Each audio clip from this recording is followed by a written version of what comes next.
Oh, it steps up, looks for the spray, hits the deck. Lovely movement there coming from Fresh. This guy is a unit. What a dynamic player from Fresh.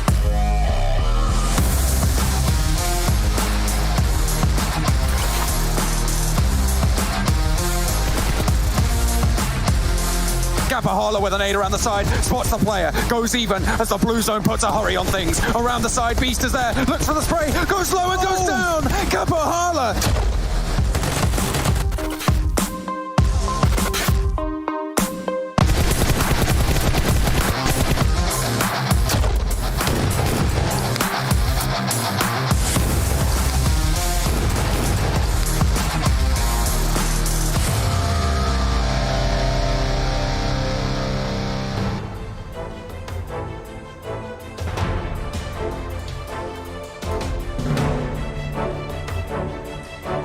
Welcome back everyone to the PUBG Mobile Pro League Western Europe Season 2.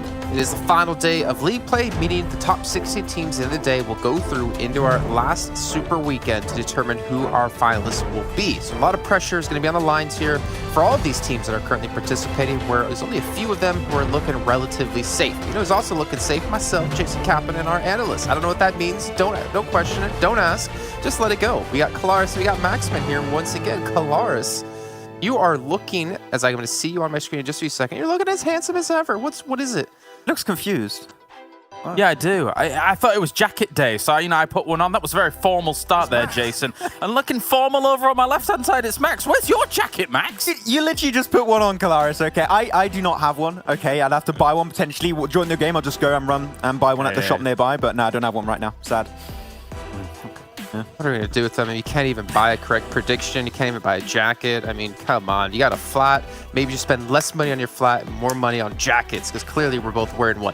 But yeah, anyways, Max, how you doing, man? We got one more day of play here. A lot of teams are not looking safe, which could make things extra spicy in the Super Weekend. Yeah, I mean, I was doing fine before I got jacket shamed, I guess. I don't know if that's really what I'm going to go with on that one. But no, I'm really happy with what we saw happen yesterday. Some teams that we maybe didn't expect to have a really good start, like SKP team finished off really well with a 33-point game. And of course, we've got teams at the bottom that we need to see do and get some points, especially Vodafone Giants. Destiny, today needs to be their day. You know what I love about us, Kalaris? I love how every day, well, yeah, obviously.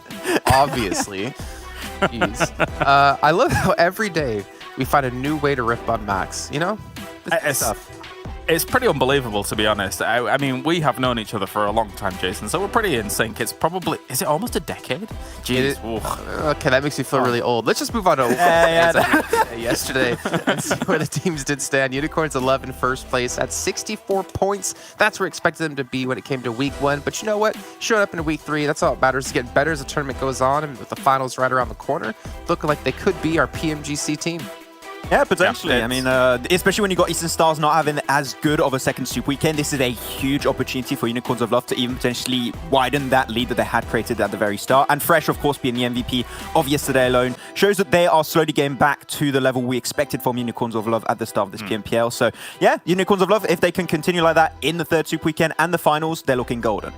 About time as well, isn't it, really? But I mean, what we saw from them at the end of the Super Weekend was good, and now here, seeing them on top, it feels like you know, vindication. It's about time that they've been able to take this top spot here. And with 64 points in a day, you know, it's not the biggest day of all time, but it's damn nice that we're seeing this from Unicorns of Love, and I don't expect them to be slowing down anytime soon, Jason.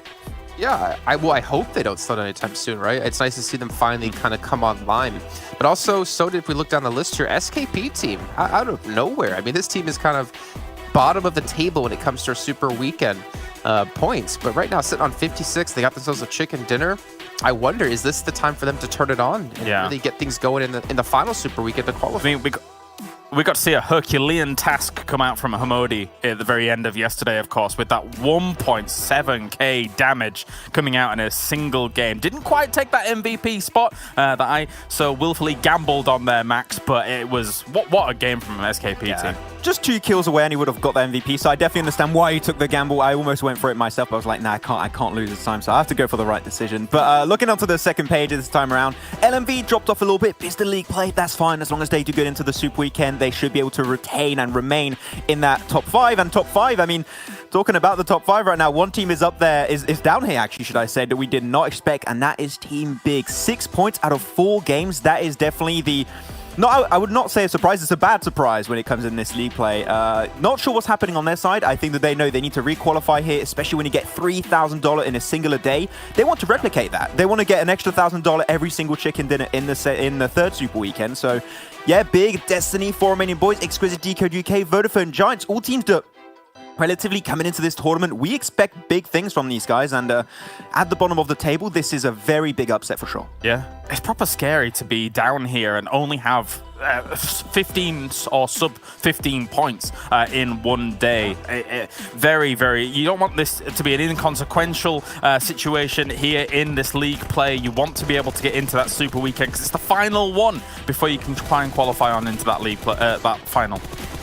Yeah, it's kind of unfortunate because with the way the points work, like you will have teams on low points, but for teams like Big, for Destiny, for Exquisite Décode as well, I think today's super important. Maybe not so much for qualifying into the finals, because I'm pretty sure, you know, Exquisite Décode should be safe, pretty sure Big should be safe. But I think it's more about the momentum going into the finals, right? You don't want to like qualify into the last Super Weekend and underperform the last Super Weekend, and then go into the finals not performing as well as you had in the previous 2 weeks. You want to like kind of maintain the momentum, maintain that high that you have to have a good result and potentially get into the EMEA Regional Championship Season 2.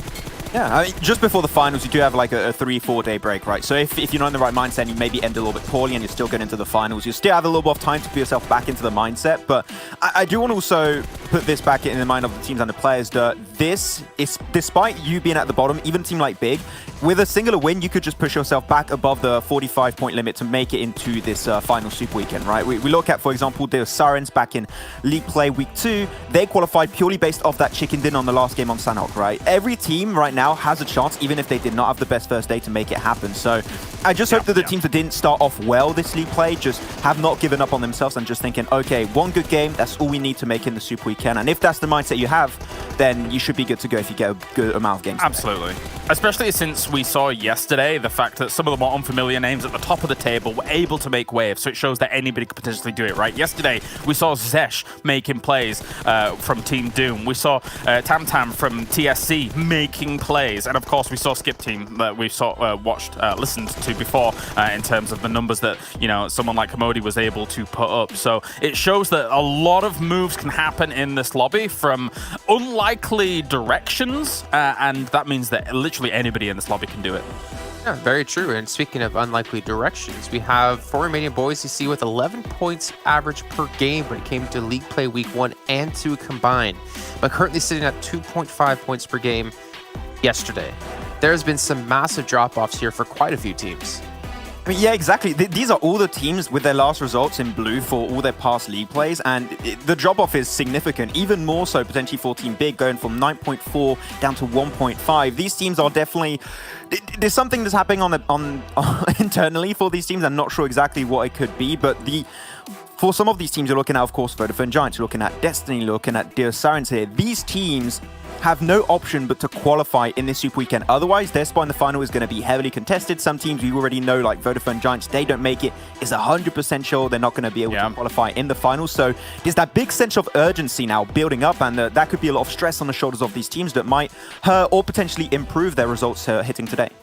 Yeah, relative to our previous Super Weekend, there is only one big disaster here, but there are bigger disasters beyond all of that as well, as you mentioned here, with Vodafone Giants, with Exquisite Décode UK as well. Where have they been in this last game day? I think that obviously, you know, maybe we'll see a bit of a step up from them. Obviously, they don't want to be missing out on that Super Weekend coming up, but yeah, it's a bit rough to see some of these names down here not really having the performance they want. Yeah, it is so weird to me to see the kind of performance drop off. But I think, again, one thing we should remember, it was just one day. It was just 4 matches. There's still going to be another 4 rounds to be played today. But I think the the aspect we're trying to get across is like the urgency for teams to qualify, the urgency for them to get points today. And actually, let's take a look at how many points some of these teams are going to be behind our theoretical bubble that we do have, which to be fair has been pretty damn accurate over the course of this entire year. It's generally 43 plus or minus 2. 45 plus or minus 2. 45 plus or minus 2. 45 here. 45 is the bubble at the moment. And you can just see how many teams, or how many points I should say, these teams are behind. Yeah, I mean, we talked about it, right? One singular strong performance. It doesn't even have to be a win, just a top 3, and that puts you very, very close to the bubble. I talked about Deus Sirens getting himself a chicken dinner on the last game of League Play 2, and they qualified purely based off of that one. So here, a singular win is going to allow you to get really, really close. I would love personally here, Jason, to see Champions Club make it. Their 3-man roster. They've been struggling a little bit in the background, but I had time to have a little bit of an interview with Andelito, and they have not lost faith coming into these games.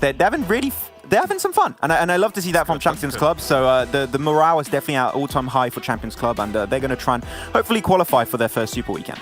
And the thing about a lot of these teams that we see listed here is that we know they're all capable of getting a chicken dinner, right? That we've seen it come. I think apart from Champions Club, literally everybody here has been able to attain themselves chicken dinner in one capacity or another throughout this tournament. So if you can get that, as Max says, it's almost guaranteed, but it's basically guaranteed because all you kind of have to do is scramble a few points here and there in some of the other games across the 4 that you're going to be playing today, and then you should be fine. But again, the lobby is very, very fierce at current pace, and you still have that problem of rotating lobbies where, you know, some people may be, you know, starting to drop a little bit closer to you. Your rotation paths might get a little bit awkward in all of the chaos of it.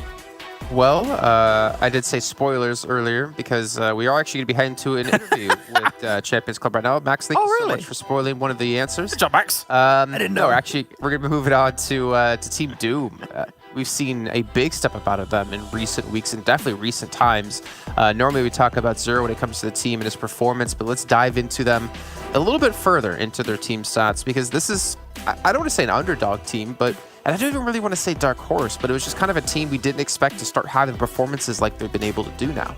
Yeah, it's just an unexpected part of the equation, I would say, here when you're looking at it. Zesh getting himself definitely by far his best performance. Getting close, he was top 3 MVP for, I think, 3 or 4 games out of the total 5 games, so he was definitely trying to contest for the MVP position, but as we know, at the end, it got contested by Hamodi from Skip Team and also by Fresh from Unicorns of Love. So he got a little bit close, but it's still good to see some different players stand up for the side of Team Doom, because normally you see Zero doing really well, you see Action doing really well, and Real started off the day really well himself, gave himself a lot of those stats from that first game.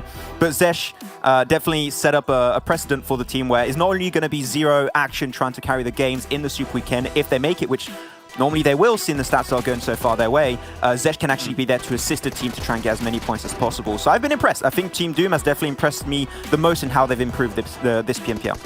Yeah, they've been interesting to watch. I mean, in the Super Weekend, in week 2, they won the first game and they won the last game. But everything in between that was kind of middling. They actually went down in terms of points from Super Weekend 1 to Super Weekend 2, from 95 points to 92 points. But when it comes to the league play leading into it, I feel like they've been playing better during that, even though not really kind of rounding out chicken dinners, but they're able to post up more podium finishes in this league play.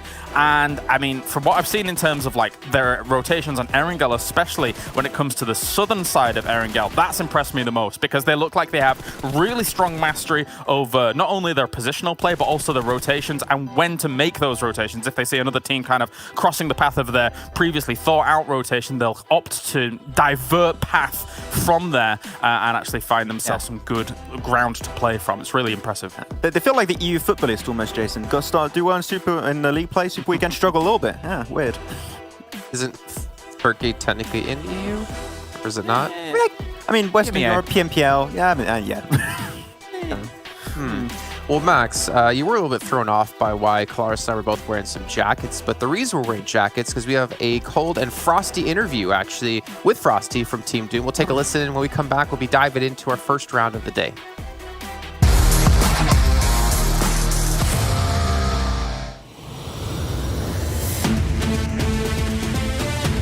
Hey guys, it's time for another player interview here, and I'm going to be joined by a player of Team Doom this time around. It's good to be Frosty, the one and only, back with me once again.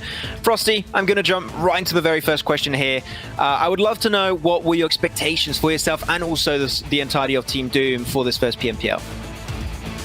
I didn't play it much good. in the Super Weekend and also in the qualifications. The experience I got from the Super Weekend and the qualifications for the Super Weekend now, I will try to use them to make it better in the next qualification tomorrow, and I hope we will get it into the second Super Weekend. Hope so too. I hope that's going to be the case for you. But I would love to know, because you know after this PMPL you have the potential to qualify into the EMEA Championship Season 2. If you make it to that event, do you have any goal in mind you would like to potentially achieve? My personal goal is to meet the Doom guys at the first time in the arena on the LAN event. There you go. That's a pretty big achievement. We'll have to see if that can come to fruition. So we'll see how things are going to be working out. But for you and your team, do you have any maybe hopes and dreams or achievements you're trying to make become reality in the rest of 2021? My biggest dream in this year was the PMPL. I already reached, and I will try to reach the most goal we can get for us. Okay, go as far as you possibly can. That is always a good goal to have for yourself. And that's going to be it for me. Thank you so much, Frosty, for joining me on this quick interview. And I wish you once again best of luck for this second season of PMPL. Thank you.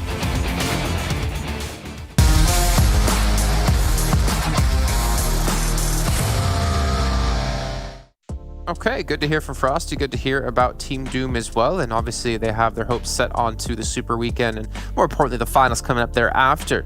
But it is time to move on to another team and give some attention to another team, more importantly. The team that has been coined called Skip Team out of Colaris. We'll dive into them up against Unicorns of Love and compare their stats because they're currently sitting at number 1 and number 2 here in this week of league play. And that's that, yeah. It's cool to see kind of the numbers that are coming in from Unicorns of Love, especially, but of XK. Good old Skip Team. Very, very impressive finish towards the end of yesterday. And I think considering where they were at in our first 2 weeks, it is also about time for them. We know that they have the capabilities during those 2 weeks, but never really shone through in a lobby that is quite fierce, quite harsh to deal with. But when you look at Unicorns of Love here, Max, they are just absolutely flying this week. Whew. Yeah, it was interesting to put them into comparison, of course, and see how strong of a last game SKP team actually were able to get towards the end of Skip Team. As we're gonna go with Skip Team. I like that one actually. But yeah, they're getting really close to Unicorns of Love as an example, and you talked about it especially, right, Colaris, how you want to potentially try and end the league play on a strong note and then go into the Super Weekend and you want to try and do good there. Skip Team ended off with a 33-pointer. That is a point record in a singular game from a team alone yesterday in Game 5. That might lead them into going into today with some even better potential performances. Of course, SKP team are looking like they are qualifying. I mean, they're in second place so far, right behind Unicorns of Love. Their spot in the Super Weekend is pretty much assured. But now, going into that, we need to see some results where it matters the most, and that is, of course, the Super Weekend, because they're last in Super Weekend right now. They need to have the best Super Weekend ever to even just barely make in top 16.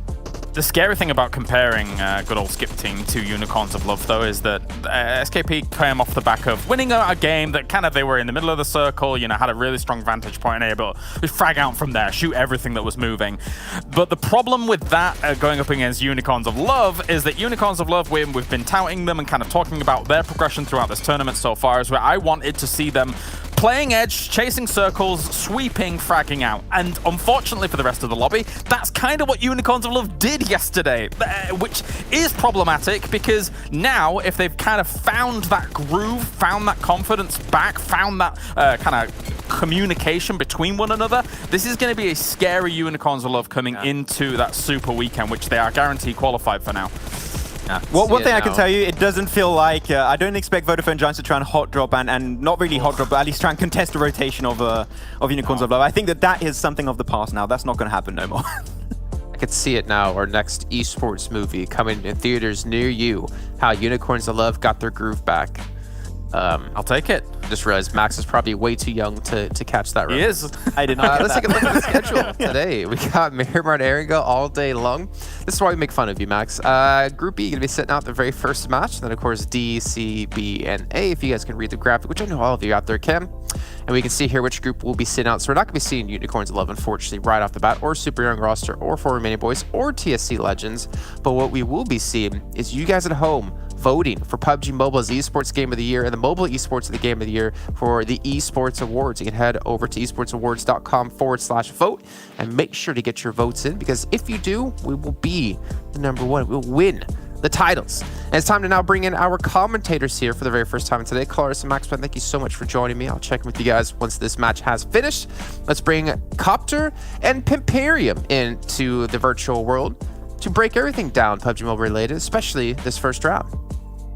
Game 1 of the day, round 1 of the day, whatever you want to call it, it is the final set of chances for these teams to really grab their position in the third Super Weekend. Copter, I'm looking forward to it. 4 teams near the bottom are on the same amount of points. 2 of them are playing in Game 1, so what are your rough expectations for the teams who are playing? I mean, the scores from yesterday, definitely they don't reflect the real firepower what these teams have. So I'm waiting to have a huge comeback from these teams. Of course, that's the only reasonable thing that I could be expecting. So we'll see how it's gonna go. Well, I mean, getting to the last super weekend is very important for these guys. So I think that they just gotta make it. They've just got to make it.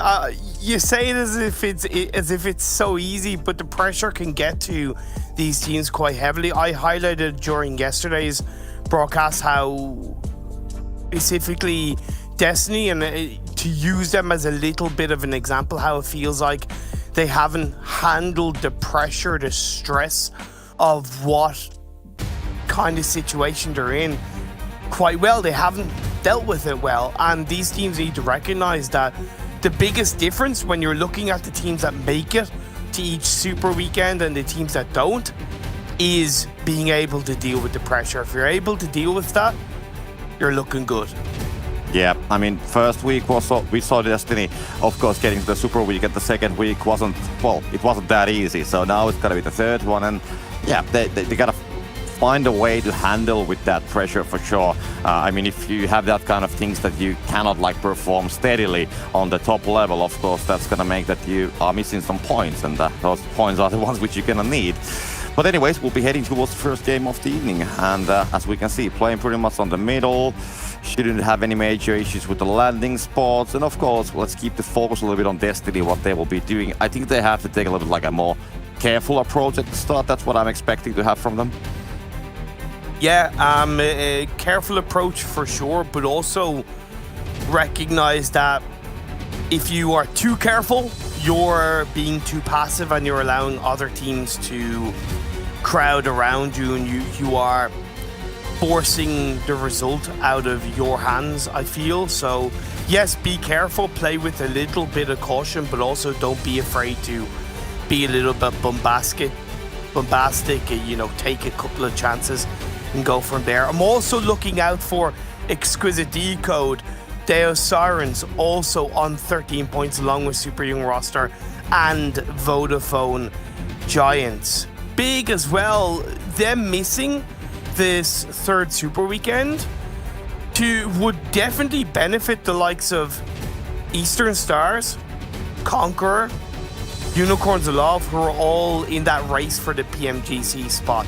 Because if you have one of the best teams in PMPL up until this point, not in the third Super Weekend, to an extent that makes it easier for your team to grab more points. True. Well, talking about Destiny, I mean, we see a lot of teams actually go in there right between Graveyard, La Bendita, around the Minas Generals area. And Destiny, they have parked themselves right next to ChasMac. And so that's definitely one thing that we have to take into account. There might be some initial frags going on, but they have to be careful as well. Meanwhile, here in Picado, we can see also that there's 2 teams. We can see Conqueror landing here, and we can also see Skip Team. They are here. So 2 teams again in Picado. And it's always the question, can they actually find their way out of the city without having the casualties and maybe with some kills as well? They're definitely building something. I think Hamud definitely has the idea about the Conqueror players on the on the next building. But do remember that there's the connecting bridge on the balconies on the top floor, so you can easily change the building if you just if you identify that there's going to be a player other player could jump down from there and just, kind of like hold the first floor, and the other one can actually try to pinch him on the middle floor. So that is one play that they could try to do here.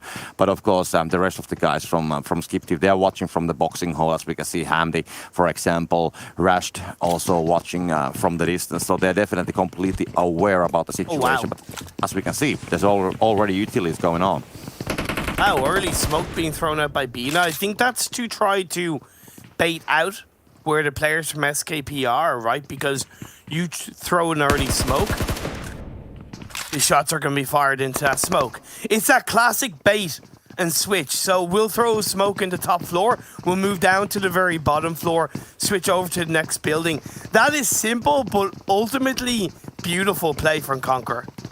Yeah, it might work, and we can see that they're already scouting the building, trying to figure out where the player is. He's holding the top floor, and now they'll reach the same floor, and he's right there on the next room, and they are coming with the 3-man stack, and the shots, they are being fired, and that's gonna be the first player falling down from... Oh no! There's nothing to do about it. Okay, I thought Azzy might suffer his own death, but it's just a knockdown. A lovely molly being thrown up by SKP. They'll probably see Azzy lose his life. Not quite, it's a return knock onto, it is a confirmation onto Azzy, and it's a return knock onto Clink, but that will be revived up. A nice molly. He should have moved out of the way earlier, but it is what it is. You take those across the board. I just really like that push initially from Conqueror. Jammers maybe not joining up sooner was a little bit of a mistake from Conqueror. And now SKP might be able to recognize that as they do push up the apartment buildings. Playing towards these stairs is quite difficult. Yeah, this fight seems to be, well, both sides will already have the casualties, so I was expecting that Conqueror could actually clear out that one player from the apartment without the losses, but it was a little bit surprising to me that they will actually lose a player. Luckily, they will manage to revive the second one who was knocked down as well, but both teams, they will just continue as a 3-man stack, and we can see that it's starting to build, not really as a stalemate situation, but at least a situation that's going to take a reasonable amount of time, and that's going to cause when it comes to the rotations. Jammers joins up, so Conqueror are back up as a trio. We are recognizing that teams are also starting to move their way into this phase 1 across the map. You have Doom making their way towards the center of the circle. Vodafone Giants still looting Monte Nuevo. That's a knock by Alendo onto Clink through the corner of the stairs. So they can often be quite hard to defend the stairs on those higher levels in these kind of apartment buildings. Getting the pre-fire shots off is always important, but watch out for the corners in the corner of your eye. Bina with a beautiful molly to try and suppress the members of SKP. Yeah, it was a good find. I mean, that knock getting towards K-Link, the knock, because it was a very narrow angle, actually. Finding him from the stairway, that was definitely a great find. And now, I mean, Conqueror, they're just waiting what's going to happen. The Skip team, they are waiting on the next floor down below. And Conqueror, if they want to leave from the situation, that's a tricky one to do. So I think that they have to just bite the nail for a while. Oh my god, more damage towards K-Link. It's going to be knocked for the second time. Yeah, you hate to see that happen. If you're going to look to cook up an aid and throw downstairs, you have to time absolutely perfectly. Bina gets dropped down. Jammers is left on his own. Seems like SKP have this one and done. Just one player left up standing in the corner of the building. He's making his way in. The pre-fire shots. And boom goes the dynamite. SKP come out on top. They throw Conqueror in the skip. Yeah, that's I gotta say, a very surprising move in the end. I mean, SKP, I think that they had a worse position than Conqueror to start with. And Conqueror, I think they had all the keys in their pockets to actually, like, get at least 1-2 kills, maybe get away from the situation, not be hunting down the whole team. But instead, they will lose all the 4 players, and that's really surprising. I think they got 1 player down from Skip team, so they managed to get only 1 kill. So, yeah, I mean, these things happen, but when we're talking about, third week, getting to the super weekend that we spoke, I don't think that these are the plays that you can actually afford. No, but Conqueror are pretty comfortable in terms of the leaderboard of this league play, but it will hurt their confidence a little bit. ChasMac playing on top of the Picado Hill, overlooking the likes of San Martin, Power Grid, a good area to hold on to in this phase 1 as a 2-2. Destiny, we saw Agon running probably to find a vehicle copter, so the rest of his team can move a little bit further away from the edge of the circle. They have Exquisite Décode coming behind them, Xtreme Slayers. LMV much further back, still in the blue around Campo Militar. Yeah, a lot of teams are getting on the middle, but there's a lot of pressure on this, exactly on this Pecado, San Martin area. A lot of teams are rotating from the northeast direction, and that's going to mean that there's a lot of teams on the move. Vodafone Giants, as we can see, they're sitting pretty much on the middle of the circle. They do have some teams like Big, for example, on the western side, but they're sitting quite comfortably on top of that hill. And when it comes to the area around the Ladrilla area, I think it's the top of the hill where you actually want to be. Team Doom, not so far away from them, of course. They are just watching the situation from the distance from the next hill. But yep, it's all about the next circle still. But these positions, if the circle comes, let's say, towards Valdemar, these are good places to have.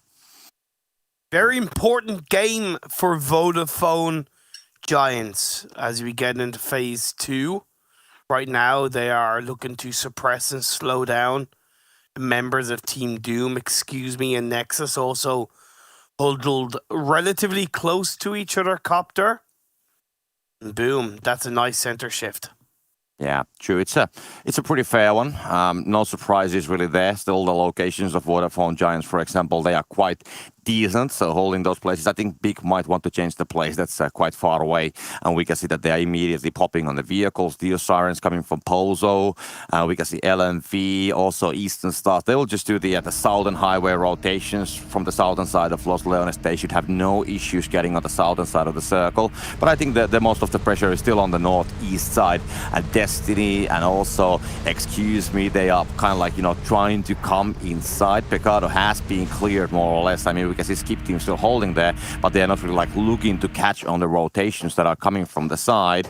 And now it's all about Destiny, how they will move, and then how the Excuse Me actually on the backside of them, sorry, not Excuse, but Exquisite Décode, how they will do the rotation. And now they're going to start with the vehicles, as we can see. Will and the other guys, they will just start the movement. They want to get out of the blue. Yeah. And we can see that they're already scouting the information on top of that hill. So they probably will see Destiny in front of them, and then they will try to figure out how they will actually want to approach the circle. But there's a lot of options from this direction. North and the east side is pretty clear. I like that Exquisite Décode are, for the most part, rotating together as a full squad. I think at times it's something that has slightly caught them off guard, and you can see that they are clearly playing with the element of not directly caution, but they just want to get things right. And I know their IGL daddy is extremely intelligent. He has the mentality to get the job done with the talent behind him in the rest of the team. They've just got to put it all together. I've known Daddy for over 2 years now. I remember casting him in when he's in a team called The Real Deal back in 2020, 2019, and yeah, he's more than capable of getting past this kind of stressful situation. Champions Club, though, they open the door, they get a knock onto one of the Doom players. Yeah, talking about Daddy, I gotta say, I think that I have heard that you also said once that he's a super nice guy as well, right? Yes, he is indeed a super nice guy, yeah. Okay, glad that we got that sorted out. Meanwhile, teams are getting together. Excuse me, they have spotted down Nexus. They are just probably a 100-meter away on the western side. We can see a Prada on top of that rooftop. It's a tricky angle. I mean, he has a lot of visibility, and from that distance, it's still like sometimes quite hard to shoot the proning players, depending, of course, from the angles. But they don't have the higher ground, so the hitbox is pretty small from that angle. Meanwhile, Rana and DB, they are still, rocking the school building, if we can say that. But they have some cover. But I think the teams, even the teams on the eastern side, they are more or less still like waiting a little bit, like what's gonna happen with the circle. Yeah. It's still like so much wide in the open. Excuse me, making some minor moves on the eastern side, but on the middle, teams are happily sitting there. Deus Sirens, which came from the northern side, as we can see there on the west, they came down, and having that hilltop position, at least that's gonna give a lot of information. And when the circle comes, it's quite easy to start the rotation. You can just like slide down from the hill, get a good speed, and then you should be getting past the other teams quite nicely. But the circle, oh my god, it's gonna be quite. I mean, it's not horrible, but it's still like a pretty hard one, to be honest. But that's why I loved how big position themselves in that phase 2 because they're so much better of a rotational entry point, that exit strategy on the next circle with how big position themselves. LMV do need to be careful that although the circle did technically shift in their direction because they're coming in from the blue, they have very limited information and so many other teams are going to now look to crowd into that technical open space on the southeastern edge of the circle. Beg for mercy.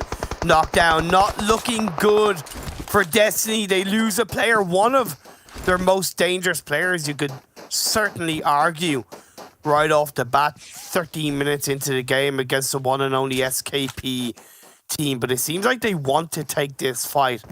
Agon's pushing forward. He's cooked up a nade. Will that connect onto Himodi? It would be a good one if it did. No, it goes a little bit too far. Another one being thrown in return. Yeah, the trajectory looks actually pretty good, but the distance is just like lagging a little bit. It's a little bit surprising to me, to be honest, although we got a spray is going to come from SKP, and that's going to be Aegon falling down. So second player from Destiny taken down, and Hamdi, he just wants to go for the flush immediately. He's going to be knowing where Aegon's going to be located, but yeah, it seems that he's going to be bleeding anyways down quite fast. So that kind of like indicates that there will be no revival. Texi now just holding that place behind that hill, and let's see, the utility is coming in. Yeah, just wants to get some cover, maybe some flashbangs might want to try to take a push, but Aegon's gonna be bleeding out, and well, that's, I mean, we spoke about Destiny and having 2 players falling down, and that's almost the 3rd one as well. Tex takes a lot of damage, but yeah, definitely not a great start for Destiny. No, and I don't even know why Agon was there on his own. Why didn't he look to disengage? He had the support of Texi. Either that or Texi goes to him. Right, and they in some way pushes the duo with Mizzaro on the back line in a bit of an off angle. So definitely miscommunication and misplays from Destiny. The pressure of this league, week 3, day 2, getting to them. Game Lord and Team Doom. And Knock did come out onto one of the Team Doom players by Champions Club earlier on, but he did get revived up. However, another one is played out as Game Lord getting involved. You have Champions Club fighting for the edge of the circle in the northwestern side. Sprays from Akashi, doesn't quite connect to all of Zesh. He gets away. Action has to throw out a smoke, and like I said, Champions Club with the third party. Levy with an aid. I'm all for this Champions Club qualification into Super Week entry. I am part of the Champions Club as Action has to try and dip away. Zesh covering him in another angle, but they know that there is that third party involved and they really have to lay down low. Yeah, Team Doom, they don't have a... I mean, the position is really difficult. You have Game Lord on the other side, then you have Champions Club. And I gotta say, I mean, Champion Clubs, well, when I hear the name, the first thing that comes to my mind is like limousine, bottles of champagne. That should be the Champions Club. Violence, anyway, speed, momentum. Yeah, well, it could be that as well. I mean, if you are into that streamer, that's the one thing as well, definitely. But Team Doom still trying to figure out how they will just lead from the seam. But yeah, I mean, Game Lord, they haven't really let go from the situation because Kashi fighting the spray towards Shesh. So close. Almost connects. He's gonna go all the way down to 5 HP in Action, just trying to hide, making sure that he will be not detected. He gets found. Too little, too late. Kashi is a determined little puppy, and then the rest of Game Lord sweep in and Team Doom get taken out. It was always going to be tricky. Game Lord had to gatekeep. Champions Club came in, they third-partied, and in the end, the German side went down without a trace. 14 teams left, 50 players. The next circle, by the way, shifted down to southwest towards Chumacera. Let's go! Yeah, true.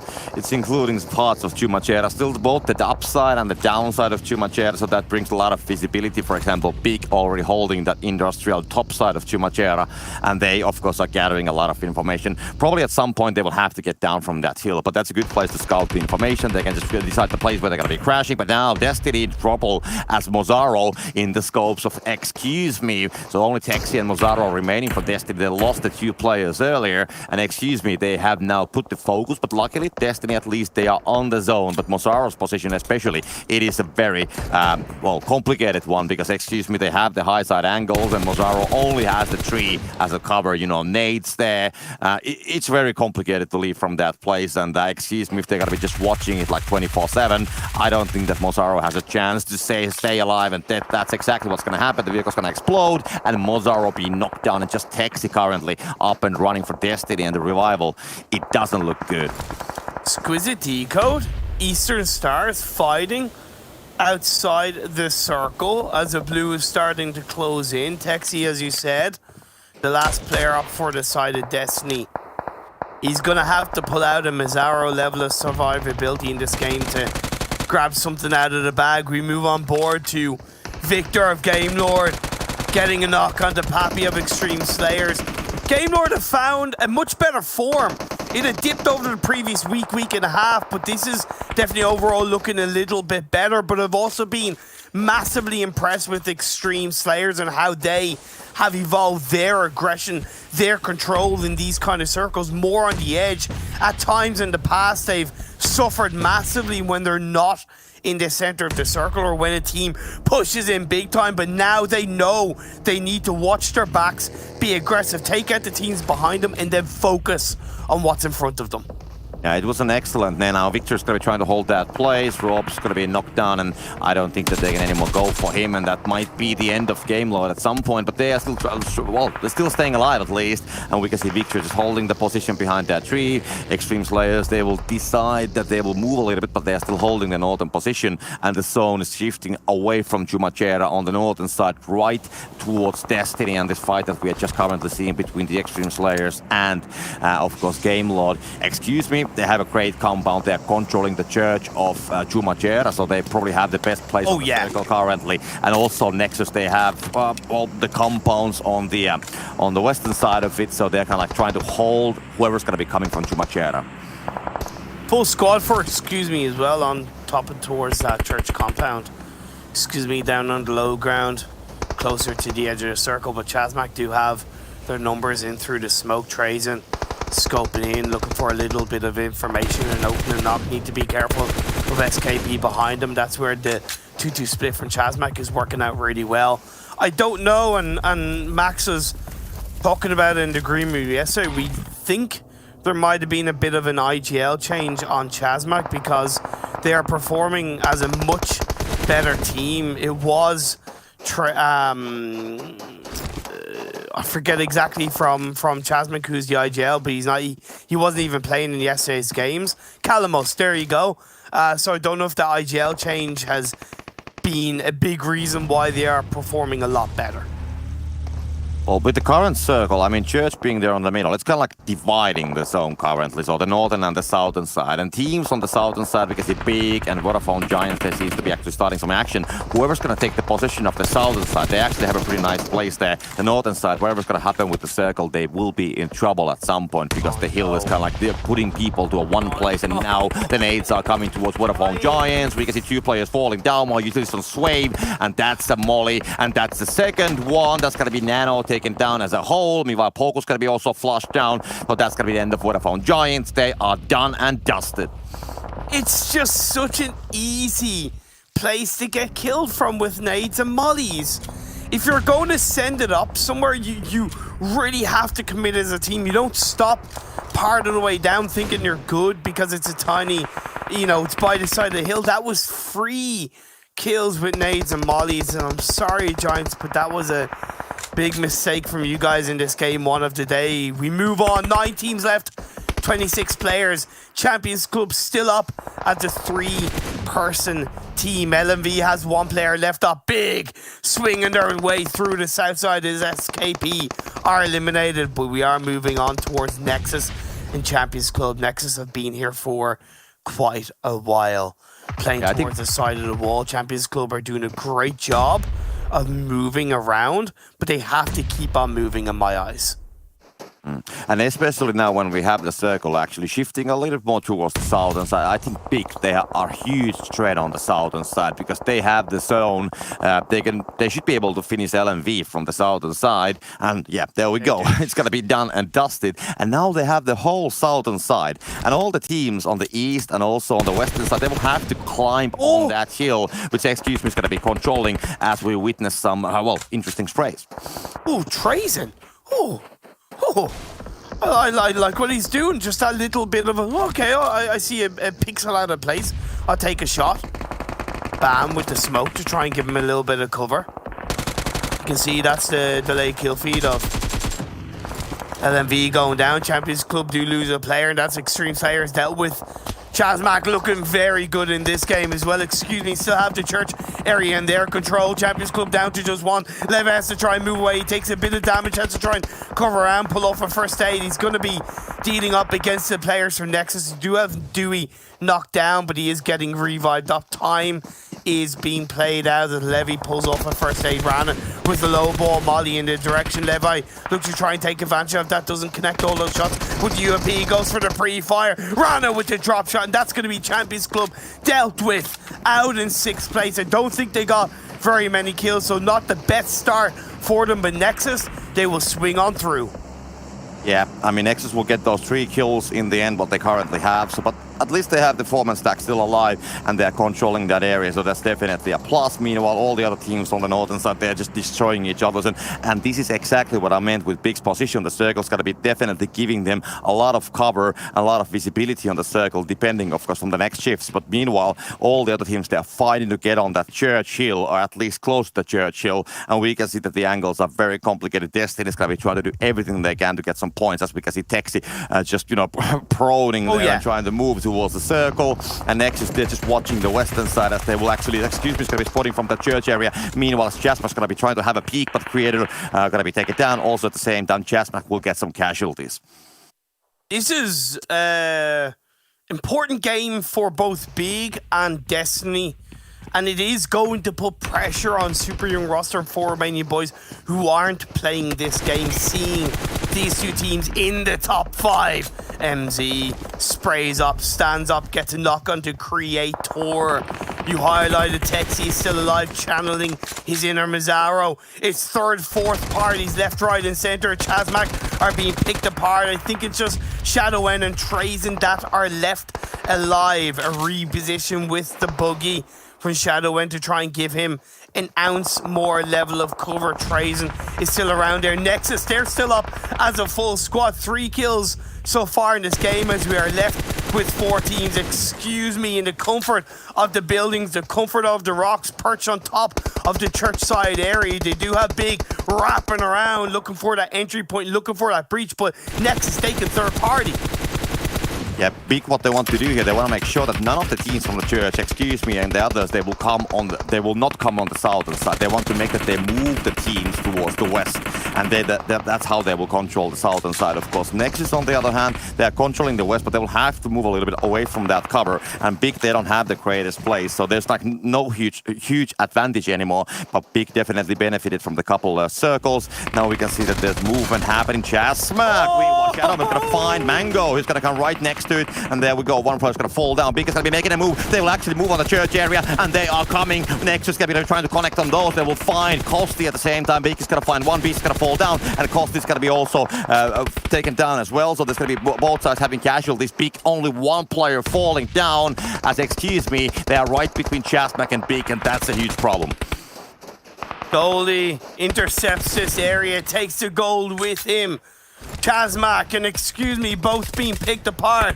Still one player left up from both sides. Prado with the VSS, no less. That's going to be the end of ChasMac burning to crisp. Excuse Me follows very quickly. We're left with our final 2. Big, they scored 6 points in 4 games yesterday, and right now they're on 6 kills. They're looking for the chicken dinner, but Nexus have the circle, they have the control, they have the dips. Swave with the play can make it through and turn around into 1v4. It'd be a hell of a run. He stands up, gets a knock, prones back down, knows he needs to react, confirms that bad boy up, and aid in his direction across the road. Kobe Binny Ba! That is a win for Nexus. Yeah, good nade in the end. Nexus, they had the cover from the western side as they were trying to approach.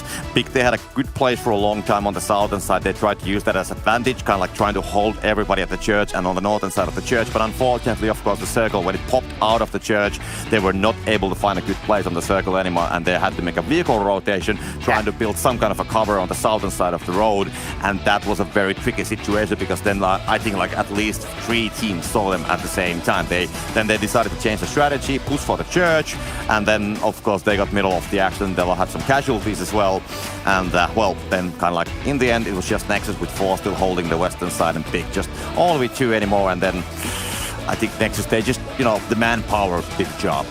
Yeah, exactly. Hindsight is always something that can be both a good thing and a bad thing, because hindsight says that if they hadn't have pushed on towards that church area, maybe played a little bit more safely, they could have maybe third-partied when Nexus wanted to get involved with that, ChasMac fight. But I also massively respect the fact that they just took control, so that even though they finished second, it was to an extent a more deserved second, because they didn't wait for other teams to take a chance. They didn't wait for other teams to make a move. In that way, they took the chance themselves, they pushed themselves, and it was a deserved second place. Yeah, I think what could have saved Big on that situation if XQsme would have played a little bit more active role on that church, because now they were holding it. They didn't want to like much, you know, take shots on the northern side. There was a lot of teams, a lot of points available on that side, and they had the higher ground. But of course, it's a very tricky. If you go and have a peek, somebody might be shooting you down as well. And I don't think that they actually had a full stack. They had 2 or 3 guys, so they couldn't afford to lose more members before the end fight. But in the end, of course, as they were trying to get down from that church, then they were just taken down. But still, if XQsme would have played more active role, I think their Big would have had a better chance. But I mean, I don't think that XQsme actually wants to help Big. That's one thing as well. Well, yeah, of course, they were just out to try and help themselves, and I think you're right about that active role from XQsme. Trazen and the rest of the ChasMac crew had a much better performance in that game, I felt, than even what we seen from them. How much they've improved, it was still really good. I love how they covered behind. They weren't afraid to even pop around and take a couple of shots towards Champions Club and Nexus in around the kind of southwestern edge of the circle. It was definitely one of those games where it was hard to massively control from the church, especially later on, because a lot of dips around that area you can be covered from. But to me, the rest of the ChasMac crew really pulled out a big game for me. Yeah, it's an interesting ending when it comes to the church area. We don't see those endings, and the pictures on the highlights also point that out, that it's a hill, and the hill needs to be approached from multiple different directions. And if you're controlling that hill, or maybe crashing on the small shacks on the west side of it, then you have a decent place. But if in the end the circle's gonna shift away from that hill, then you're gonna be in a lot of trouble. And that is exactly what happened. And that's how Destiny kind of like they were the last team that was surviving to getting out of Chumachera, and also as a four-man stack. So that's the complicated part of it. But they have a lot of great plays. But in the end, I think the zone where we actually ended the whole thing, it's a very complicated one because it's so open, and you cannot really get any kind of benefit anymore from any of the locations. So that's the problem, because the northern ridge is already gone, the southern hill is gone, and it's just like slowly just like advancing towards the east side. Well, that's game 1 done with. 4 more games to go. A good few more opportunities for these teams to turn it around if they had a bad game 1. We're going to head to a short break. Jason and the crew will break that game down.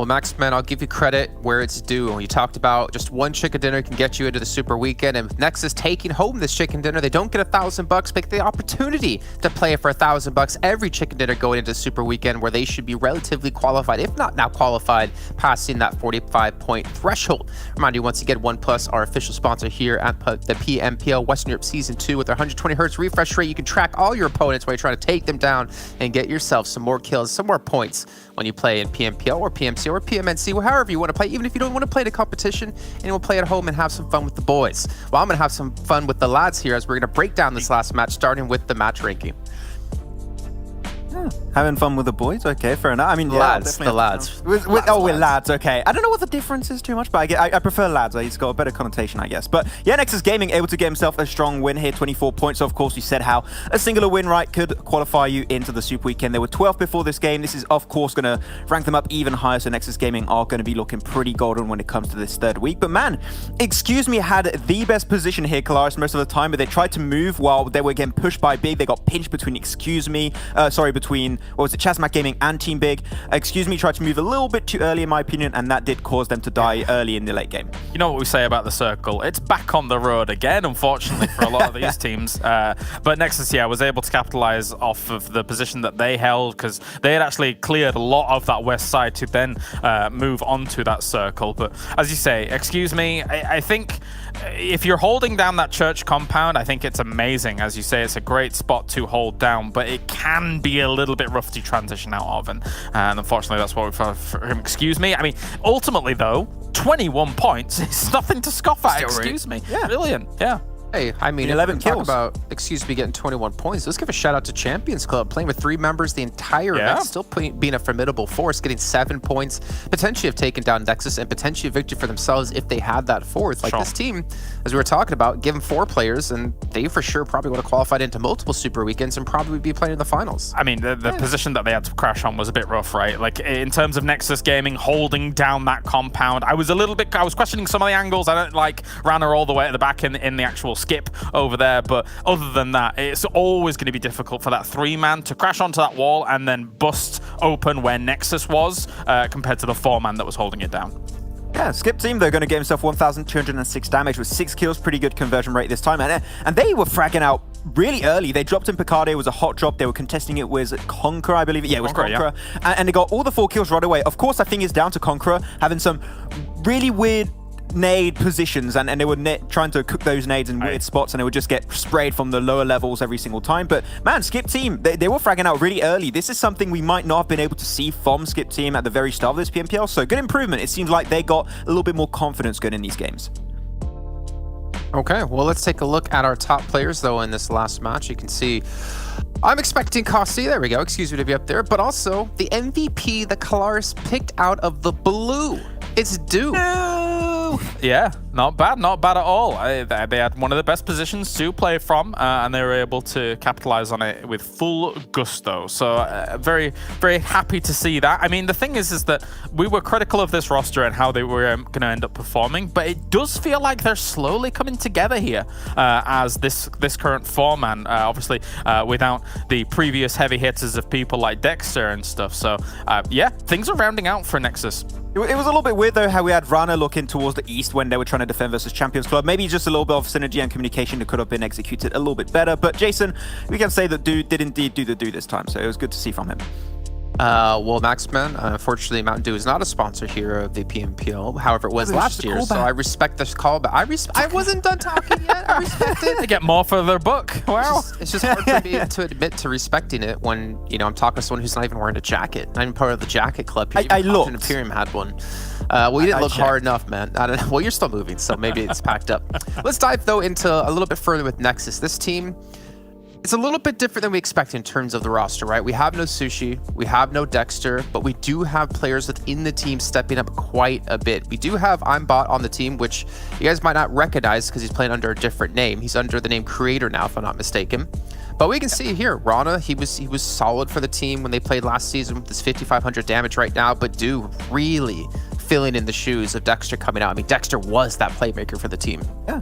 I mean, 7,600 damage in total of 28 games, definitely a very impressive stat. 41 kills in total, that is great. A lot of those actually coming in from the Super Weekend itself, so that's really good to see from do, and hopefully we can see a little bit more. But we need to see, I want to see more of BAM, I want to see a little bit more of Creator coming into these games, right? Because when you look back at last PMPL, Dexter, Sushi were doing really good, and towards the end of PMPL Season 1, it was actually Rana that was doing a lot of work, he was doing a lot of heavy lifting in those games, but he fell a little bit back this time around. Dude took the forefront, but I would like to see a little bit more of Rana in these games. I want to see him be the one trying to create those positions, create the tough angles, as we saw from last PMPL. If he can do so, Duo and Rana together could be a very deadly duo in these games.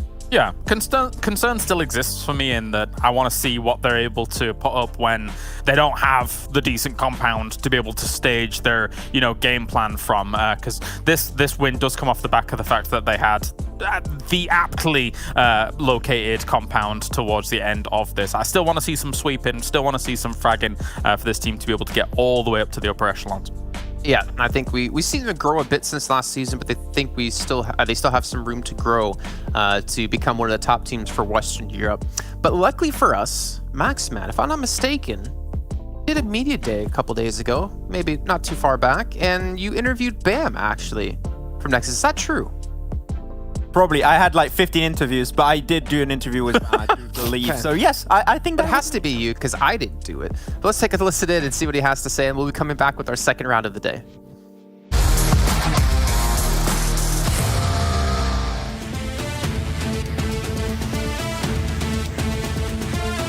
Hey everyone, and welcome back to another quick player interview. Today I'm going to be joined by a player of Nexus Gaming. It's going to be none other than BAM himself. So BAM, before we jump into the questions, man, how are you doing? How are you feeling?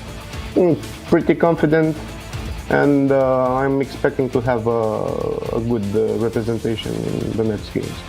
Oh yeah, that's what I'm hoping to see coming out from you and Nexus Gaming. So first question, we're going to be jumping right into what are the expectations that you and the rest of Nexus Gaming had before coming into this PMPL? I don't know if you saw that, but I think we're repeating the history of Nexus Gaming. We're doing bad in the first game, and after this we're coming back. Hey, I'm expecting to see the comeback happen, man. I'm definitely going to be paying very close attention to see you making it in a second Super Weekend. We'll see if that's going to be happening. But of course, if you make it in a Super Weekend, what might happen after you make it into the finals, after the finals into EMEA Championship? How good do you think your team could perform if you make it to the EMEA Championship Season 2? I'm never doing plans. I'm never doing like short-term plans, long-term plans. It will be as it will be. So it is what it is. It is what it is, I would say. There you go. I like to see that happening. We'll see if it happens. Oh yeah, we'll see if you're able to perform well on the EMEA stage. But also, I want to know for you and Nexus Gaming now, what are your hopes and dreams that you maybe have, you and the rest of the team, for 2021 as a whole? For me, it's gonna be the last competitive tournament as an IGO. Yeah, I'm planning to retreat, but as for my teammates, for sure they're gonna play in the next tournaments. Yeah. Well, I'm very unfortunate to hear that. Well, hopefully you have yourself a good PMPL before your retirement, and it's been a pleasure being able to cover your games throughout the past few months now, so hopefully you end up with a bang. And now to close off, I wanted to know exactly what you and Nexus Gaming have been trying to do differently since last season into this second season. Basically, we're trying to use our experience in the competitive games, and as we saw, there are lots of skilled squads. They're like fighting as crazy. There was never like this before. As our kids, like 4 Romanian boys, they're crazy. But I think we're gonna handle it with our experience during the game. Like our experience will talk a bit. Yeah, I mean, you guys definitely have a lot of experience, right? So we'll see how far that's going to be taking you. But thank you very much for this first interview, BAM. We've got a few more things to go through, but thank you very much, and I wish you best of luck in this second week of PMPL, and hopefully you guys will make it in the Super Weekend. Okay, thank you.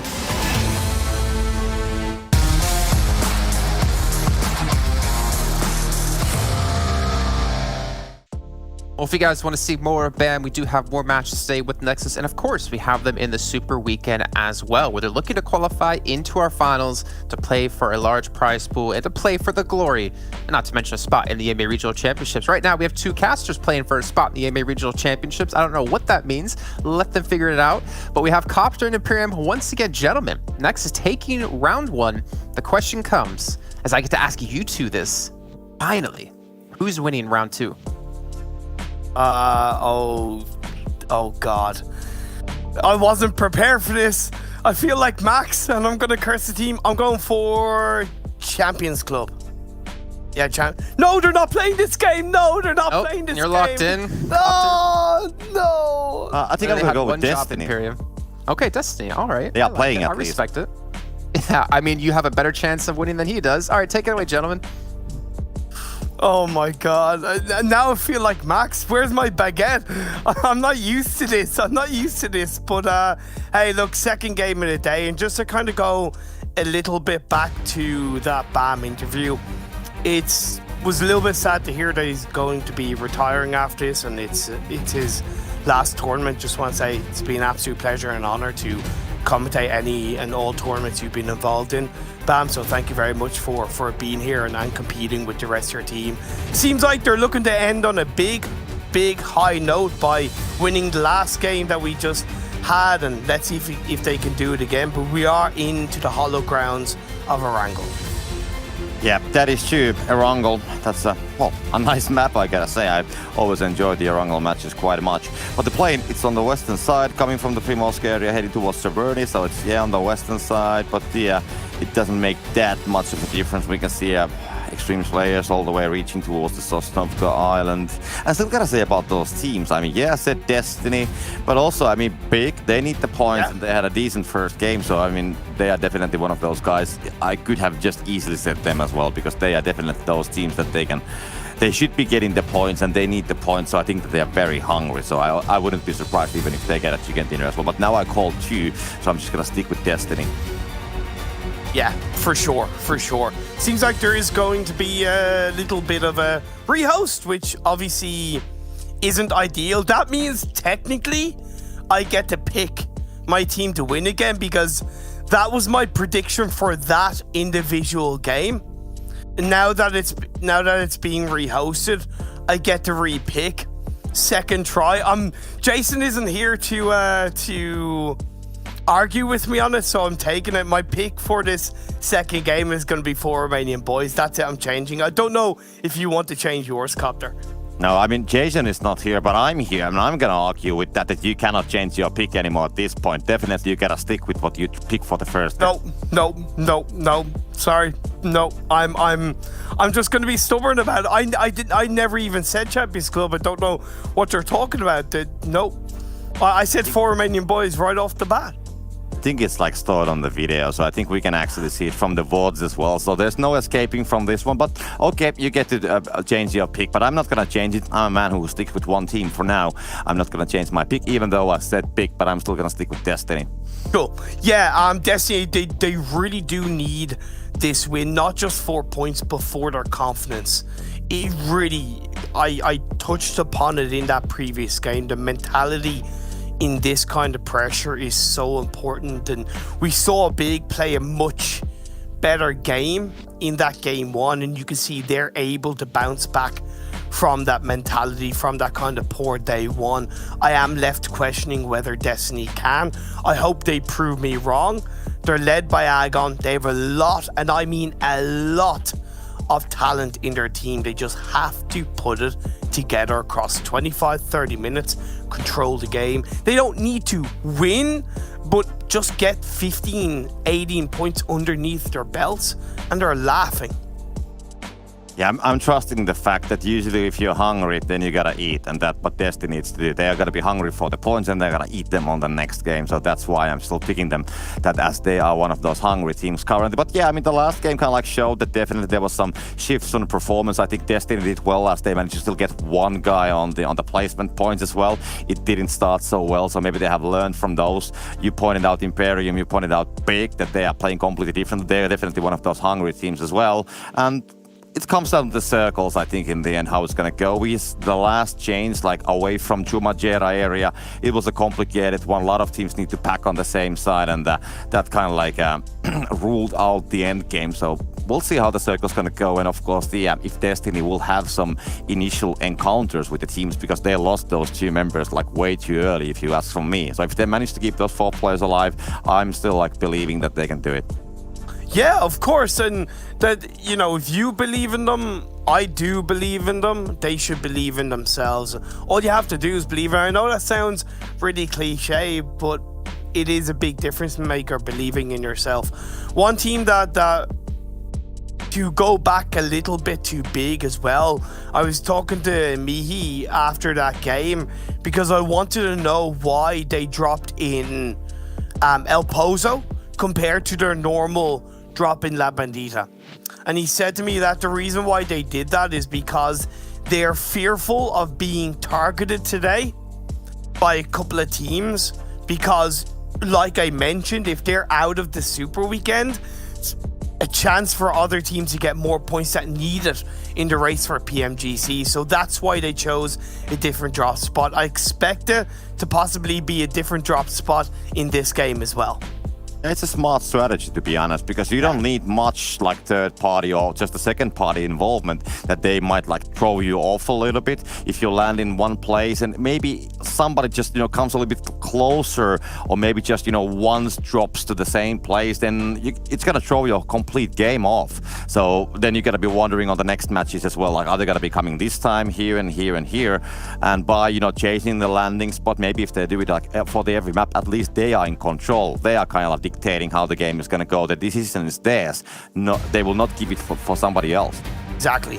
It's just being able to be adaptive is a big thing. We are getting into this game too. I was also talking to Kapahala from Eastern Stars to stick on a roughly similar topic of what Big did in that first game of the evening, and I asked him in his stream last night if Eastern Stars were planning on trying to stop a couple of teams from making it into the third Super Weekend.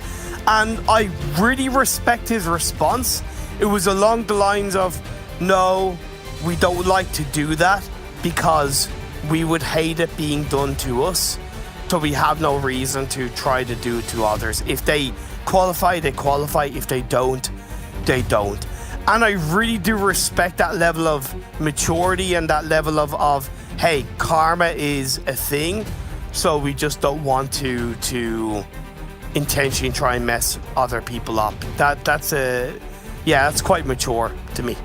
Yeah, it's a nice thing, definitely, but still, PUBG, Battle Royale, I mean, everything is allowed. There's no rule that you can't do tricks of like course, that. So still, I agree. But it's up to the team, of course. They will make the decisions and kind of like shows that respect towards the other opponent. So that is definitely, like you said, very like a gentleman move. Yes. Meanwhile, we can see Big, so we finally have the play, we have the game, so we had a short remake plane coming from the Zaki side, heading towards Novorepnaya. It's as fair plane as you can have. It's straight across the map. All the places are more or less like easily accessible. Unicorns of Love go for the usual Northern George Pole, Big on the northern side. And of course, a lot of teams will just take the central places, the circle in the end. It's not going to be a central one, it's on the northeast side, and we haven't yet seen a lot of teams spreading on that area, but we still have people in the air. They can take the vehicles. I would be surprised if somebody will not make a fast rotation towards Jasnaya. I think Gamelord is already going there. Mansion, Prison, Shelter, I think even Lipovka, they should be the places where the team should be trying to go as fast as possible to get some kind of location on the circle, and then kind of like guarantee that because they can still loot at the same time. They have a lot of time to loot, so they get a place that they can actually stay and build from there.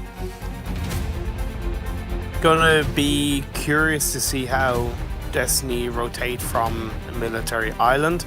Vodafone Giants did not have a good start to the day, being taken out very swiftly by Big in that dip on the Miramar Hill. They're dropping in Pachinki. It's a good entry point. They can rotate early to Potato Hill to get some early scouting, and then maybe go a little bit deeper towards the Alamo building, possibly outside of Jasnaya. That could be a good kind of rotation for them. But either way, once again, and it's going to sound cliche, but they need a hell of a performance. They need a standout game. Yeah.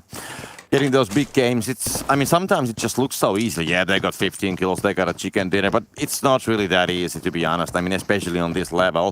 So the big games, they don't happen automatically. And sometimes we see like multiple big games happen in a row, not usually for the same team, but it's not so common. I mean, chicken dinners with less than 10 kills, they are complete normal as well. So it's not like guaranteed that even if you get a place on the last circle, even if you get a chicken dinner, it's not still guaranteed that you'll get those points, especially when you have so lot of aiming power as what we have on this lobby. So it's not definitely easy. And one thing I still want to point out is Destiny. They are in the Sosnovka Island and the circle like that. It's gonna be very late, and we spoke about them. Okay, they are my pick, but we also know that they will need the points, and this is not good for them. Yeah, it's definitely a trickier circle for them, of course. But Team Big, they have a great entry point into the circle from Severny. Game Lord are in the dead center of the circle in Yasnaya, looting up. TSC are taking advantage of the fact that there's no Exquisite Décode in this game number 2. So they have Jaja looting up Lipovka, the rest of the team around the mansion area. ChasMac should be aware of that. Excuse me. Of course, doing their normal looting around apartments and school. True. Well, yeah, some teams are missing, just like the, well, I gotta still say, the Imperium's first pick is still missing as well, so we don't have the champ. Thanks, Copter. Thanks for reminding me that, mate. Yeah, thanks. I don't know why, but I just needed to say that, sorry. Cool. But meanwhile, I mean, people are just looting. It's pretty chill. No casualties. All the 16 teams and 64 players, they're still alive. And Game Lord, they made the rotation straight inside of Yasnaya, so they're sitting on a dead center of the circle. And meanwhile, as we are closing on 5 minutes on the game, we can see that there's like movement on the edges, south and the western side. So slowly teams are like trying to figure out, yeah, we need to move at one point. The eastern places, there's like slowly teams moving on that area as well. TSC, ChasMac, they're on the mansion, shelter area. So that direction is taken. And it's not just only having a possession on the eastern side, but it also makes a huge difference for the teams who want to rotate from the southern side, because most probably they will try to still go for the eastern side. So I would say that the east side, kind of like the usual, well, not the usual, but quite oftenly used safe rotational path. There's multiple teams already on that area, and it might not be the case that it's so easy to get on the circle from that side anymore. We've touched upon Destiny heavily. We've highlighted Vodafone Giants somewhat. But let's not forget about super young roster and four Romanian boys. They weren't playing in game 1. So yes, there's to an extent less pressure because they have a game in hand compared to the teams around them. But they certainly do not, they cannot let that game advantage be thrown by a 0-pointer game, by a 1-pointer game, by a 2-pointer game. So I'm really going to be looking out on what super young roster and 4 Romanian boys do in this second game of the day. Yeah. Yeah, well, it's your pick, your second pick, so we'll see how it's going to go for them. But the circle, in the end, because it's the northern eastern side, I mean, the river is not playing such a big role. So changing from north to south, south to north, that is quite easily doable from the eastern side. Super young roster, they are choosing the northern side straight from the west, as they will cross the Q bridge at the same time as we are watching Vodafone Giants building a possession right next to Yasnaya. So that's the one place that you can definitely play. And there's some kind of a hassle with the vehicle, and they will just move on. They want to cross there on the north side of that road and take the buildings which are like even closer towards Yasnaya. A lot of teams heading towards the center of the circle. Conqueror in the Alamo. I thought Vodafone Giants might go there, but Conqueror were able to get their Giants up to go to that western side of Yasnaya position by the river, which I would argue is to an extent the better place as well, because it's slightly more elevated. They're able to get a little bit more information on the teams around them. A little bit of action starting off as Nexus gatekeep the members of Destiny and pick up an early kill. That's going to put Destiny down to 3 players as ChasMac push back TSC. Yeah, the situation on the south, which we saw, there's a bridge gatekeeping situation. So Nexus is holding the west side bridge, and Destiny was trying to make a cross. And well, there's going to be, as we saw, casualties as well. So Beg for Mercy is going to be taken down, and Destiny now will have to continue the 3-man stack. So I can't say that the games like this and the first one have started well. They have had some early casualties on both matches. So we'll see how Destiny is going to be able to kind of like get those scores they need. But you mentioned Imperium, that a lot of teams are stacking on the middle, and that is absolutely true. There's so many teams currently on the middle, and it usually means only one thing, that, you know, when the circle starts shrinking and maybe doing hard shifts, then it's usually a complete chaos. Game Lord have such a big split in Yasnaya as well. Not even that very edge position. They're kind of in towards the center in the 1-1-1-1 north and south of it. So I'm kind of curious on how effectively that's going to work out for them. It is only phase 1, I suppose. Unicorns of Love, 4 Romanian boys clashing on the western edge of the circle. Have to see if any knocks pursue with that one, as phase 2 does continue to shift up north. We're heading much closer to a stall bar finish.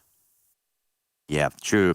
So many teams, they try to find shelter from Yasnaya and from the south side buildings of it, because problem with, well, not really a problem, but the fact with Yasnaya is that on the northern side of it, there isn't much places anymore. There isn't that many buildings. The density of buildings around Yasnaya, there's a whole lot more on the southern side than on the northern side. So that's, of course, why the teams are picking the southern side, because it's still like close to the middle.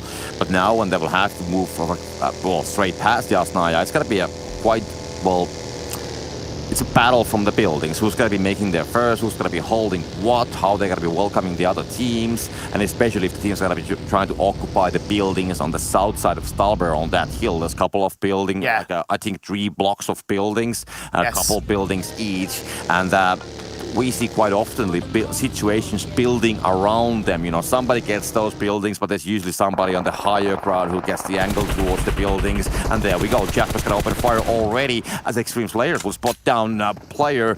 And now we can see other falling down and Beg for Mercy. Well, finally flushed down, at least based on the kill feed.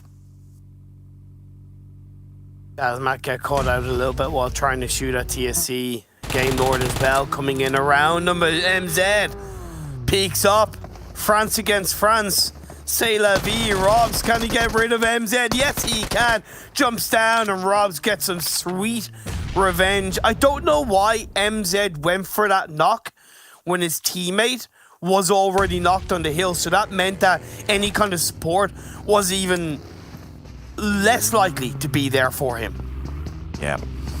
Well, a lot of the situations are building up, so ChasMac, they'll have to deal with Game Lord and also with Xtreme Slayers. They are trying to third-party the situation from the western side. We can see Muzi watching it from the reach, using that as the cover. Trajan has spotted that, but yeah, it seems that situation might, well, not going to continue, but Azur's going to be knocked down for the second time. That's going to be a DP spray coming from the distance with a 4-time scope. ChasMac, they seems to be moving their vehicles already. Do they want to leave? It seems that at least one of the members will be just heading towards the eastern side. The building is on that direction, will be held by Team Doom, so I don't think he's going to go for the building. He just wants to find some cover or get away from the situation. But Trajan will be left inside of that warehouse, and doesn't seem to be having a great way to get away from there. Shannon will just keep on driving, a couple of the shots on the backside, but he should be safe. Victor stole that kill away from Xtreme Slayers as well onto Azer of ChasMac. You like those. You know, a kill always feels that little bit nicer when you steal it from another team. You take those, you take those. Shadowend tries to move away from Conqueror in the desperation of a move, just kind of hoping that he gets absolutely unspotted, and that seems to be the case. He'll survive through this phase 2. I think we need those stealing stats at some point, like how many kills you have stolen and who's the biggest stealer of all. I always enjoy those stats. It's kind of like shows how opportunistic. Well, yeah, and like how well, I mean, how much you can get those kills away from the other teams. But I had a different word on my mind, but I'm not going to be getting that proper term. I'm gonna get back with that one. But yeah, the stealing stats, I just absolutely love them when they are happening as well. TSC moving players more together, circle shifting towards the western side from Stalber. So now all the teams who actually took cover on those buildings on the south side of Stalber, they will have to move. And when we go towards Severity, there's a couple buildings, you know, on top of those hills, you know, some small houses here and there. But there's a lot of like small shacks, so teams will have to use those. Maybe just use some dips and ridges as a cover as well. I don't think that there's enough buildings for all the teams unless they're really spread on the edges of the circle, for example, on the southern side. If Unicorns Love can deal with LMV, that will be perfect for them on the western side of the circle. 4 Romanian Boys and Eastern Stars dealt with that absolutely tremendously on this circle shift. The warehouse and the houses close to the warehouse are the two probably best spots to control inside this circle, so they both occupy that area. Xtreme Slayers are a little bit late to the party. Yeah, true. But it is completely clear that a lot of pressure will be on the eastern side, of course, because that's the way where the rotations are coming. But some teams came very late. Unicorns of Love, they have been just chilling on the west side. LMV, they rotated, actually, they're still on the blue. They came very late on the last circle as well, and they will be also coming on the western side. So these teams, they have a decent situation. Also, Nexus is now finally crossing the bridge from the garden, so they will be coming on the southern side. So some teams, they're just staying off the radar from all the action they're trying to figure out. But now, super young roster will spot TSC. The nade is going to go towards Vitoni, will not deal the damage, and Vitoni tries to do some damage, but no, he's going to be getting some damage himself. He's going to be taking more and more. Molly's going to come, and the spray will be connecting as well. Seek is going to find Vitoni, and he's going to be falling down. The Molly might be flushing him down, but also Result is going to catch on the Molly as well. So it's going to be happening both sides. The damage is dealt, and now this fight is going to be full-fledged, definitely. These guys, they will go all the way till the end. Aliyah is knocked down. Using the underground is quite important. Excuse me, Nexus starting to shoot against each other as well in towards this position on the south edge of the circle. TSC do have a lovely spread across the way, but Tam gets knocked. Faker turns something in the favor of Super Young Roster. This is an important fight for Super Young Roster. Right now, they're 19th in the standings.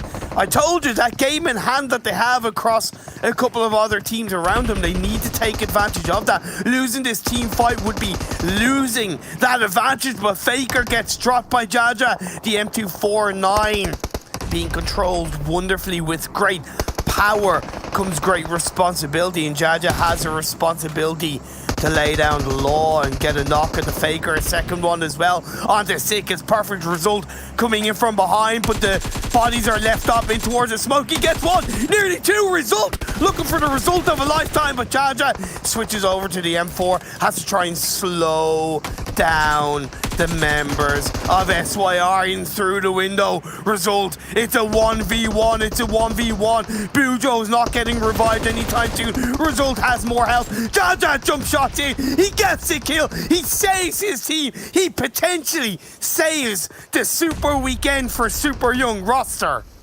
Yeah, they will get those kills, and, well, they're going to lose some members as well, but they can still continue at least with 2 members. That's what I'm expecting, but definitely winning that fight, they will need to move as well. The circle has been shifting. Meanwhile, we can see Nexus and Excuse Me, they're having a battle, and a lot of smokes actually there, and this is definitely a situation that I would love to see somebody third-partying as well, but that's going to be happening because they're so far away on the southern side. Excuse Me, Mishi will put that utility into play. We'll be finding just the smokes right next to the building, so they can actually have a place where they can move. Mango goes full offensive. We'll be trying to do some pre-fire through the smokes. Will not find it for now. We can see Creator just hiding behind the wall, waiting for the Excuse Me players to come there. And Costa is going to be moving on that direction. Curse going to be spotted down, and there's going to be damage towards him. And we can see Creator take it down. It's so a third party. One player falling down, and Nexus there still waiting for it. Yeah, the shots are coming from the east. There's going to be Unicorns of Flop there shooting from the inside of the zone. Now Mishi's going to go full offensive. There's going to be still player hiding inside. Bam! He's going to be taken down in the end. Mishi gets that one, and Nexus Gaming, they are gone. But Excuse Me, even though it looked that they might have a trouble, they can still revive the whole team. But Unicorns of Law, they are looming there, just waiting on the southern side of the zone, and might welcome these guys. Oh my lord. Oh my lord. By the way, to let you all know that Woodson the 6th player from Unicorns of Love is playing instead of Fresh. Today, Fresh has as far as I know, a pretty major exam in a school. So good luck to him with that exam. If you slay it as much as you do on the battlefield, you do absolutely fine. So welcome, Woodson, to the PMPL. It's an absolute pleasure to have you playing in Unicorns of Love and to be casting you in these games. The game goes on though as Conqueror try to hold back and play around Vodafone Giants. Sebi is able to duck down. Nano in behind the McLaren. Looks to try and get a couple of shots up of Vodafone Giants. What are you doing? That's a little bit weird, Sebi. Not quite knocked, but it should have been, as he should have connected those shots off. Yeah, it's a problematic situation. Conqueror holding 2 guys, so they don't have like a huge advantage from the location, and they might be losing one more member, but not going to be happening for now because the Xtreme Slayers getting a lot of casualties from multiple different directions. At the same time, Ace is going to be taken down, so Vodafone Giants, they will find Azzy, and that's a flush as well. So down to 1 player they go, and now just holding completely alone that Wizard Tower. Or is the guy going to be, still there? So Jamas, as we can see, just battling with the Vodafone Giants. They're holding it, they're moving more troops on the sea. We can see 1 player falling down from Vodafone Giants. That might give a chance, but no, that's gonna be Conqueror taken down in the end. It's gonna be burning in the end, and that's the end of them. So we're gonna be losing 1 more team down to 12 teams and 32 players. We go. Super Young roster did get that little bit of third-party knock onto Vodafone Giants, but he'll be able to revive up. Eastern Stars move down. The next circle shifts up. It centers towards Unicorns. A lot big. Finally have to move away from their compound and the edge of the river position. LMV have 2 players, I believe, inside a shack in the center of the circle. 4 Romanian Boys moving from the western edge, trying to suppress, hold back Eastern Stars, but they have Unicorns of Love on the high ground below them, and that's going to be easier said than done, dealing with both of those teams at once. Yeah, true. Destiny, they're still holding 2 guys on the northern side. That's quite far away from this situation, but the 4 Romanian Boys with the 4-man stack, they will open fire now towards well, there's going to be a different situation. Eastern Star's going to be going straight towards LMV as they're holding the shack cap. Hala at his. Can they actually get the guys down from the shack? That's going to be 1 player falling down. Only 1 inside, and they're moving more players on the scene. Perfect. So he can stay alive, and that's the end of it. Japan's going to be taken down as well. Eastern Stars will destroy LMV Gaming, and they have the shack. They can hold that with the 4-man stack as well. They have 5 kills so far, so everything's actually looking pretty good for the Eastern Stars, but not for same for Destiny. They will lose Texi and Mozaro, and excuse me, at the same time, huge spray coming towards them, and they will just drop straight down from the buggy, and that's the end of it. 4 Romanian Boys goes, okay, there's a moving vehicle, the moving target. Let's get this show on the road, and boom, down they go. A couple more kills in favor of 4 Romanian Boys. Big have Mihi and Swave in the circle. You have Doom left with just 1 player up. Unreal outside the circle. SYR, I believe their 2 players are left up. Vodafone Giants need a giant of a game. But Unicorns Love, they're the only team on that southwest side. They have control of it. Yeah, it's a very open circle where the teams are currently heading. We can see Super Young roster not getting them. They will be taken down on the eastern side, but also Team Doom was actually fighting with them. Took a lot of casualties. Now Big is going to be trying to hold the Vodafone Giants on the other side. That's going to be happening on the east side as well. Serbi tries to deal with the damage, but no, it's going to be taken down in the end. Big is going to win that one, and of course, who else than Beast will get the final kill. So again, we're going to be losing 1 team, of course, with only 1 player, Vodafone Giants coming in. It's not easy, and having a full stack almost in front of you, I mean, that's the expected result from it, but still he tries. 4 points game 1, 8 points game 2. Honestly, it's a lackluster day from Vodafone Giants so far. They still have 2 more games to go to turn it around. 6 teams left up. The next phase is about to pop. Shadow in. Looking to be a shadow in the night as the circle centers towards Eastern Stars. interesting circle and interesting setup in overall, because ChasMac, okay, they will fall down now, but they only had one player, and that's the Team Doom taken down as well. So now we are only having teams with 3 or 4 players remaining. All the solos are gone. So we have 4 strong teams, and Eastern Stars holding the middle place. That's the Shack. We can see Mishi already exploiting that angle, wants to get some initial knocks. They want to take these guys down. That's the best place in the circle for now. But it's very, well, it's not easy, but I mean from the northern side, you can play the reach on the other side of the road, for example. Somebody might be moving there. There we go. Kapahala finds one of the 4 Romanian boys from the distance. He's so goddamn dangerous. He's disgustingly dangerous. What a warlord. Absolute legend. He just steps out of his shot, pops his shot, gets a knock and rolls back in. Absolutely insane. Rokus was knocked from Unicorns of Love. I believe he's trying to get revived up. To me, the team with the best advantage is big, because they have that low ground dip that they're able to move around and play behind Eastern Stars, and they recognize that. But so do Eastern Stars. They want to protect themselves against all of these teams. They don't need to worry about Unicorns of Love for the time being. It's all big. It's all 4 Romanian boys. But just like that, 4 Romanian boys take it out straight away. Yep, everybody needs to get inside of the zone. And, you know, there's like maybe space for 3 teams. Big is gonna take that northern side, especially behind that ridge there. But that's a good place to play. And now Unicorns of Love and Eastern Stars, they have to battle from that shack. And of course, there's like small landscape cover for Unicorns of Love, but the utilities, they can do so much of damage towards Eastern Stars. As we can see, Unicorns of Love is already throwing all of those. Big, of course, they have the angles from that location towards both teams. And Bazzi is gonna find a very important kill. That's gonna be one player falling down, Ilin. And now the utilities from Bazzi, will that be connecting as well? Nope, that's gonna be going a little bit on the side, but Eastern Stars, they are holding the place quite nicely. I mean, they have lost 1, yes, but still, it's a good chance that they can actually hold that place. It's all about the third parties, because Big is going to be throwing a nade, and that's going to go straight towards Eastern Stars, because he's falling down at the same time, and Kapahala will go down with that nade, and that's Beast getting a lot of damage is dealt, as we can see from the side of the angle, and at the same time, just one member from the Eastern Stars still trying to hold down without being knocked, but that's the end of it, and they will be taken down. Eastern Stars, they will not make it on the top 2. It was close. It was always going to be difficult.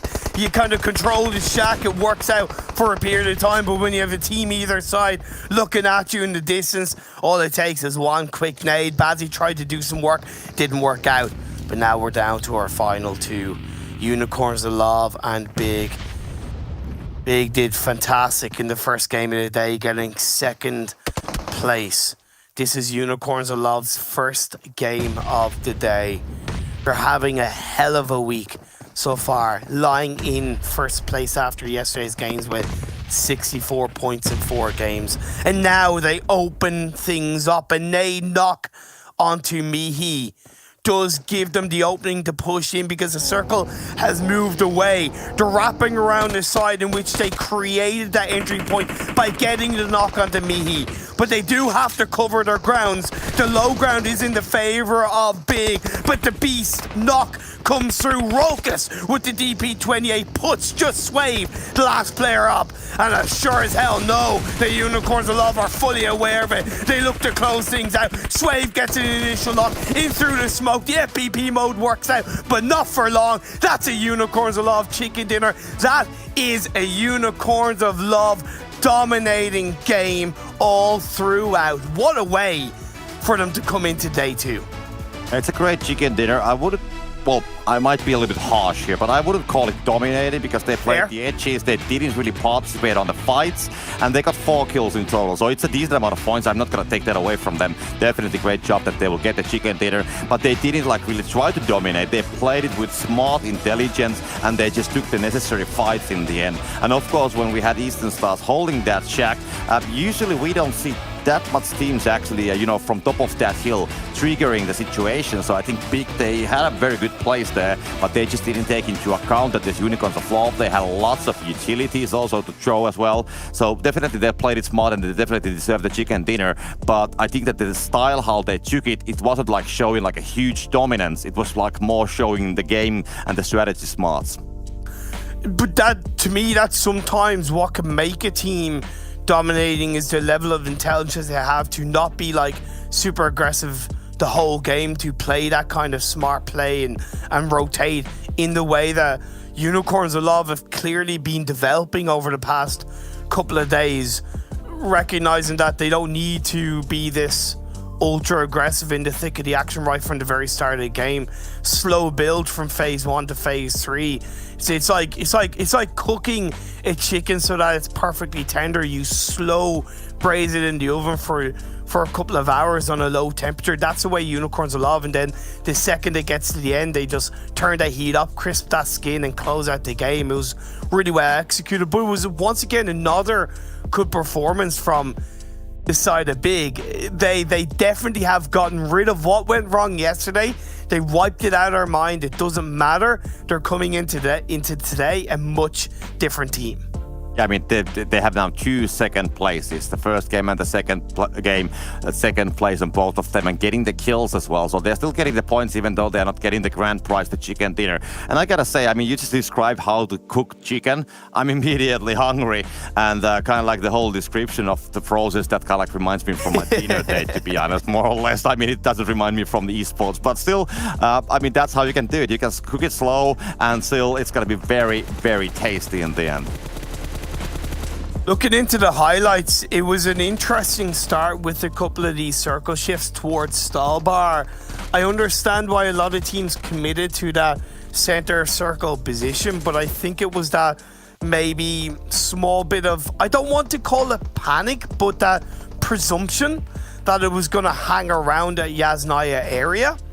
And that's where it did benefit a couple more teams that played a little bit more on the edge of the circle, because even though 4 Romanian Boys weren't in the top 3, they were still similarly rotated around that maps like Unicorns of Love, and that got them 4th place. So teams, I get why they committed to the center of the circle, but in hindsight, maybe was a little bit of a bad idea.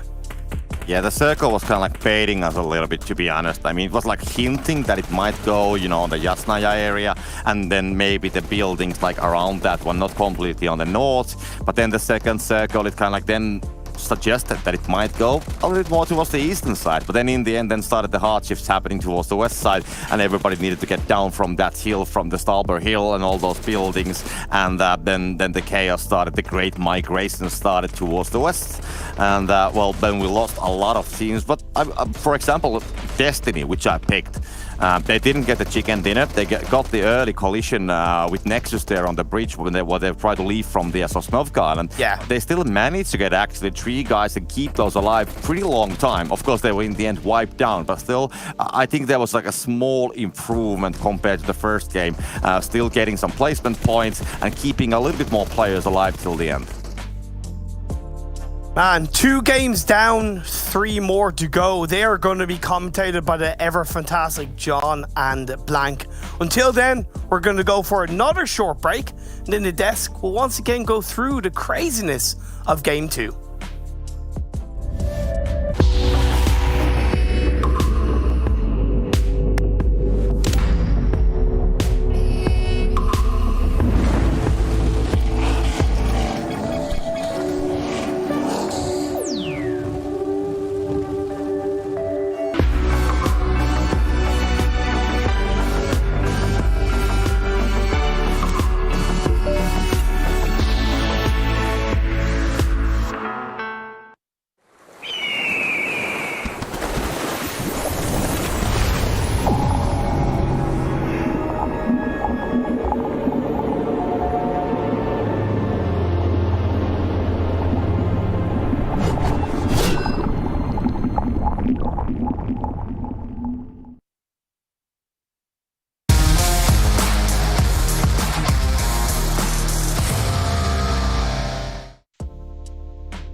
Well, no matter how much Imperium wished and hoped, Champions Club could not take the chicken dinner because they were not played, unfortunately. But neither did Destiny, so both of our casters not being correct on our predictions, but neither were we, to be fair.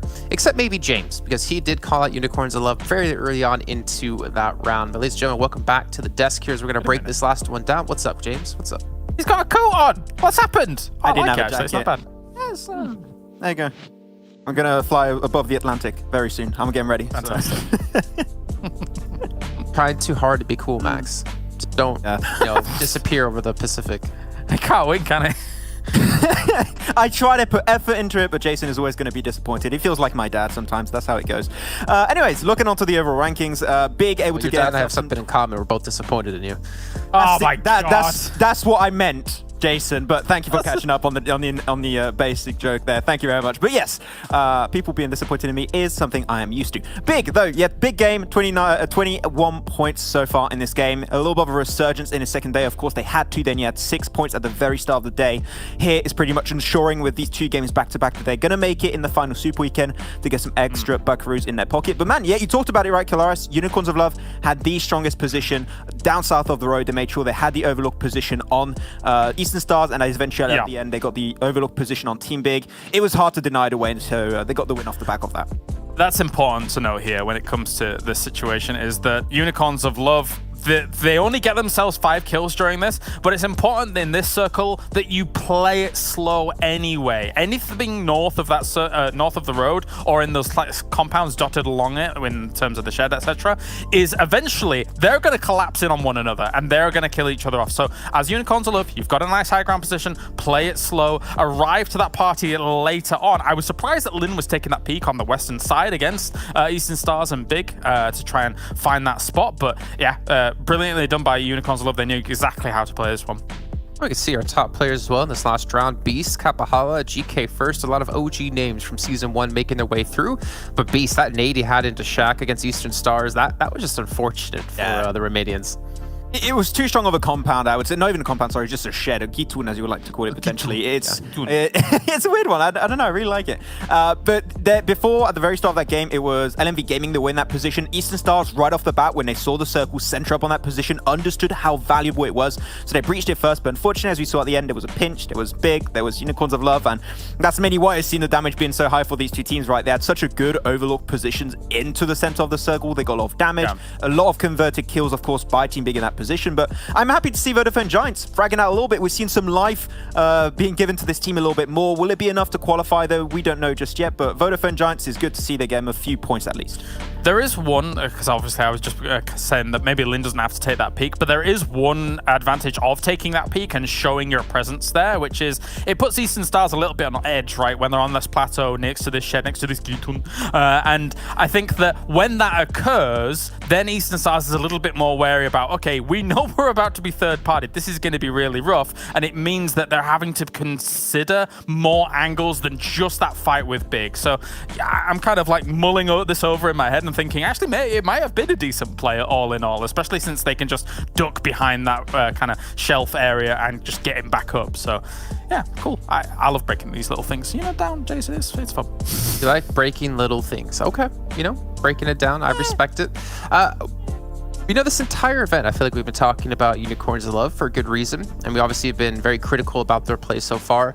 But I went back, I did the numbers, and by me, I mean I requested the graphic, and Matt, our lovely graphics guy, put it together for me to just show you the turnaround Unicorns of Love had. We're going to compare their League Play Week 1 against their League Play Week 2, and you guys at home might get an idea of why we've been saying this team has so much potential, has so much power. Look at the stat change between them. 7.8 kills average over the course of these last 5 games in the league play. Wow, that is, it's just night and day here, Kalaris. That's all you can really say when you look at the stats. It's down to them making it to the late game way more consistently. 23 minutes average survival time compared to just about 90 minutes beforehand. That is absolutely insane. And Unicorns of Love, the thing is now, we saw it last Super Weekend, right? They use these kind of stats also in the Super Weekend. So, man, they are definitely living up to the expectations we had set for them at the start of the event. Imagine just casually doubling up all your numbers. That's just Unicorns of Love things for now. I mean, they were finding their footing at the beginning of this tournament, and it did look shaky. Playing a good old game of tug of war and slipping a little bit. But, they stabilized. They were able to get back on form and pull the other teams off here. This is extremely good for Unicorns of Love, and a scary story to tell going into the Super Weekends. I've already said it multiple times, Jason, but I do feel like Unicorns of Love right now is back on that level where they are the favorites again. They're back on the road again. But I will say this, though, and you two can disagree with me if you want. I feel like we still haven't seen the full potential of Unicorns of Love yet. I feel like they still have room to get better and to improve. Yeah, I think that's what we touched upon with Kalaris yesterday on the desk, right, Sender? We still think this team has a lot more to give, and I think that compared to last PMPL season where Panda already played some events before the PMPL together, so they had that synergy already getting built up, and there was not that language barrier. That still could be an issue internally. Not too sure. I'll have to check out with Veggie potentially. Don't ignore my DMs anymore. I don't know. I know you don't want to get cursed, Veggie, but please respond to my DMs. Can you explain that? Can you explain what you mean by that for people at home? I mean, yeah, because I was talking to Veggie, which is the team manager of the entirety of Unicorns of Love, and I wanted to have a little bit more insight as to what's happening for the changes inside the team, and he just didn't reply. And he said, "Well, I didn't want to get cursed." I'm like, you know what? That's a very fair point. Is that what you know what? You might have more chance. I think he responded to me right now. I think he responded. I have to go check it out. Yeah. Getting ghosted by managers, man. I mean, that's hilarious. That's SSU down to a T. Let's take a look though at Big, another team who's had a big turnaround between yesterday and today. They're at the bottom of the leaderboard when it came to league play here in this week, but they've been able to step up huge today. They've only played 2 rounds to be fair, but just like Unicorns of Love, look at that change. You're hoping that they're able to convert something on a circle like this, right? When they are the ones that are effectively controlling the north of Erangel. They rule it with an iron fist, Jason, up in Severny, and so they have ample opportunity to find themselves a decent position up near these compounds, if so be it. But also, they should know how to play these areas as well. So for them to be able to kind of take these little spots, I think very, very important. Yeah, okay. And it was also, we got to keep in mind, he had that really good off angle. If he did not go down, that could have been a big win, potentially. So it could have gone completely differently at the end. Sorry, I'm trying to jump in, Max, because we don't have too much time before the next round kicks off. And there was a play you wanted to break down for us with our lovely Telefrustration. Telefrustration? Well, is it called Telefrustration? Better get it right, otherwise it's frustrating. Fair enough, okay. Yeah, Telefrustration is going to be a very quick one, but I just think it was a very interesting detail from Result, specifically from Super Young Roster. So this was a fight that was happening between Super Young Roster and TSC Legends. TSC Legends suffered big casualties, so did SYR, and then it was down to a 1v1. And you'll see that currently it was Result versus Jar Jar, and you have to move on forward. So Jar Jar in this position, Result is going to have the information very soon that Jar Jar's currently playing in that position, pushes it a little bit more. Here's the shot. And very interesting fact is that Jar Jar, of course, being in a position like that, expects Result to peek around the corner exactly here. This is the normal line of sight. You're potentially trying to aim for a headshot or a body shot minimum. But Result, being 10 bajillion IQ in this entire move, understands that he has a little bit of elevation. And the next play that he's going to be doing is absolutely insane. I just love to see that play coming out from him. Oh, I went a little bit too quick. I spoiled it a little bit. There you go. Just move it forward. Jumps up forward, gets the elevation, jumps above, and goes for the great jump shot. It's a small move, it's a small detail, but that fraction of a second of extra surprise factor he brought in that fight was fantastic, and I think that alone just allowed them to survive, get some extra placement points off the back of killing TSC, so love to see it. Great job from Result. It's a small thing. Generally, you're lining up for a headshot, but you can't get that with that jump shot against him, so it's really nice. Yeah. Unless you have 10 bajillion IQ and your brain is the size of one of these maps. We do have our next match coming up. It's going to be over on Miramar with Group C sitting out, so no LMV, no game learners, as you guys just saw there. But it's time to bring in our commentators. So Kalaris and Max, I'll check with you guys in a little bit of time. And the wise words of S Club 7, it ain't no party like a John and Blink party. Take us into the next round, boys. Wait a minute. I don't think that's right. I'm gonna have to fact check you on those lyrics, man. Although I don't know S Club quite as well as you, I guess. But yeah, fair enough. Which member of S Club is blank? Which one does that make you? Huh? I don't know, man. Honestly, I don't really follow S Club very closely. Sadly for all of us, I am not an S Club fan. Or maybe happily for all of us. But we are heading straight into our next game of Miramar. Honestly, been a good day so far. I've seen some big step ups, and I think it's nice seeing Unicorns of Love converting that confidence now, John. I think that we had high hopes for them. I know we've been touting that improvement game coming through for them, and it's good to see that hasn't dwindled. As we see a lot of times, some teams have a great day and then it's just all downhill from there. But luckily, we're starting to see this team actually perform goddamn well, actually. And they're pretty much guaranteed to be qualified, right? I mean, they were, I think, before the end of yesterday almost. But now, Sats up, I think they're on 84 points now at this stage before this game. It's basically impossible for them to actually not qualify in these scenarios. I don't want to say it's fully impossible because I haven't run the numbers, but I would bet a lot of money on it. Yeah, I mean, they're clear 20 points ahead of the second place team in SKP with 5 rounds played. So, yeah, it is impossible. I'm going to put it right now. It is impossible. I think for teams towards the bottom, Exquisite Décode UK, Super Young Roster, Destiny, Deus Sirens.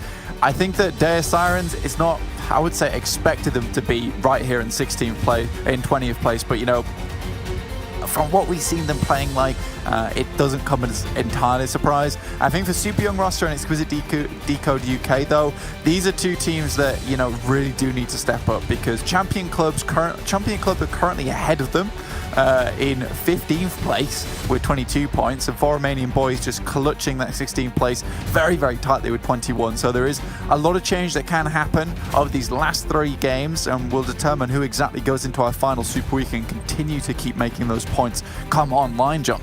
Yeah, I think specifically this game is most important for Destiny to be looking to get into this one. Currently dropping in Gera Bronca. They have 6 games played. They have 17 points blank. Currently, they have 110 points in the Super Weekend. They are very much within striking distance of teams that to qualify below them. Specifically, I'm looking at Nexus Gaming, right, as a team that is all but confirmed to be qualifying as well. So if they get into this Super Weekend, it's likely they can leapfrog Destiny. And the question is, does another team below them get in? Well, SKP team almost certainly going to qualify here as well, which puts Destiny a little bit at risk here. So if the Vodafone Giants get in, sure, maybe they'll be able to jump on up. But it's not guaranteed, certainly. No, and I think with Destiny, you know, things get especially sweaty when you start looking at SKP team in particular, because if they were making it in and they had like 30 points and they barely scraped by in 15th place into this 3rd Super Weekend, Destiny can kind of be like, it's not so bad. But with SKP looking so good and ready and raring to get into that Super Weekend and start putting up some big points, I think you have to be a little bit scared. And it's almost this point in time where, like you say, John, for Destiny, qualifying it will be the most extreme relief for this team. So I think for Destiny, things need to start changing, and quite drastically. Dropping up towards Campo Militar and Tierra Bronca, not the worst thing in the world. I mean, everyone's seen LMV do it now. They have a fairly easy time coming back in, but I think that's majority the case because LMV is so good at what they do, which is playing on the edges and finding those little areas and alleys where they can kind of sneak through on Steen. That's all right. Yeah, it did. Yeah. That was spooky. Yeah, went all the way through. Destiny only have 2 games left to play, right? And they need to be putting up about 30 points, if we're honest, at this stage to be in for a chance of qualifying at this stage, which means that they need big games. They need big points, an average of about 15 a game, which is not easy to do. You know, you need to be top 5, getting a decent chunk of kills, both games on the trot. Yeah, I mean, we saw Unicorns of Love pull off what we would describe as quite the small chicken dinner. You know, you've headed to the supermarkets, you don't have all that cash, so you don't go for the big chicken, you go for the small chicken. Nuggets. Instead, the nuggets, yeah, you would go for the nuggets, and not the 6-piece. You go for the 3-piece there. So kind of sad for them, but it'll do the trick, and it did get them the points necessary. So realistically, Destiny playing all the way on this northeast side, there is a chance that they make it towards the end of the game and just go for the 3-piece. Those chicken nuggets, get them on board. It's not the biggest meal in the world, but it will satisfy. The thing that I'm most irrationally angry about in this world is that you can't get a 9-nugget meal. But there you are. Oh, I mean, yeah, to be fair, that is quite frustrating having to buy everything separately. Why can't I just do it on one page? Come on, guys. Sort it out. Yeah, got to sort it out. Yeah, this is our PSA for chicken nugget meals. But we are looking straight back at the game. We're on Eastern Stars currently, playing with Octavian, Bazzi, Athis, and Kapahala, which seems to be now their pretty standard rotation in terms of their roster now. Great team all around. I think this is a very, very strong team. OG players as well. Octavian becoming one of my favorite players out of this entire lobby. Yes, Kapahala gets them out of a lot of sticky situations, but I think Octavian has been kind of the rock for this team so far. With Kapahala going down sometimes early, he's the one to really pull the team back together again when the sweater gets just a little bit unknitted. Octavian's quite a Roman name. It feels like a Roman name, right? I'm going to have to look up who Octavian was in the in history. Oh, there we go. A former Roman emperor, Augustus Octavian. Okay, Caesar Augustus, also known as Octavian. There you go. Well, there you go. I mean, that's perfect for Octavian because, you know, as we all know, Romans made some great roads, and that's exactly what Octavian's continuing to do, is keeping our Eastern Stars on that straight and narrow, and that's what we like to see for this team. Coming back straight over to SKP versus Conquerors, Alendo is down, so SKP a little bit far away from him, and Conquerors are starting to move up. Clink just about makes it out of the way. Just about escaping the crosshairs. Conqueror, I feel like these guys clashed with SKP on their last drop in Miramar. I mean, why not? They're both in the same position, right? They tend to clash, but it's a little bit spicier than the normal Picardo drops that you might see. I feel like not a lot of teams go this up against it when fighting one another. Yeah, for both these teams, usually what happens is that they'll keep it pretty chilled out. They'll keep each other at arm's distance before moving in. But Conqueror's found that cheeky little knock over towards Alendo. Alendo kind of playing that off angle, so no one nearby to res him back up again. So now you have a 3v4 situation. Again, though, for the guys for SKP, they're absolutely comfortable in their position within the leaderboard. They're not going anywhere anytime soon. Conquerors similarly, 54 points, 6 games played. Like, getting a big game here or some extra points isn't going to hurt them, but neither it's going to hurt SKP too much. And now they're sort of slowing things down, right? This is the more passive phase. A nice nade through the window. Nicely aimed there from Yemez, but not really too much found from it. This is the point where everyone's a little bit looted and they don't really need to rotate away at this stage. So they're just sort of poking those feelers in.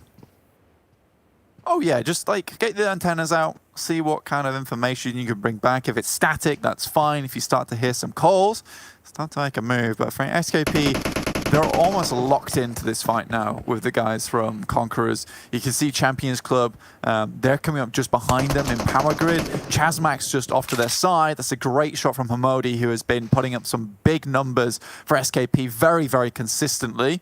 This guy has had a huge turn up over the past week or so. Certainly, I mean, his performance yesterday was, well, it speaks for itself. Guys, as a menace, and Amodi's still on the team, then still up and kicking. You got to find out about it. I think looking to cross the gap. Maybe a little bit of an angle, suppressing fire, and actually it's just going to cover Vito crawling back in. I feel like a lot of players might have pushed out. Maybe not a lot of players in this lobby, given that the general skill has gone way up, but obviously Vito crawling back, a much safer version of the play. Yeah, exactly. I mean, if Vito goes down, he goes down. You're still in a 3v3 situation. But yeah, it stops Clink from taking too many shots. And that is a great run out into the immediate shot. And I do think that is a mistake on Hamadi's part. He's played the same position for the last 3 minutes, and I think that, you know, Conquerors have his beat, so they really just sort of run out. Clink is a moving target and also can pre-fire a select spot. Now the rest of Conquerors, they're starting to converge on this position. They do get the res, but Rasho's underneath, trying to hold anyone getting too close. Hamadi will have to heal, but that Molotov is perfect. Brilliantly placed, and Conqueror allow a player to move over to Hamadi's position, meaning that they know where 2 of these players are. Able to find one, and now Hamud's pots are cut off. It's going to need a real stand out to be able to hold this one off, but with a nade over the top, it's just Rasho left for SKP. He jumps out, finds Vito yet again, going down for a second time, looks for the flush as well. He wants vengeance. It's on the mind, but out around the side of the cars, looking to hold it off, a sliver of HP, and they get done, and there unfortunately will fall SKP. Conqueror stay alive. This is good for Conqueror because realistically, you know, they've slightly fell off, and being able to win that fight is a good amount of confidence coming their way. In the meantime, ChasMac Gaming starting to take a fight with Champions Club up towards Power Grid, but we do get our shifts coming through now. They're heading all the way down towards the southwest, so Destiny's had a long haul ahead of them, but they've stayed out majority of the action. On our screen, we've got 4 Romanian Boys going against Nexus. We're trying to hold this down, but Redox has had a couple of kills that have been going through earlier on in this fight. Yeah, I mean, there's 1 player left on Nexus. DB, they're going to just get away from this one. Cars smoking.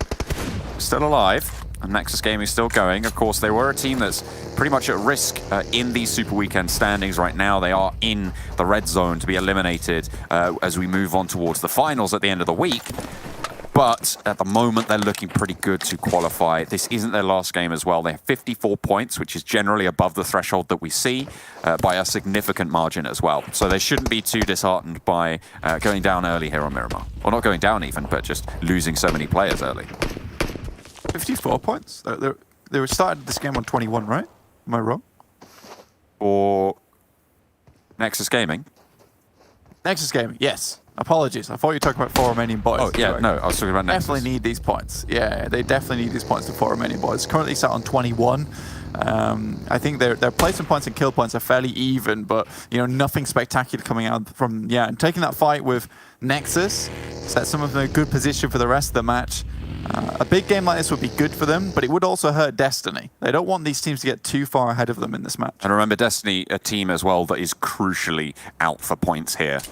Needs a big game for both the games they have left, including this one. 15 points really is the mark that you're aiming for if you're Destiny, so really need to keep the wits about them, play the best. TSC get a couple of spots over onto Team Doom after losing a player.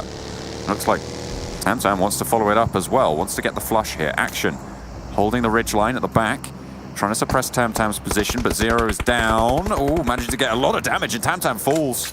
It was bold to go for this push. Might just pay the price for Tony. Not high enough HP really to go for this res right now. I think for this fight, it's going to continue a little bit awkwardly for Tony, like you said, quite low.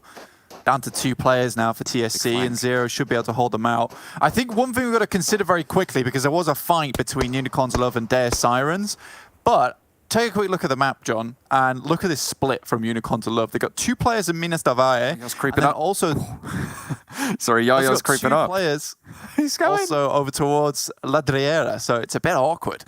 Sorry, I was cutting across you there, but Yaya is sneaking up on Frosty right now. Really quite slowly, going for a crouch walk as well. Maybe even taking care of that off angle, because that's a flush immediately if Yaya gets the knock. And then he has a pretty decent angle on the rest of Team Doom as well. I wonder who's going to get it. I think Yaya just went down in the middle there. Okay, fair enough. Did get spotted out. Frosty on the swivel.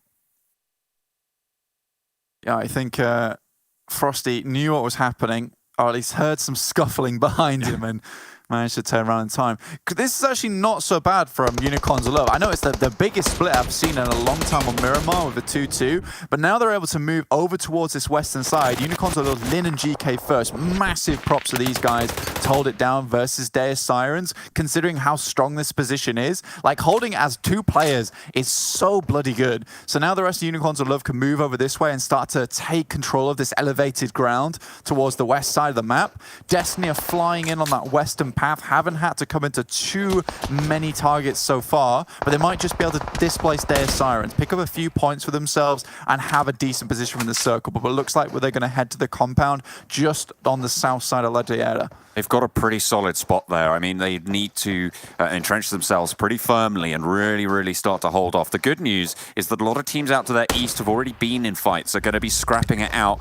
Being on the western edge of this means that everybody else coming into contact with you is going to be a little bit diminished in terms of resources, but that still doesn't guarantee you getting anything in these circles, especially in this lobby. On the south side, you've got Big as well, moving in from Miramar. Exquisite Décode UK probably going to follow that up, and Eastern Stars right at the back of the queue on the eastern edge.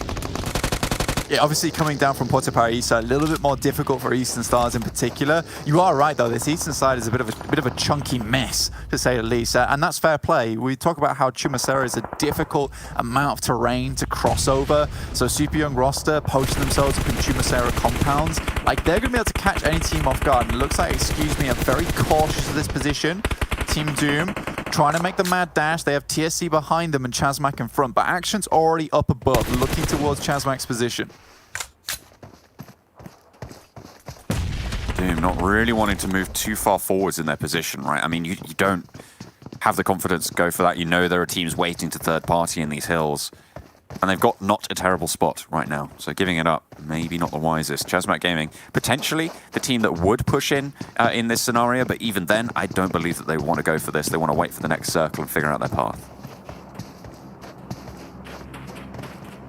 I think you're right, John. I think it's a bit of a difficult one for all these teams on the eastern side because, you know, you are holding out teams. And realistically, at this point in time, like, you're having to play the circle gamble.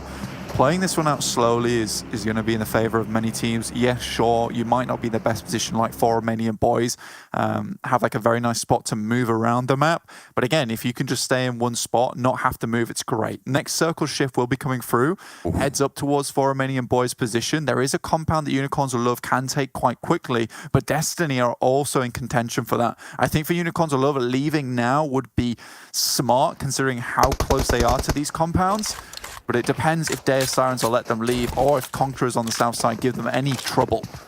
I mean, Deus Sirens can't do much really anymore in this game. They're down to Diavla left as the solo player. It's Big who are able to cull the herd over on the western side. Actually looking to move in for themselves. Unicorns of Love now moving in for the time. Destiny actually scouting out towards the compound the 4 Romanian Boys have right in the middle of this circle. And Destiny looking to mount up and follow up as well. Aegon regrouping. I feel like Destiny have scouted this well, and they're going to have to figure out their path, but they've got a lot of information. Yeah, there's the compound towards Unicorns of Love, and Unicorns of Love are playing this a very aggressive split once again, trying to get information on those teams on the western side down towards the south too. Woodson's already picked up that compound I mentioned before, just to the west side of 4 Romanian Boys, so that outpost is located. There is a flag in it, and it's flying with Unicorns of Love's colours. So there is a potential to regroup there later. Excuse me though, again, still on this eastern edge, Super Young Rostov had to slink their way through the compounds of Chumasera right to the edge of this circle, but that vehicle is close to explosions. Oh, that is toast. Mango gets knocked as well. Excuse me. Really suffering here. Super Young Roster holding nicely, and I don't really think you want to be sailing too close to the ridgeline there. Silhouetted just for a second, but Michi goes down, and goodness me, excuse me, just get completely thinned. Only one player remains.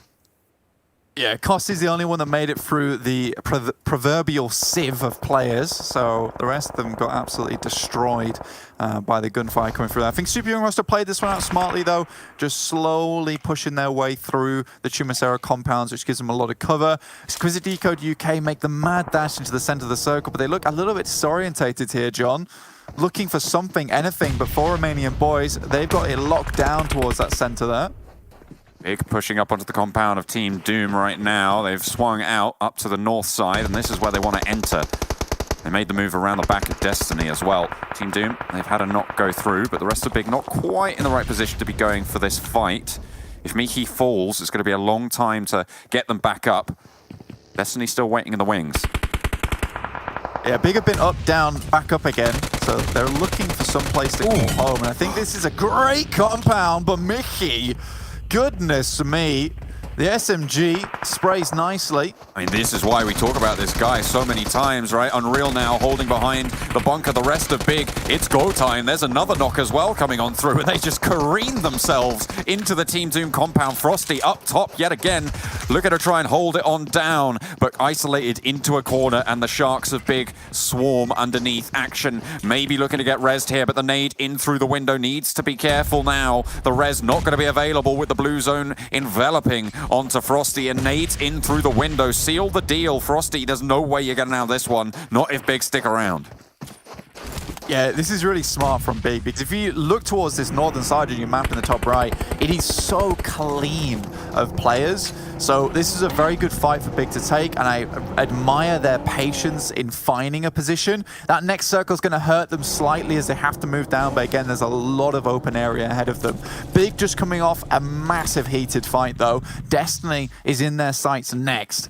So, you know, it's a difficult position for Destiny to play, certainly. They have Unicorns of Love who are on a tear, 4 Romanian Boys who are looking more like the boys we saw from the first week, and Big who are continuing to look impressive.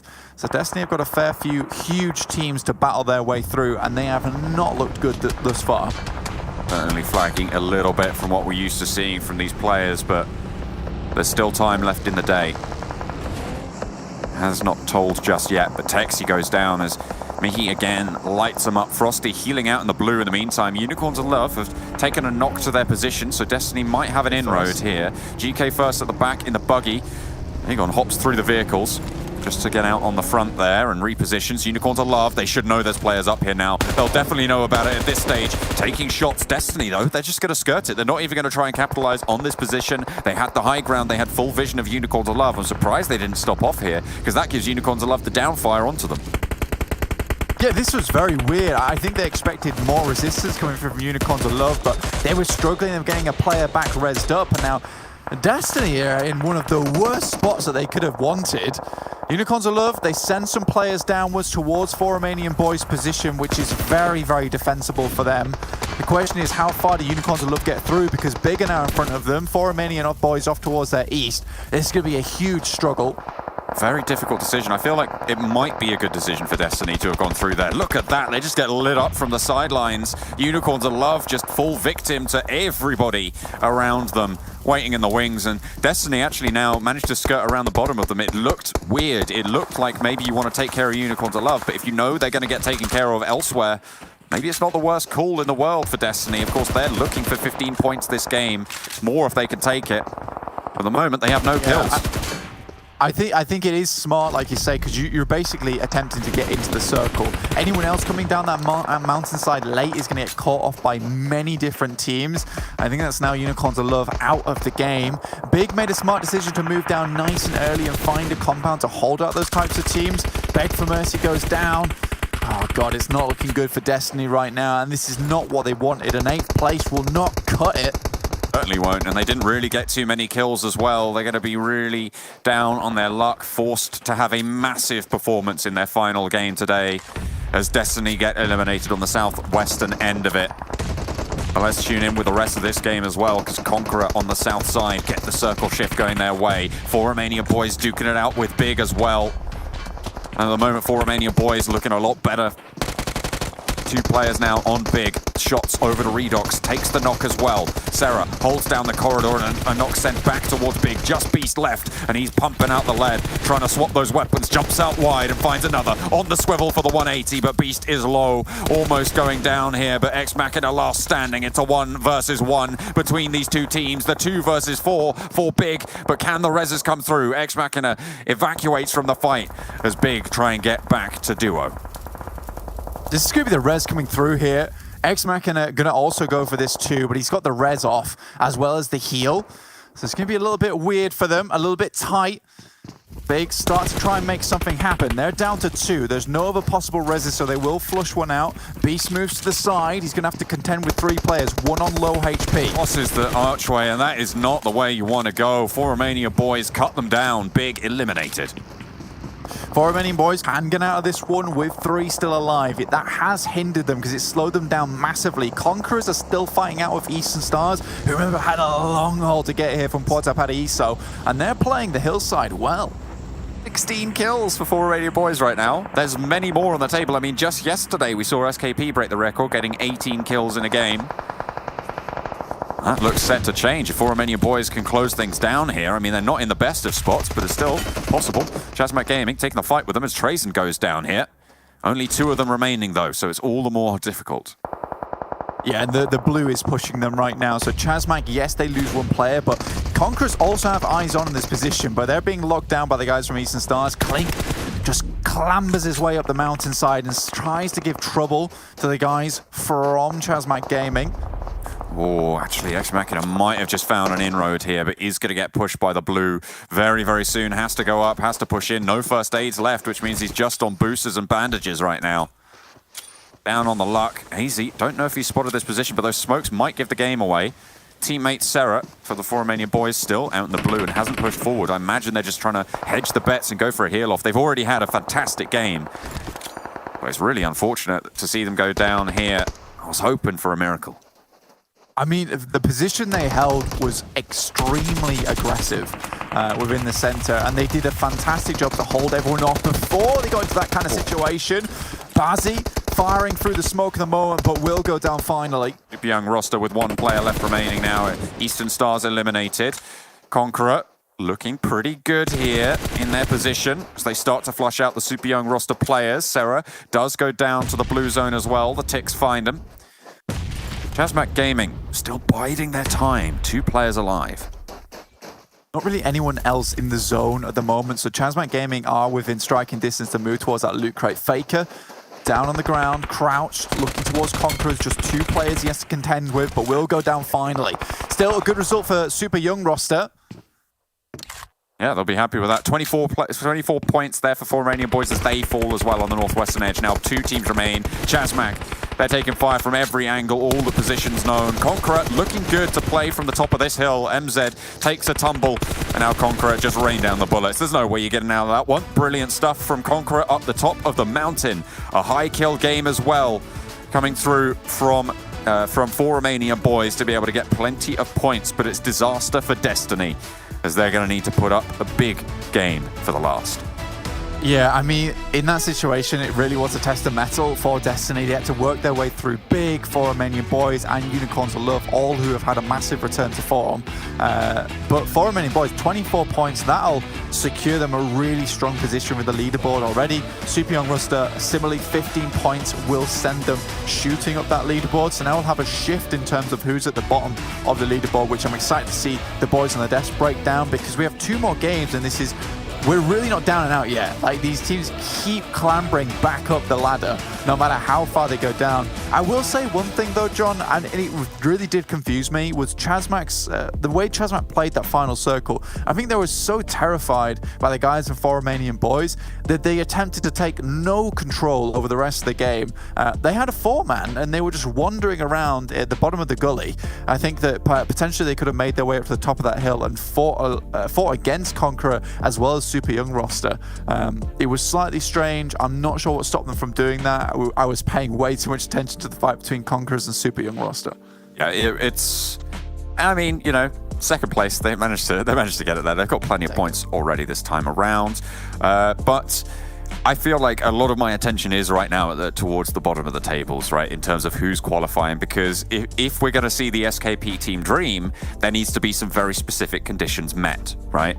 It needs to be 3 teams above them, really, who basically don't qualify for them to be in with a hope of making it through to the finals. And at the moment, we're living in a timeline where that's very possible. If both Destiny and Deus Sirens don't qualify, which at the moment, let's be honest, it's not looking likely that they will, then you only need one other team to go for it. And sat in the elimination bracket, I think at the end of that game, certainly at the start of that, a couple of teams will have leapfrogged them. It's going to be the Vodafone Giants, right? And this is the team that I'm going to be really looking at over the next 2 games to be potentially not making it and potentially allowing SKP Team a chance at the finals. Yeah, and I think for Destiny, things look ever more terrifying in the fact that they've played their 7th game now. They only have 1 more left in the day. Yes, for Vodafone Giants, they have 2 more games. You're hugely right there, John, that we need to keep a close eye on these guys. We need to pull out the binoculars, spy on them, creep on them. Yeah, we need to make sure they're doing good. And if we need to nudge them in the right direction, we might just do that. Maybe. I mean, that's what you've got to hope for. As I said, they need a big game. So pretty much they need to win this one, and they need to win it big. They need to get a lot of kills. They need to get a lot of points coming in from those placements as well. I mean, 24 might cut it, right? It might, but that would be a very risky way to go. They need to be getting up to 30 on this next game, and I don't see this Destiny putting in that performance. No, I don't see it either. And I think we do have to start being realistic at some points here, John, is that for Destiny, like, the game plan seems all over the place. Yes, they came down from Tierra Bronca and they made a good rotation towards the west side, but the plan fell apart after that. They kept looking for compounds, couldn't find anything, and then finally just fizzled out against the crashing tide of these players around them. So a very difficult scenario, but one that was doable. Unfortunately, Destiny just currently don't have the chops to make it happen. Yeah, they're just not on form, not from the players that we were expecting to see coming into this one. I mean, it's unfortunate, but it happens, you know, and teams will rise where other teams fall. And I'm looking at, you know, that's why, as I said before, right, the SKP Team Dream. Are these guys going to be able to make that run, right? It needs to be a miracle. And we said sort of earlier in the week, like, as soon as you're saying, oh, well, if this and this and this happens, as soon as you have 3 conditions on something, it's basically impossible to happen. Well, right now we're living in a world where it could just be one thing that needs to happen. The Vodafone Giants not qualifying. Yeah, and as we're going, like, it's seeming likely. We have a lot of information under our belt now, and you know, it's not a case that this is a team that we don't have. There's not a lot of unknowns about. We know how they play, and currently it could be the SKP Team Dream, because for the way we've been looking at it so far, John, I think for SKP, they're continuing to put these massive performances, and this beautiful, beautiful underdog story is starting to form for them. And I'm rooting for them. I am rooting for them the way it's working out. Right? I mean, I didn't think that this would be a team that I'd be rooting for, but you're right, it has sort of fallen out that way. That's just how the cookie crumbles, I suppose, sometimes. But we are going to be heading over to the analyst desk. They'll tell you a little bit more about the tables, I'm sure, as we reach the closing moments of our final day's games of league play. We'll see you in a few.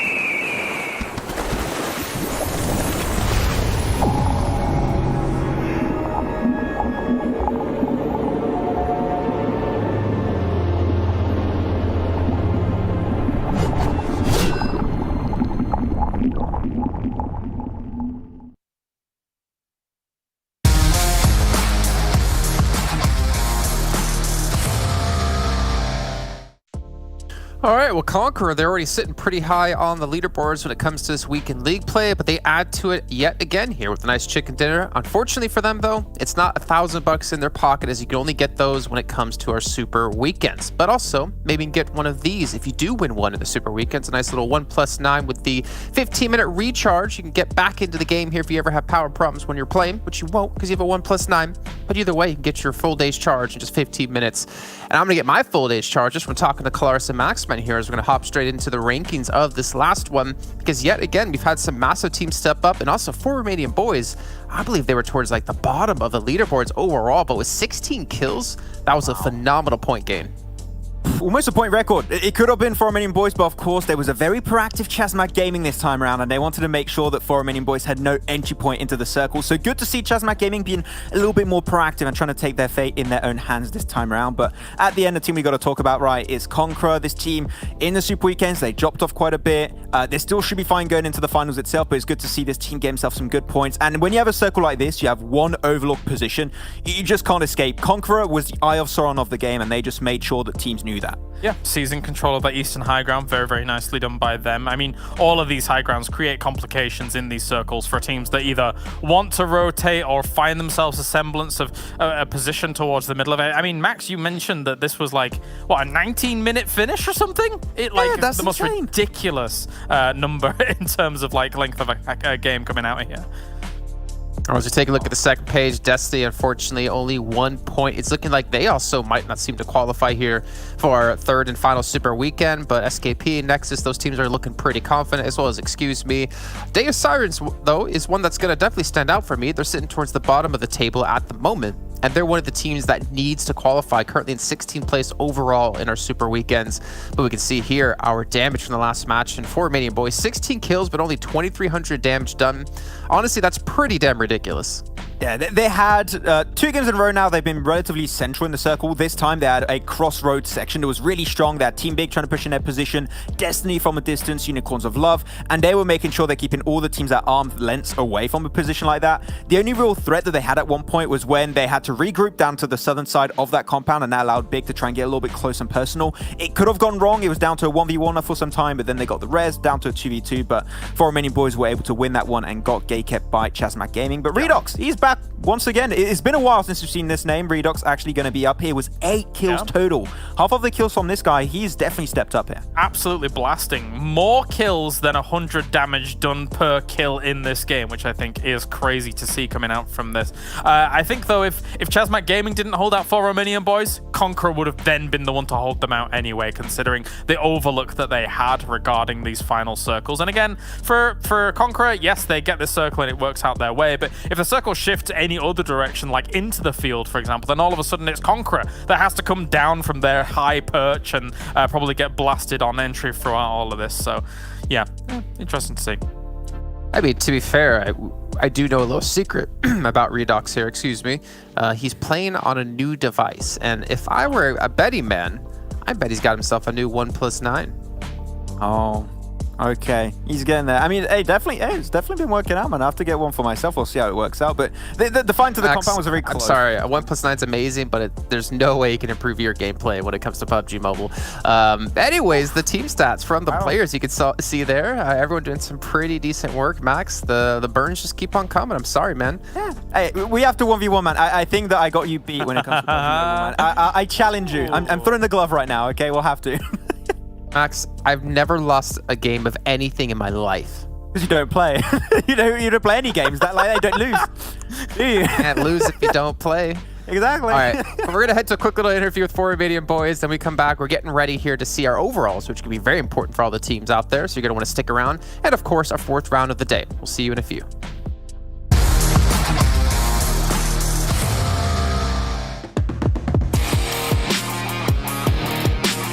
It's time for another player interview here for the PMPL Western Europe Season 2, and once again I'm going to be joined by Redox from the side of 4 Romanian Boys.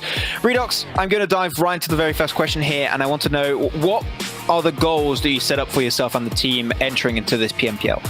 I'm expecting top 5 on finals. Also on Super Weekends we maybe get a little higher, like top 4, top 5 or top 3. We have a chance and we need to go for it. But in the finals we want to qualify to EMEA, if not this PMPL, then the next one. I love it when I talk about EMEA. It sets me up for the next question. If you make it to EMEA Championship, right, do you have a goal in mind for that event? Or you want to beat Na'Vi, you want to beat potentially Canina Power? Are there teams in mind you would like to take down? No, I'm actually gonna be pretty happy with that we qualified to EMEA. And yeah, it could be 16th place, but I just want to qualify to EMEA with my team. Yeah, qualifying on its own is great, right? You'll be part of the best 16 teams in all of MENA region, so that's definitely a big flex that you can make there if you want. But on to the next one. So 2021 is about to end, and I wanted to know if you had any extra goals or potentially wish and dreams do you hope to achieve, I would say, before the end of the year? Actually, we are going only for EMEA right now, and yes, that's it. Go. One very simple goal this time around. That is all you need for 4 Romanian Boys. Redox, thank you so much for this quick interview. I really appreciate you taking the time, and I once again wish you the best of luck into this PMPL. Thank you very much.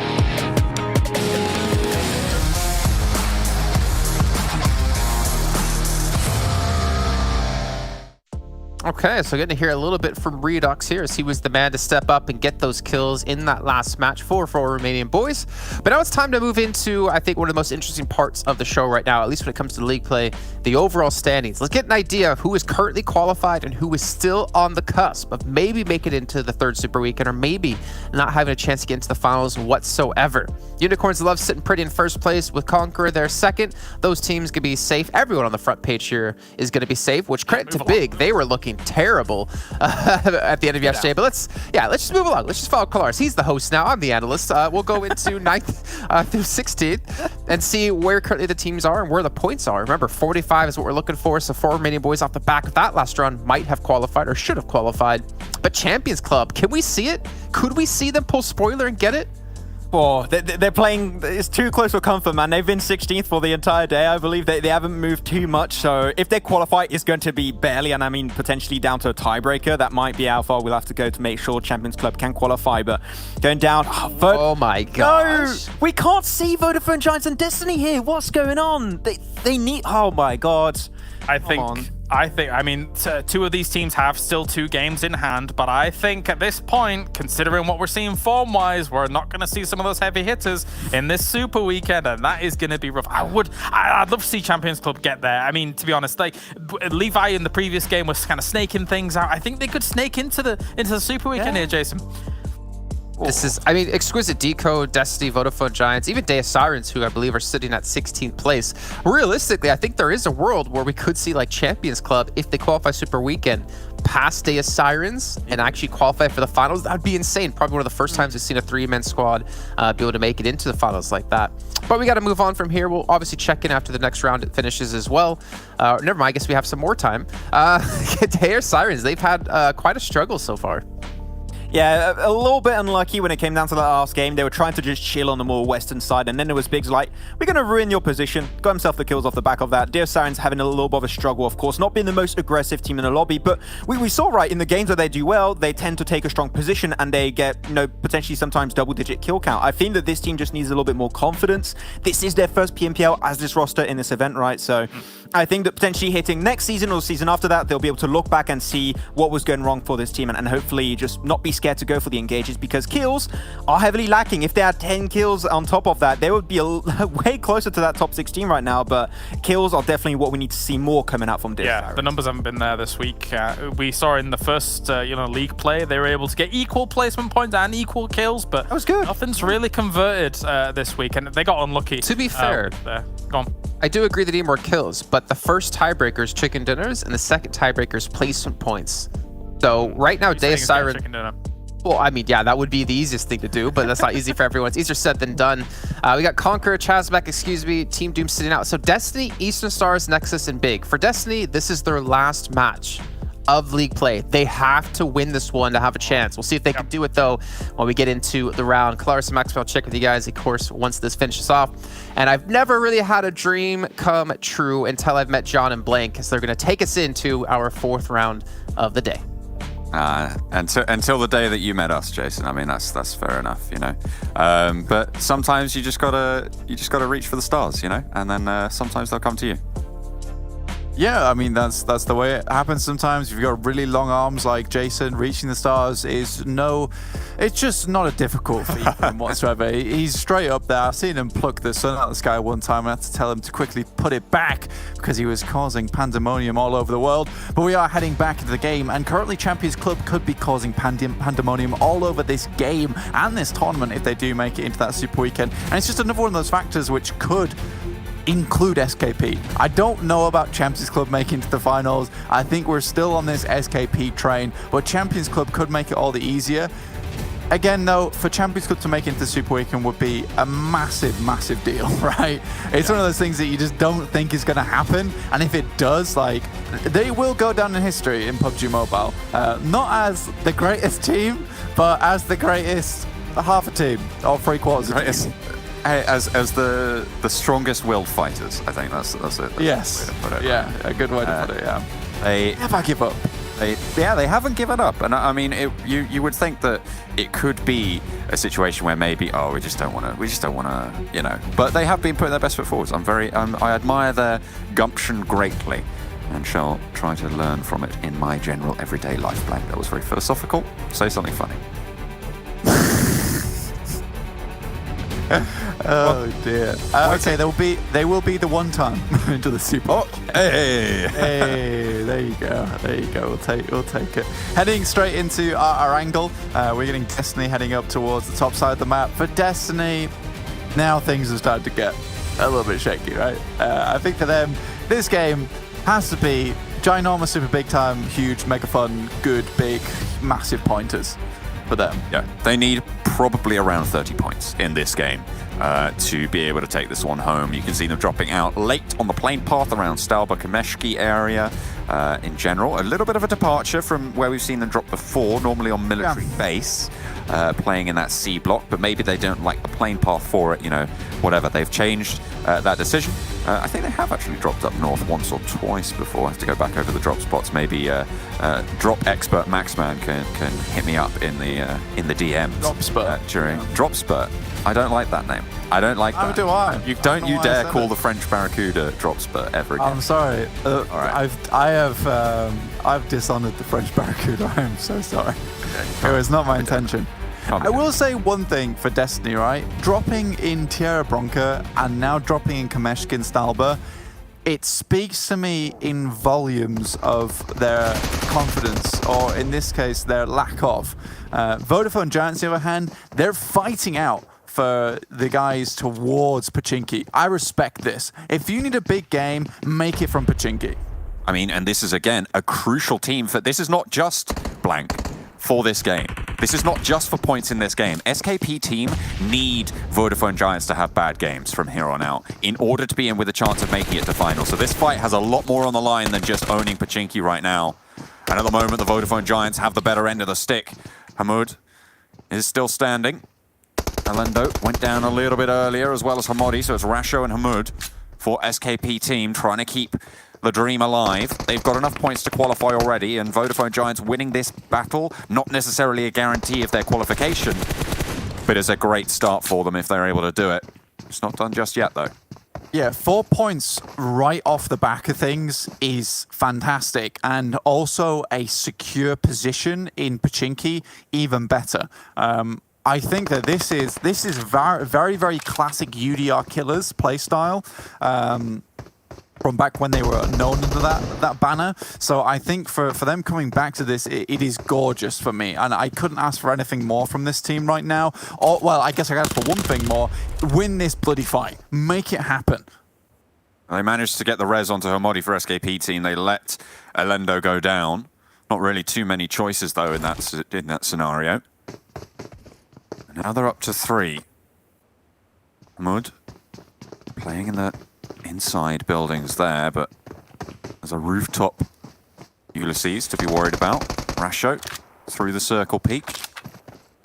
They're playing it pretty passive here for SKP team. Fair enough as well. I mean, you are surrounded at this point. Your best bet, your best chance is to get a knock and then to move off of that. Now the guys from Vodafone Giants, they start to swell around the building. The stairs are very, very hard to attack for SK. Hamodi though. A lot of damage sent up and some damage sent down as well. Rasho needs to hold strong, needs to keep this one alive. Over to the Tommy gun, and Vodafone Giants left a little bit wondering what's happened. 2 players standing now. Hamoud across the way, needs to chime in. Where is he? Jumping out the window, coming to reinforce here, and there's the knock. Pocus able to take care of the players in the attic, and now it's just Hamoud left for SKP Gaming. SKP team, sorry, as he tries to get out around the side of the building, spotted out. Ulysses around the edge as well, jumps on over. M249 just about running out of bullets. Not too sure you see that too often, but either way, has to put it away in the back pocket. Nade being cooked. Hamoud fighting for SKP team's life in this game. Ulysses leads the charge up the stairs, sprayed down, but it's so hard to displace, as you said before. Up these stairs, it's nigh on impossible without good nades, and Hamoud holding strong. Again, though, they can lock him down into this position, and that's really all they need to do in this situation. You have to respect the guys from Vodafone Giants in terms of Ulysses holding down Hamoud for so long, but Nexus, they're coming up on this position as well, and Vodafone Giants potentially have another fight on their hands, so they need to get back up and heal. But look at this. There looks like there's absolutely no healing left for them, and Nexus, they've set up a firing line. Vodafone Giants, this is difficult. They did not finish that fight as quickly as they would have liked, and now Nexus have pushed in on this position. A 4v3 ahead of us with Vodafone Giants are looking a little bit shaky in terms of meds and utility. Goodness me, if I was Vodafone Giants, I'm looking to leave right now. Find some vehicles, get to a better position. Do they know, is the question. Do they know the Nexus have rode on up? I mean, they should do, but I mean, Ulysses is running around looting. I mean, it doesn't look like they necessarily are fully aware of this position. Okay, hitting the deck, maybe they figured it out. Okay, I take that back. It feels like maybe they do have an inkling. But you're right, no meds. It's going to be really hard to heal up from here, and Nexus coming in fresh for this fight. Yeah, I mean, Vodafone Giants, they'll have that adrenaline pumping at least from that last fight. So they'll have used to being this one. Nexus coming to this one a little bit cold after the last few games where they've gone down fairly early. But they're ready to prove their worth, right? I think for Nexus Gaming, this fight means a lot to them. They don't want to be going to the Super Weekend with not a lot of momentum, so a nice game would be good to finish the day off on. So you're not going into that day off like feeling a little bit wary of yourself and not confident in your ability in Super Weekend. Vodafone Giants, on the other hand, though, they are still just circling around. Ulysses still yet to find any meds, which is awful. Just looking around, trying to find a location of these players. They should have a general idea of where they are because they're playing a lot of the similar positions that Vodafone Giants played when they tried to lock the guys from SKP team in. I like this position they've taken towards the roadside as well, John. Like, they're ready to leave. Like, they're in a position to get out of dodge should they need to. Moving forwards as well. Oh, this could be bad for Ulysses. They don't want to take the shots yet. Okay, get stuck, spots it. I feel like you needed to peek earlier there if you were going to take the shots. It's a bit of a misstep there, I think, from Nexus Gaming. Vodafone Giants would have lost a player straight up just then if you peek a little bit earlier. I like that from Ulysses, though. You know, he was struggling with the three-point turn as soon as the firing started coming. So he's like, I remember how to drive a car now. Oh, yes. Okay, that's how you do it. Okay, good. Yeah. It just immediately backs up at speeds I never thought attainable when you're going that slowly in the first place. But Nano now has a vehicle as well. I think Vodafone Giants, they are just dipping. They know they need to make it a little bit further. 4 points with perhaps a generally good finish will be okay for them. I think that, you know, for Vodafone Giants, this is very important to live without any meds that they've found either. A new position to loot up would be ideal. Champions Club, Deus Sirens pretty close to one another. LMV a little bit skirting behind them right now. Not really going for this fight. I feel like Champions Club know this position, right? They know that Deus Sirens are there, but they don't want to take this fight. No, Champions Club is all about stealth, you know, assassination, collecting that political info and blackmailing their opponents. No, I'm joking. Champions Club. Whoa, hang on. whoa. No, Champions Club, they are the snakes of the lobby. They're waiting to strike from the grass and sink their fangs into whatever they can find, if it is alone, that is. So for Champions Club, it's slightly difficult with LMV off to their west and Deus Sirens to their backside. So, you know, they will have to stay aware. Vodafone Giants have created some distance between them and Nexus on that side of Pachinki, so safe for the time being, and we'll keep an eye on them. Exquisite Décode UK, I'm looking for a better game this match. You know, they've shown themselves to be some very, very good players, and it's a little bit disheartening to see them not performing how I expect them to, but they definitely have it in them, right? You know, that fire, yes, it may be just embers at this point, but it once was a bonfire, so maybe we just need to stoke it just a little bit, Nexus have left now from Pachinki. They've left an outpost, but we'll see how far they go. 4 Romanian Boys trying to crash on in as well.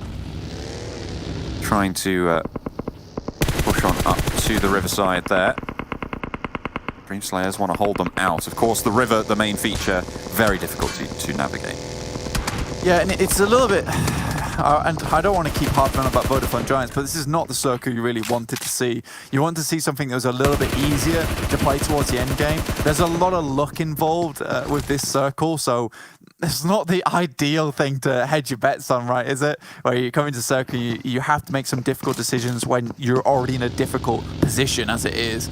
So for Vodafone Giants, we'll see how they do play this one out. But again, if we do get this river split, there will be a lot of gambling involved. And if anything to take by with the way Vodafone Giants started this game, if they can make a swift decision and a solid decision of where they want to play and then just run with it, I would be happy with that. What I don't want to see is their team kind of turn into disarray. That would be the worst thing to happen in this situation. Stagnating would be the killer here. They have got 4 points, though, in this scenario. You're right. It's a good start, but they're looking to put up 10-point games here in both of their remaining entrants. And 4 points is a good start. It means that you need to get up towards the top, I think it's top 7 to be able to get those points on board for that 10-point performance. Sorry, top 5 would get you 6 points on those placements alone. So if you can get 6 points on placements, get to that top 5 for Vodafone Giants, then you are going to be in with that 10-point game to start things off. But you want to go further than that. You want to give yourself breathing room in the next game. Yeah, I mean, I think it's unlikely they go any further than top 6. I think top 6 would be a great position to aim for with a specific circle, because if you look over towards the west side of the map, John, you guys can't see it at home, but essentially what we have is many, many teams all coalescing around the position of Everest, which is fantastic for them because they're all in a good position to get into the circle, but most likely they're going to clash. Vodafone Giants aren't in any position to find a springboard in this situation, so they're going to have to play on the outside of the circle a long, long time. Obviously, these teams will go down fighting against one another, but they're gearing themselves up for success. Vodafone Giants, on the other hand, they're gearing themselves up to survive. The name of the game. Trying to keep alive for as long as possible. Of course, any kills you get along the way, fantastic. In a good way, they've started out. But they are down to 3, and that is no small factor. The circle shrinking, and on the north side, Destiny have a position. And again, we focus a lot on Vodafone Giants here, but it's also a lot on the line for Destiny. This is their last game. It has to be a big last game as well. We've mentioned these points a fair few times now. We do get our next circle shift, heads over towards that river and the island between. So Sunken City's available here. Nexus have taken residence up there. Xtreme Slayers currently holding towards Box Compound. A decent position with great sightlines all around it. You've got, I believe that is Muzi off on the other side of the bridge scouting for them. Not bad. Vodafone Giants start to make their approach right now. Going up to ruins will be rough getting through it. But again, survival. Survival is the game here for them. Staying alive in the game. Can't win if you're not in it. You need to be in it to win it. Something like that. I'll figure it out eventually. I'll go back to you. Yeah. You got it. Run it big, big from the north side as well. They have pretty solid spot. At this point, you're still hedging your bets, right? Yeah, exactly. You don't really know where this circle's going to go. Luckily, there is a chance that it heads up towards the western side, in which case the river's no longer such a massive problem. If we do get a southeast shift, things are going to get very hectic very quickly, John, because a lot of teams will head for the water and just try and live it out that way, swimming. But I think that there are a few teams here who have good positions so far. I'm particularly looking at Xtreme Slayers and Destiny, but Destiny need to keep their wits about them because teams will definitely be looking towards this position, towards the latter end of the game. Exquisite Décode UK are already sniffing this one out, and Game Lord are not far behind either. Yeah, no, it's going to be a real sticky spot for Destiny. Pretty soon, you can see they're having their territory encroached upon. TSC giving a wide berth to Big Spot, although Big might try and take a couple of shots. See, Destiny are aware of Exquisite Décode UK's position. Try and back it off. Wow, okay, that's some fancy tyre work there. Wobble on the wheel. TSC escape without a scratch. A few bullet holes though, but yeah, no scratches involved. I meant on the players, but yeah, okay. Yeah. I mean, they'll be all right. I think that the fact they're able to get out of that one is a pretty big testament to the vehicle skills there. There were a fair few shots hitting that vehicle too. Now, Vatoni drops down a couple of smokes, takes some shots. The vehicle gets righted. I did wonder why the vehicle suddenly came to life in that situation. It's like, oh my god, it's a rogue car. But no, it's just Tam pushing it up. Oh, okay. Luna holds the ridge against one. Buho does go down. Luna now fighting alongside the ridge, looking to try and cover off the majority of TSC as Diavla and Sakura also chime into the fight. TSC trying to look to push on through. But Vatoni's down and quite far away. The blue zone's on top of them, and Deus Sirens actually have the better spot here. Luna maybe a little bit overzealous to stick around. 2 knocks already found on the game, but there's the flush. Up top, Tam. I think you know exactly where this player is. Goes for the spray, but actually looks for the backline instead. Tam wants to push after suppressing, but thinks better of it. Finds behind the tree after trying to put the heads down. That's a nade over the top. Not going to find too much there. No, TSC have been effectively held out. Now, the circle does shift over to the western side. I mentioned this before. Now, this is a little bit safer for Vodafone Giants to start and make their way up past ruins. You know, there's a lot more terrain to play around, but they've got to be careful because 4 Romanian Boys are going to be rotating alongside them. This will be a 3v4. 4 Romanian Boys also coming off a very hot game. Very difficult position to play. Very risky here for the Vodafone Giants for their what could be their tournament lives. Nox coming through towards Deus Sirens as the Unicorns of Love play spoiler here. TSC thinking their lucky stars that they have an opportunity, but they're going to have to make the same position as well work. Only 1 player left, 2 players left for TSC. Tam and Yaya. Very repetitive names. I don't know what, there's a word for that. I'll have to look it up. Doubling up on the names there. Oh, like Tam, Yaya, like... No, not a palindrome. No, not a palindrome, because Jaya doesn't work there. No, just Tam. Yeah. Well, there's Deus Sirens getting eliminated, and they are going to go down. Unfortunate crunch between the Blue Zone and Unicorns of Love. Yeah, I think for Deus Sirens, only got cocky in that situation versus TSC, and TSC have just moved in afterwards. So not the worst thing in the world for them, but they do get caught out by Unicorns. Although I think in that situation to be considering where your next move is. I think it was very telling when Diavla stuck around for so long in that position when she kind of knew she wasn't in the best spot. Destiny are taking fights with Game Lord though. This is fantastic for them, and also I'm loving to see that kind of aggression coming from this team. You know, we always see these beasts emerge when the necessity is so great. Necessity is the mother of all invention. I don't know who said that, but it certainly was a wise person. Certainly in that regard, anyway. I'm not too sure about their other credentials. Destiny, moving in and looking to try and put in that fight, right? As you say, they are fighting for their tournament lives here. Especially towards the bottom of the tables in the Super Weekend. They've only had one Super Weekend entry so far. 110 points there.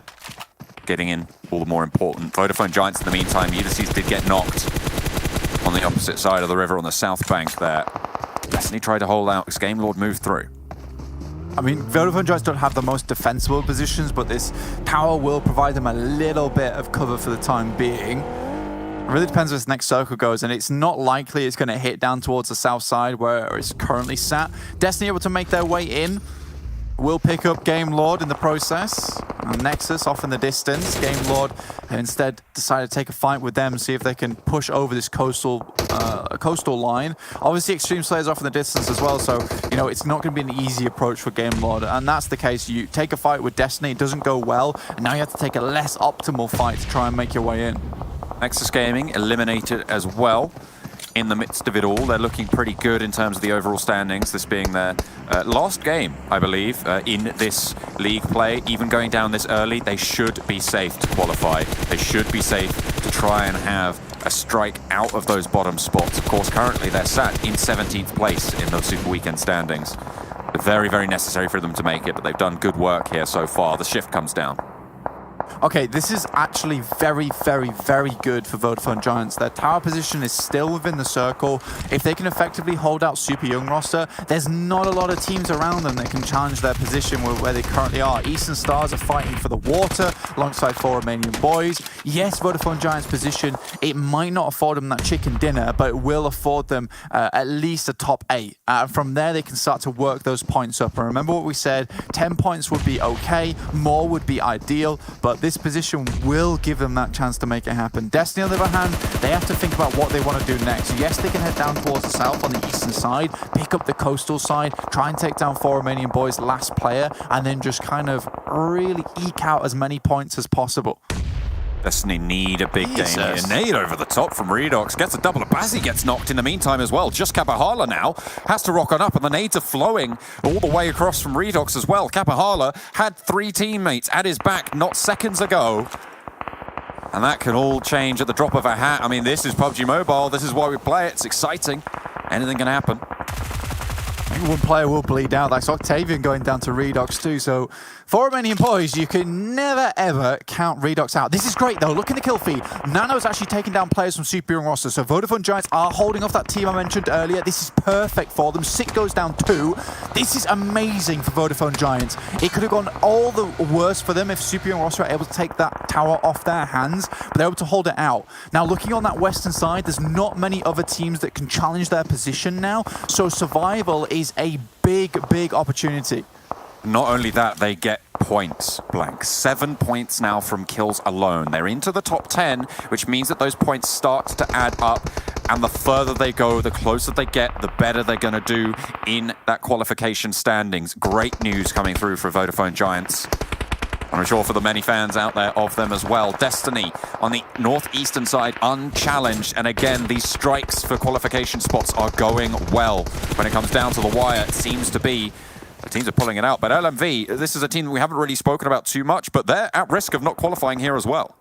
They are. It's quite scary to say the least, and realistically with this position, it's not looking good for Sands. The rest of his teammates are down as they try to make a quick jump out to try and get into the circle itself. Vodafone Giants from their position might be able to take some shots towards the teams across the way and get some points for themselves, but that's LMV now out, with Unicorns of Love holding very nicely on this side of the map.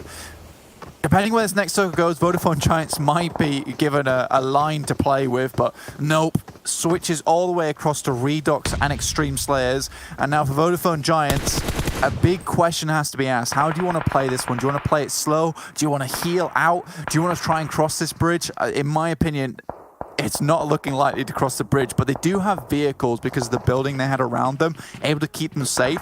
They might just be able to razz it across down towards the south side and end up in the water, which would be probably their best bet, right? There's a lot of teams just about to go out around this bridge, right? That's probably their best hope, is to outlast right now. Survival is the game, as it has been from the start. But there's so many teams around the Bridgewater right now making their way down. They'll have to make their way down the river. There's no two ways about it. Again, this is the rotation I mentioned earlier, and it's smart from Destiny to take it now when the needs are the greatest. Is head down towards the south side. You know the majority of that side is now cleared out with most of the teams over there. That's 1 kill onto Woodson already. So that 8 points available now for Vodafone Giants, John.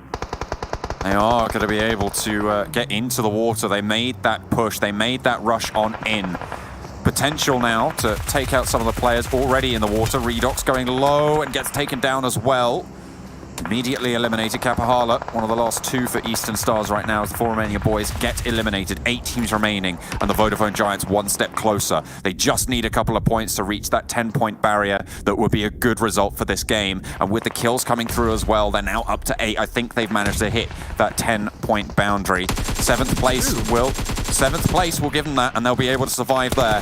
2 points for 7th place and they're guaranteed at least 10 points on this game, Blank. Focus extremely low. Ulysses in the vehicle taking shots outwards. It's just floating on the top of the water. I don't know if Tamtam's also in the vehicle. I think he's below it, but I could be wrong. Ulysses takes down Woodson, so another kill going their way, but Result will take down Ulysses. So I believe that's 2 players remaining now for Vodafone Giants. I think Vodafone Giants are just striking out as hard as they can because they want as many teams to go down before them as possible. Now we're down to just 6 teams. It's looking extremely good for Vodafone Giants, and they've played this masterfully.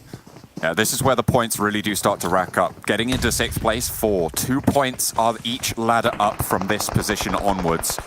But the longer you can last, the more fantastic it is for those results. If Bazzi goes down here, that's another 2 points coming in. And not only that, Destiny, 4 kills, 4 players alive right now, and their results, they need this big win. They need a win here. Pocus not going to take damage from that nade. Very scary. He's literally on 0 HP as well. I think for Vodafone Giants and any team out there, this is where understanding how the leaderboard works comes into massive favor for you because they know that they don't need a win. Vodafone Giants go down in 6th place, just like we said, John, getting a fair few points to their name, and that will be good enough for this game, John. Now they need to do it again. And Look that's at the real circle. struggle. Look at the circle. It is a Destiny game. If they needed a win, this is where they get it, Blank. We said it had to be huge. Yeah, we did. Needs to go over the top. This is their last game of league play. They need to qualify here. Only 4 kills though, and I think that's the scariest thing about this game. They've played it safe so far, but now they need to win all of these fights. Beg for Mercy, only 1 first aid kit. If they go down now, it will be so depressing for them. They have such a big opportunity to win this match out. With the way the circle is angled, just bide their time potentially, but these smokes coming from Xtreme Slayers, and they're trying to push the issue. They definitely, well, I mean, they need to. They don't have any choice, really. The circle's not their way. Smoke's blooming. 4 players for the Xtreme Slayers. All's forward charge there. Into the forward running smoke. Can almost cut the tension in the Destiny squad with the knife. They're just waiting it out now, John. It is tense. TSC, Tamtam, and Bazzi creating problems as well because they could outlive either of these teams and cause big problems, big upsets in the terms of the actual leaderboard. That's 1 knock that comes through, and it's 1 step closer to that chicken dinner, John. That was the forwards position as well from Holes for Xtreme Slayers. An excellent pick to be found. Mazzaro able to get the flush, and Bardo now taking bullets. There's Tamtam going down in the meantime, and another team not to worry about. Eastern Stars still in it, but Bazzi, I mean, his position's well known. And another shot over towards Xtreme Slayers. Destiny looking to try and make their mark here. They've made a fantastic effort to qualify, but it might not be enough. Even with a win, there's not that many kills on the board. If they're able to get this one done, Mazzaro goes down. Xtreme Slayers look to get these flushes in as well. Muzi gets another. Bazzi strikes out. Destiny taking heavy hits. Mazzaro flushed, and now they're down to 2. It's 2 versus 2, and the res over onto Aegon not looking super likely. Pappy moves out wide. Destiny need to stand strong if they have any chance of making it into this super weekend and holding off the players below them. But in come the Xtreme Slayers, looking looking to put a stopper on the dreams. They're looking to make it a nightmare instead, but Texi's not going down. 1 versus 1. Pappy from the grass has the vision. Is he going to be able to get the shots? Texi low behind the tree. Knows where Pappy is. He's got to. He needs to heal up. Aegon moving forwards. Looking to bait it out, and Pappy around the side to put a stopper on Destiny. But Destiny get the heal out wide. But no! The Xtreme Slayers snatch it from the jaws of victory, from the jaws of the run. Destiny is denied. Xtreme Slayers take the chicken dinner. Pappy with an unbelievable play at the end of that game. Bazzi creating problems for them too. But the fact they were able to make that happen is just unbelievable in that situation. Some excellent smoke plays coming out from Xtreme Slayers, and Slayers they are, putting down the injured beast that was Destiny, that finally slips down towards the bottom of the rankings. Its claws just not able to make purchase on that leaderboard. An unfortunate ending there for Destiny, but it's one that we expected, John. You know, the confidence was lacking from that team, and it looked that way towards the end of the game. They didn't push forward, they didn't take ground, and Xtreme Slayers, they punished them for it. It was their game. That was their chance, right? It was their opportunity. They could have got a couple more kills, and Bazzi, by the way, getting that knock over towards Aegon, so crucial for that team, for Destiny not being able to hold out there. I mean, credit to Xtreme Slayers where it's due. I mean, they played that one very well. Even down on their luck, they had that confidence, and that's what you were just saying, right? That was disastrous for Destiny. They needed that. They really, really did, and I don't think that that's going to have done enough for them to be able to put them in the top 16 and to be able to qualify for this week's games. And on the back of that, you look at their Super Weekend standings right now, 110 points. There's teams below them that are looking to qualify. There's potential that they get bumped out there. So that loss could be worth so much to them. And they could have lost so much just on the back of it. I mean, that loss is crushing in its own right. I mean, the right plays were made from Destiny. They're all safety plays.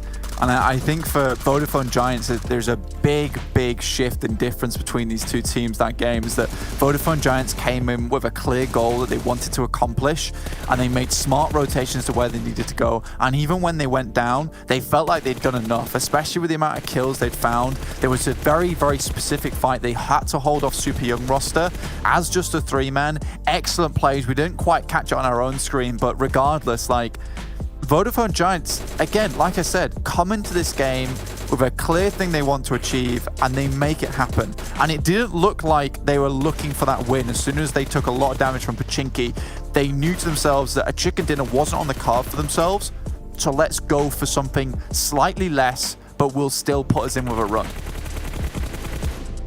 And now they have that run, right? Now they have that chance, getting a couple of points, and I say a couple, getting a pretty decent result for themselves in that last game. And they're going to put themselves pretty far ahead of the field that's going to be challenging them for that spot in that top 16. I mean, the teams below them not really having too many points. I feel like the one team that is really going to give them trouble, I mean, LMV right now would give them trouble, but I think Exquisite Décode UK and Vodafone Giants are the two most important teams in this next coming match, in the last match of league play. Something drastic has to change for Exquisite Décode UK, and something needs to stay the same for the guys from Vodafone Giants. It's a weird turn of events here. I think for Vodafone Giants, even playing in the water was great. And there, again, it's that game plan. You see Ulysses there in the vehicle. Sure, he goes down, but his goal the entire time was to try and get as many kills as possible from the water, because he wasn't getting out. He was not getting out of that water. He was being dragged down to the bottom of Davy's locker, but he was not going to go out without kicking and screaming at this lobby. I am beyond amazed the happenings that occurred during this game. It was a perfect storm and just as chaotic. Yeah, absolutely. I mean, it was the perfect storm for Destiny to try and take the win there. It looked very good, but sometimes it just all turns around. And I mean, right, I mean, I said the two important teams that are going to be looking at in the next game, Vodafone Giants and Exquisite Décode UK. I'm looking at SKP team as well, because you got to remember they have an opportunity to strike out and get into the finals. If they qualify and Vodafone Giants do not, that is the situation by which they can really have a chance at making it into those finals here at the West European regionals, so at the PMPL. So it's, for me, I wouldn't be surprised to see SKP Dream hot drop on Vodafone Giants in this next one, but we'll have to wait and see. We're going to head over to the desk to break things down, to take a look at how the standings fall and see just who is down on their luck. I mean, Destiny, was it enough? We'll see you in a minute.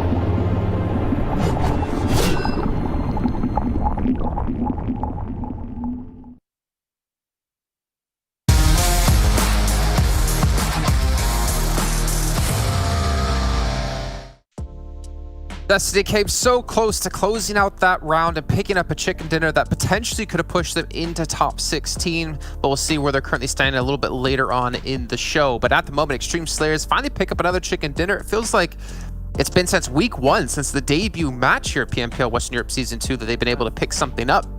But they get it nonetheless. They steal away the points from Destiny to get themselves 20 as well. This is the issue I have with Extreme Slayers, right? Sometimes they get a win, and, you know, congratulations to them. They had themselves Cube, is strong, but... And, I mean, especially Kalaris will have a few things to say about that one, but you have one of the strongest compounds in the entire game in a position like this, and you only get 5 kills. This is a team that, given the circumstance, should be way more aggressive. They could take home. This could have been a potentially double-digit 10 kills, 15-kill game, but definitely took a little bit slow, and same for Destiny. They should have fragged out knowing that they needed a lot more points. What, about 30, I think John said at one point? And 6 was just not going to cut it. Even with a win, that would have not been enough.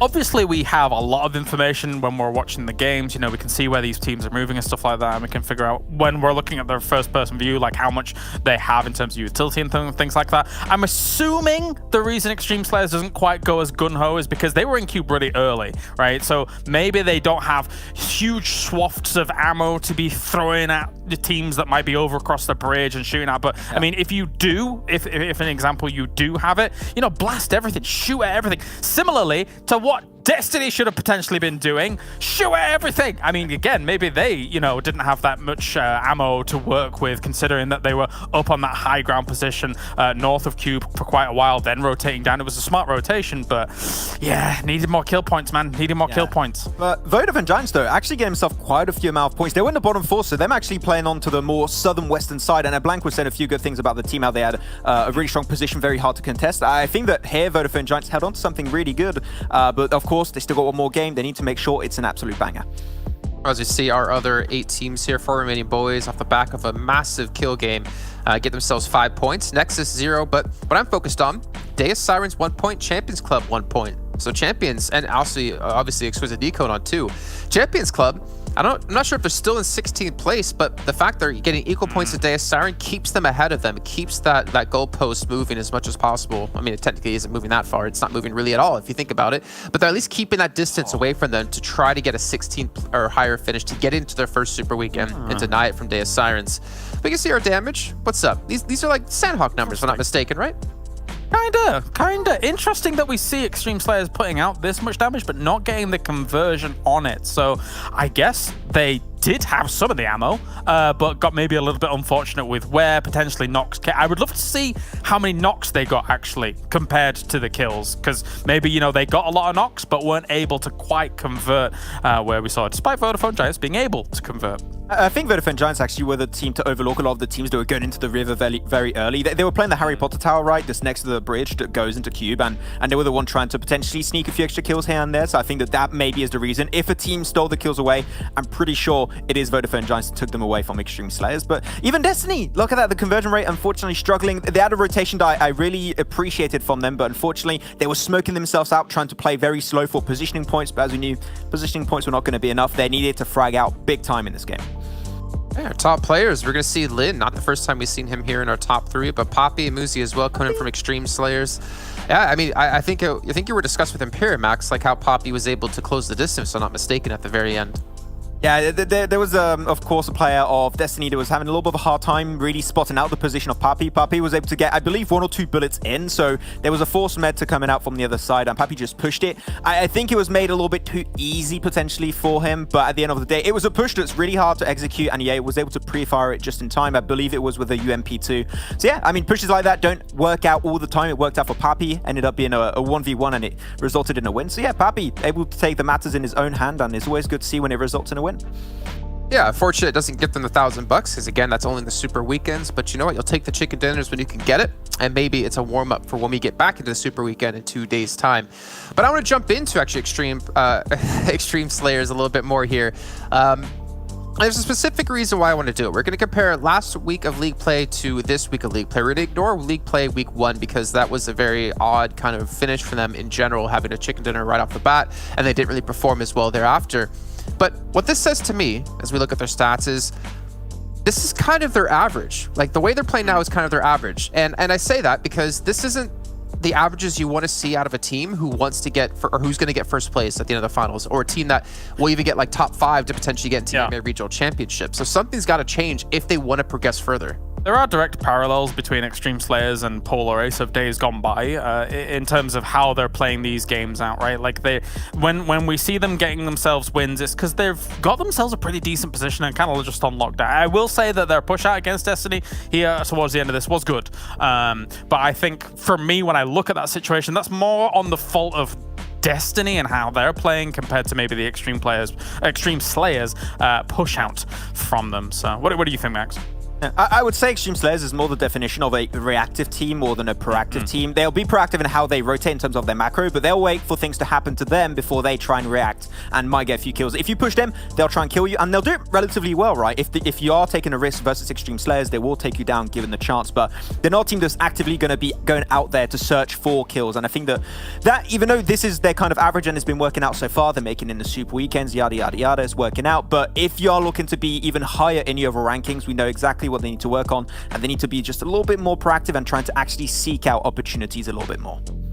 Yeah, really quickly, we have some time, about 3 minutes until our final round of our last week of League Play kicks off. Let's take a look at our top 10 fraggers. I wanted to do a prediction game with this one, but to be honest, I feel like that's just not fair. We're just going to do that later on today when it comes to our MVP. But I am curious. I would assume like Fresh would be up there, but the thing is, he's not really playing today. And even with him not playing today, he still holds the number 5 spot. That's pretty crazy. I mean, I wonder if he's going to bring him back in for the last game, potentially to try and get him to hold on to that first place. But yeah, GK first. I mean, this last Super Weekend and this League Play is really GK first coming in his own right. He has been the beast that's just been seeking out the kills a lot more. And how things have been working out internally for the team, Raucus has been really serving more as a IGL more than a fragger itself. He's trying to get him to better positions. So the real fraggers this time are truly Fresh and GK first. Lin serving a little bit as a backbone support. So it really feels like that is truly the case, seeing these stats arise here. This is the problem. All of these teams only have 1 player in the top 10 apart from Unicorns of Love that has 3. This is problematic for the Super Weekend. If everybody's looking forward to trying to get that top spot, Unicorns of Love is sat here right now. And if predictions to go by anything by, I think they're going to be sat there in this next Super Weekend, Jason. Yeah, 100%. Looking really good. Let's actually progress past this first page. I mean, it's nice to see where these teams do sit, but it's more about who has the chance to qualify and who doesn't. That little bubble, that we're talking about is going to be very important, and we're going to see LMV actually overtake Champions Club, so they'll fall off, but the bubble currently sitting at 37. But we can see Nexus, they're safe. We can see Romanian Boys, they should be safe. That super young roster on the precipice of potentially being knocked out. Vodafone Giants, LMV. If for some reason LMV wasn't anything other than 16th or above, like that would be a disaster after what we saw from them in the previous Super Weekend, right? They have to qualify based on that kind of performance. And yeah, I'm curious to see how close the other teams are to this. Why don't we see it then? Let's go. Let's do it. You ready? Okay, I moved it. I moved the leaderboard. Do it now. Let's go. There we go. There's a delay because I'm in Canada right now. That's why.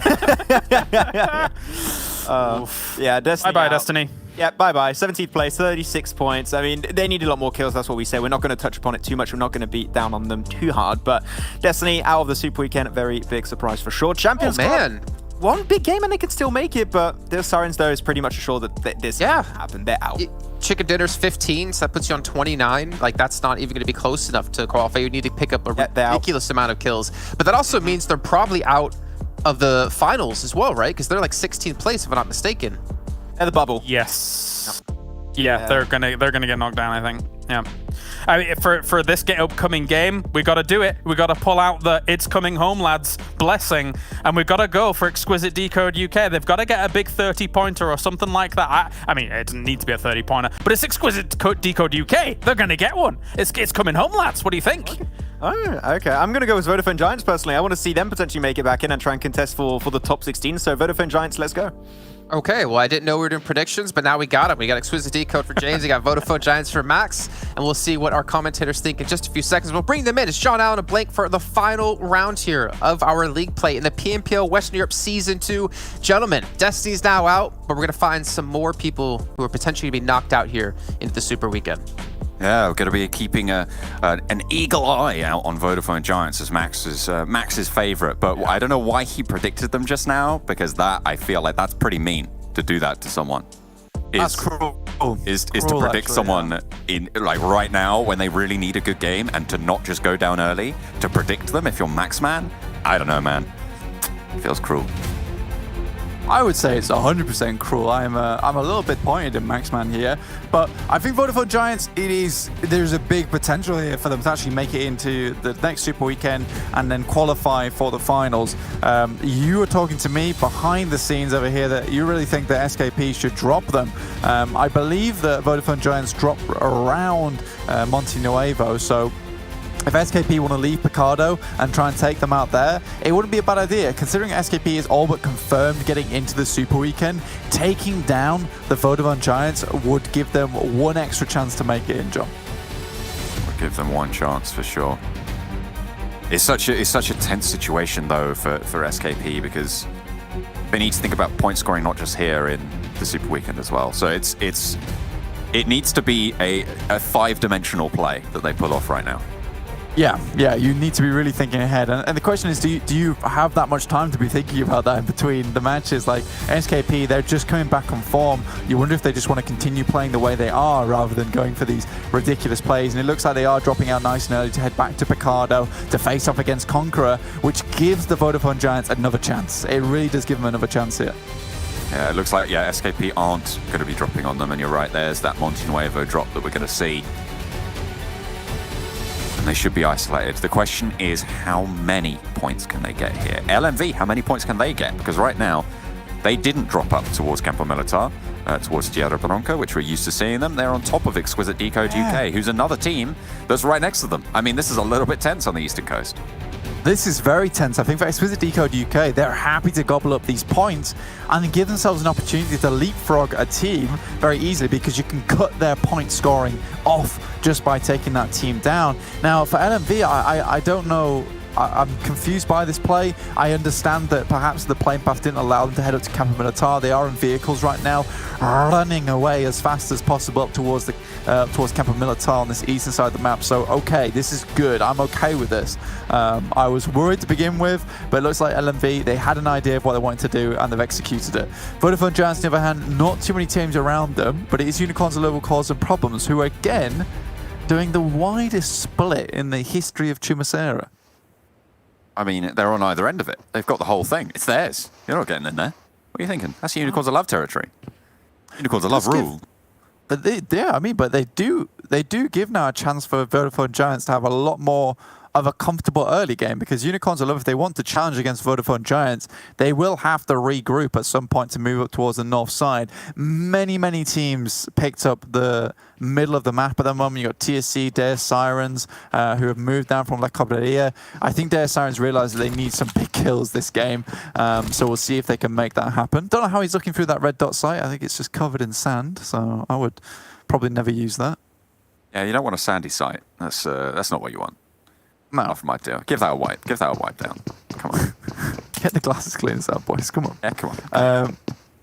Vodafone, I think, this is really, all this is about right now is it's all on Vodafone Giants. And, you know, and there's a small story to be told about LMV and Exquisite Décode UK. But I think from both of these teams and the way they've played so far, all my attention is on the Vodafone Giants and perhaps Deus Sirens. They can surprise me with the most ridiculous plays I've ever seen. I mean, you say that, you know, it's that minor storyline, but these stories are intertwined, Blank, because you've got to remember that for Vodafone Giants to not qualify, someone else has to overtake them. And the teams that are below them right now, LMV and Exquisite Décode UK, are the two that I'm looking at as potentially being able to do that overtaking. So not only are they on their own little road, but they're also, their paths are intertwined with this story of Vodafone Giants and SKP as well. So they are not isolated incidents, and the Exquisite Décode UK's performance, LMV's performance, are directly linked to this. Yeah, now Monte Nuevo, oh goodness me, Hamad goes down to Conquerors. Now Monte Nuevo is a position where Vodafone Giants have held out Unicorns a little before. It was something that we saw towards the very beginnings of league play when Unicorns Love were not a force to be reckoned with. And Vodafone Giants were able to easily hold out the guys from Unicorns Love and create many, many problems for them towards the beginning of the weeks. And I think that perhaps this can happen again, but again, let's think back to Unicorns of Love. They've made drastic improvements throughout the entire roster, and now Vodafone Giants might be biting off more than they can chew here with the new Unicorns of Love. Very, very difficult to handle. Unicorns of Love regrouping just a little bit. Still towards Bahia de Mar. Being all right for now, Lynn with the outpost on the northern side. SKP, as much as their story as part of the proceedings of this game, they've done enough to qualify here, so their result themselves doesn't really matter. The only question is whether they have agency in their story or not for the rest of the game in trying to guard Vodafone Giants and allow Exquisite Décode UK and LMV to get as many points as possible. Exactly. Either we have a primary character here or a tertiary character, because, you know, their actual significance in this game could be 100% contextual. Like, if they go down early, and it would just be a case of SKP will be that team that potentially makes it into the Super Weekend. It depends whoever makes it in, how difficult does it become in that sense. Yeah, it's obviously a difficult situation for them, but they can rest easy knowing that they are in the Super Weekend. It's a question of, can they get to the finals, right? That's what they potentially are considering right now. Alendo up the top of the building as Conqueror start to swarm through. You've got to wonder just what are you going to be able to do here. I don't think there's going to be too much. I think for Conquerors, they're like really reveling in this, and SKP may just go down again to the exact same team and the exact same result from last game. As Alendo is in an awkward spot, drops the smoke, tries to see what he can do with it, but you know, he is in a rough scenario. Right, a little bit of a trade there. In the meantime, though, Hamud does go down. Vito is wreaking havoc around the sidelines, gets flushed out as well. Oh, spots an ankle, and Vito low behind the RV. Not quite going down just yet, but Hamudi puts the fear in him. Now needs to be careful. Another knock going over towards Conqueror, though. Look at that. Reeves just healed up, and Gemaz goes down. Vito did get knocked in the meantime. And this holdout's actually going quite well for SKP. Yeah, surprisingly, they've been able to hold down. Lendo's kind of just playing bait at the moment, dangling in front of the faces of Conquerors, whilst the rest of the team, they stab them from either side. Slightly difficult to play around with. All right, okay, Vito as well. Taking shots, and Conqueror, they've gone up the building, but they've led themselves astray, I feel. Now potentially isolated. The question is, are they going to have enough time to get around, get some loot for SKP teams, specifically for Lendo? Up the top there, can't be easy. LMV, Exquisite Décode UK, up towards that northeastern side, most likely will come into contact with one another, because LMV need to start moving now. They're in the blue, move down to possibly Cruz de Valle, past El Azahar. You know, there's compounds around Hacienda del Patron, but most teams just waiting for this next circle to identify which positions they need to be in. Miramar stats for SKP don't look good. They do not look good right now. Average kills 3, with an average survival time of 14 minutes. Not so nice. Another not coming their way. I think this might just sealed their fate, yeah. I mean, that's perfectly cooked. Reeves knows exactly what he's up about. Off the side of the building, and there's no way you're saving that. SKP, I think they're down to 1, but that 1 is Hamodi.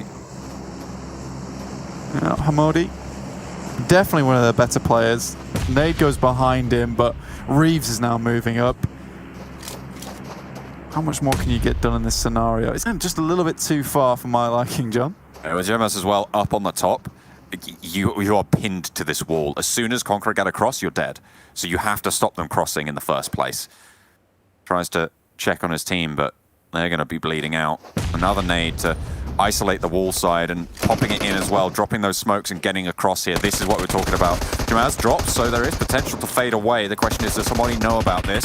Jamaz breaks out wide, and there's a lot of damage. Conqueror should be able to clean this one up. Back behind the vehicle now. And it's only a matter of time, really, before Conqueror are able to take this kill. There it goes. And that is going to be SKP team out there and no longer an agent in their own futures. No, and for that in particular, SKP, like you said, now they don't hold any agency over this game. They can't lock down a team like Vodafone Giants. They can't finish them early, and it's up to the rest of the teams to make this happen. So those teams are LMV, Exquisite Décode UK, all the way again on that northeastern edge. Unicorns of Love got stuck out in the blue. Again, Super Young Roster just flowed over the top side of them and formed a nice little bit of a concrete barrier in front of them. Unfortunately for Super Young Roster, again, they took a few knocks on their side too. Excuse me, they move ahead of Vodafone Giants. But Vodafone Giants are very comfortable in their spot for the time being, especially this next circle. They don't really have to move too far. El Pozzo, not extremely difficult to reach should it head over that way. But you're looking at the circle, not this circle, but the next few as well, because they need to get probably around 6-7 points here, right? That's their sort of target for this game, to try and see themselves safe, to stop teams like LMV, like Exquisite Décode UK, leapfrogging them and jumping up over them in those qualification spots. Of course, they're right on that boundary right now, so it's really not going to be easy. But Exquisite Décode UK have a long way to go. They're going to need big points this game. They're pretty much going to need that chicken dinner to qualify. LMV, they're a little bit closer. It's only going to be a question of a few points in it. But right now, Vodafone Giants need to put themselves in a better spot for these next circles, because they've allowed at least 2 teams to get ahead of them now. Yeah, especially, excuse me, who've made it to the elevated ground on their eastern side. You can see it there. That's a great spot for them to start looking out and holding out teams. For Vodafone Giants, like you said, though, they've alleviated a lot of the pressure from themselves after that last game, which was a tough game to play as well. So if they can make the similar things happen here on Miramar, it'd be great. It'd be good to see their Miramar stats from this league play, if possible.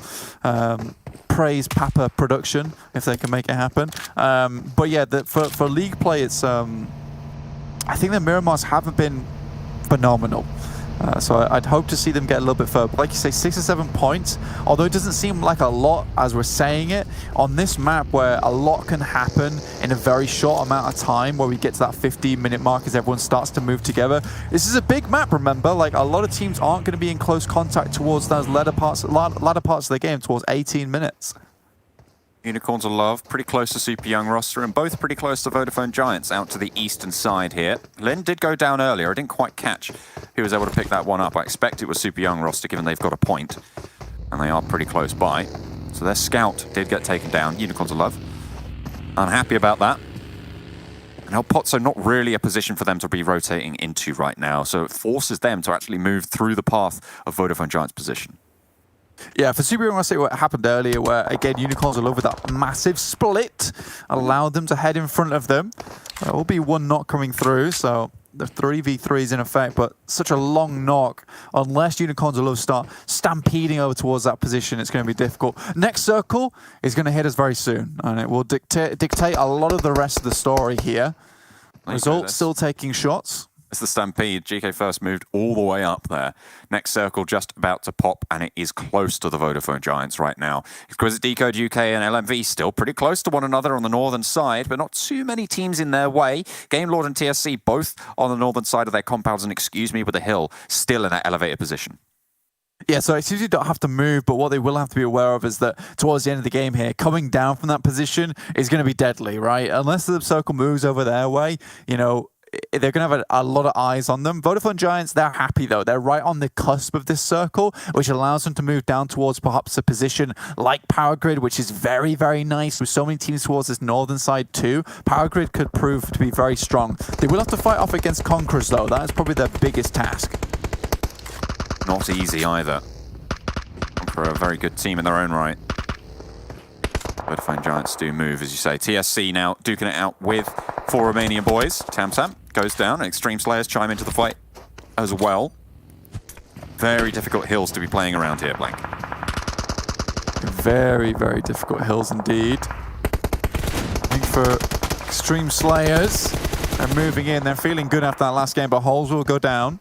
Yaya now last standing, though, for TSC. And Xtreme Slayers want to continue this streak here. Yaya, you say, is there. Tries to go up and down the hill, but goes very low.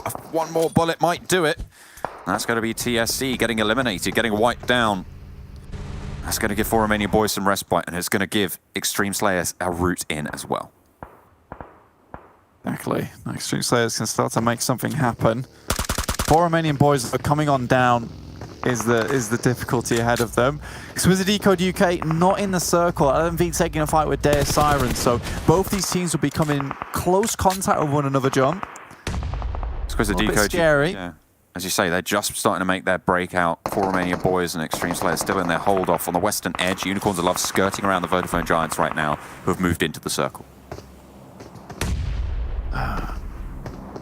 It's a very passive game right now. A lot of teams not wanting, or at least hesitant to move past this eastern side. They know there are so many teams around this area. ChasMac down towards the south side. It is rough, but LMV, they're going to fly through the road up towards the north side, see what they can make happen. But they're heading right out into open ground, and there are a lot of teams around them that can see them. Very, very difficult on this northeastern edge right now. Very, very clumped together. Vodafone Giants probably quite happy about that, but Unicorns of Love are right there and maybe looking to take the fight as well. This position here for Xtreme Slayers and 4 Romanian boys hotly contested right now, and 4 Romanian boys holding it down pretty nicely. It's a very solid spot for the future of these circles. Extremely solid spot. Unicorns of Love, though, very close, like you say, John. It's going to be difficult to deal with. Circle heads off towards the east side, so Vodafone Giants have to move. ChasMac Gaming taking up Power Grid. I'm not sure why Vodafone Giants didn't take that position earlier, perhaps scared there was already a team in that position. They don't want to throw their lives away too early, allowing other teams to bat up against each other and just earn those points through placements. 4 Romanian boys continue their onslaught towards Xtreme Slayers. Muzi tries to move away from that grenade, gets out of line of sight for just the time being, and Pappy plays oversight. Okay, there's a vehicle going down as well. Pappy left isolated.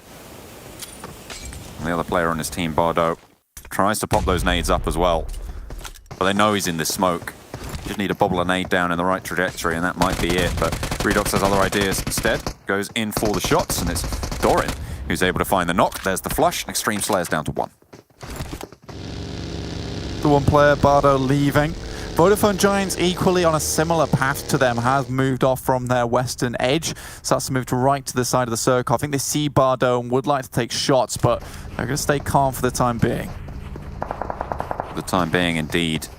But the Unicorns, it feels like the Unicorns of Love have been on the verge of this fight for probably about 2 minutes now. And Conqueror going to be guarding it out to boot. Sticky spot for the Vodafone Giants in a desperate situation. Yeah, this little ditch will provide a little bit of cover, but Unicorns of Love coming up behind them. Depends if they want to take the fight with Conquerors, in which case Vodafone Giants very happy just to watch. Excuse me, have to come down from that hillside. When we talked about earlier, it'd be difficult to make it happen, but it feels like they found a lull in the action to wander on down now. They're behind Unicorns of Love. There's one knock that comes through. Yeah. Exquisite Décode UK going against Gaming. A very important fight here. Exquisite Décode UK need to try and pick up these points wherever they can find them, but he goes down in what felt like a fish in a barrel spot. It's not going to happen. Bitten back. Maybe the Barracuda's been giving them lessons, but around the side, the rest of Exquisite Décode UK are going to back up the team. Daddy now pushes in for the fight, but Narvalo able to do the job and make sure that Game Lords stay alive here. 3 players for them still going. Alicio goes down in the meantime as well, and Reznov and Senso maybe allowing Vodafone Giants to breathe a little bit easier here. If they go down, I don't think there's any way that Vodafone Giants don't qualify, and the nade around the side looks all the better. I mean, for Narvalo, this guy is a cracker of a player. He will absolutely dominate when it needs to happen. Another grenade goes through. Senso low HP. Narvalo takes the fight, and it's so clean, so easy. Exquisite Décode UK go down. And I'm sorry, but it's Colaris, the cursor of them all. Oh no, right when we thought we had him. It turns out it was Kalaris all along, and the Vodafone Giants can breathe easy. As I said, I do not think that there is any way, unless Champions Club or Deus Sirens have a phenomenal game here, I don't think there's a way the Vodafone Giants don't make it into this Super Weekend, which might in turn prove to be the downfall of SKP team. I mean, for LMV as well, like Hadan's off in the distance. 4 Romanian Boys are corralling them into a corner. You can see Luft going down. I think it's just Hadan off in the distance now. And I think Vodafone Giants, survival. That's what it was all about. Adapt and overcome. These are the Bear Grill boys of the lobby. And they've made it happen. They've had to eat sand to get this far, but they'll do what they need to do to make it towards that Super Weekend and potentially towards the finals. Oh, absolutely. And the same story for LMV as well. I mean, we were more focused on Vodafone Giants for their link to the story with SKP team.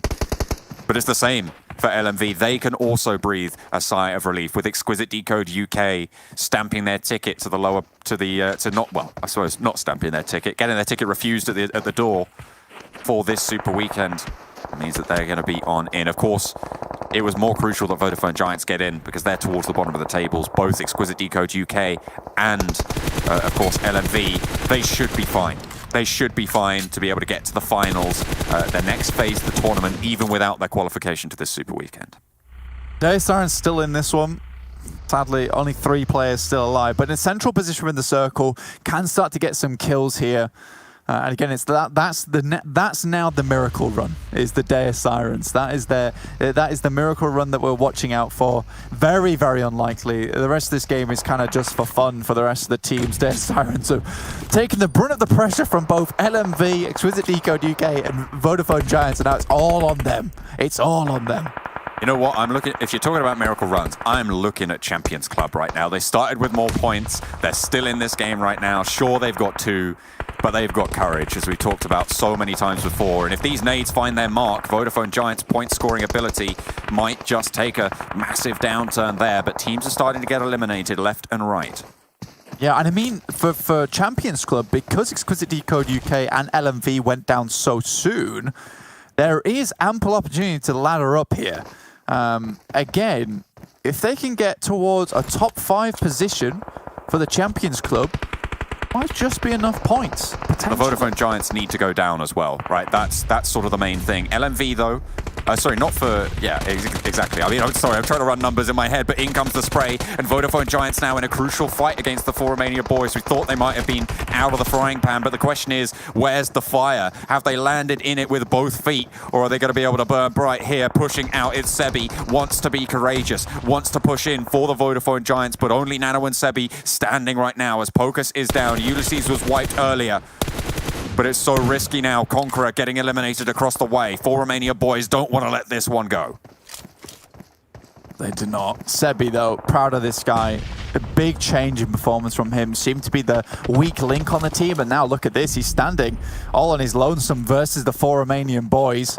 Beautiful stuff indeed. Throws another nade, has a Molotov to work with. I don't think it hit anything yet. Oh, that's Champions Club down. Oh, very, very, very sad for the Champions Club. Not going to be able to make it. How far they can make it.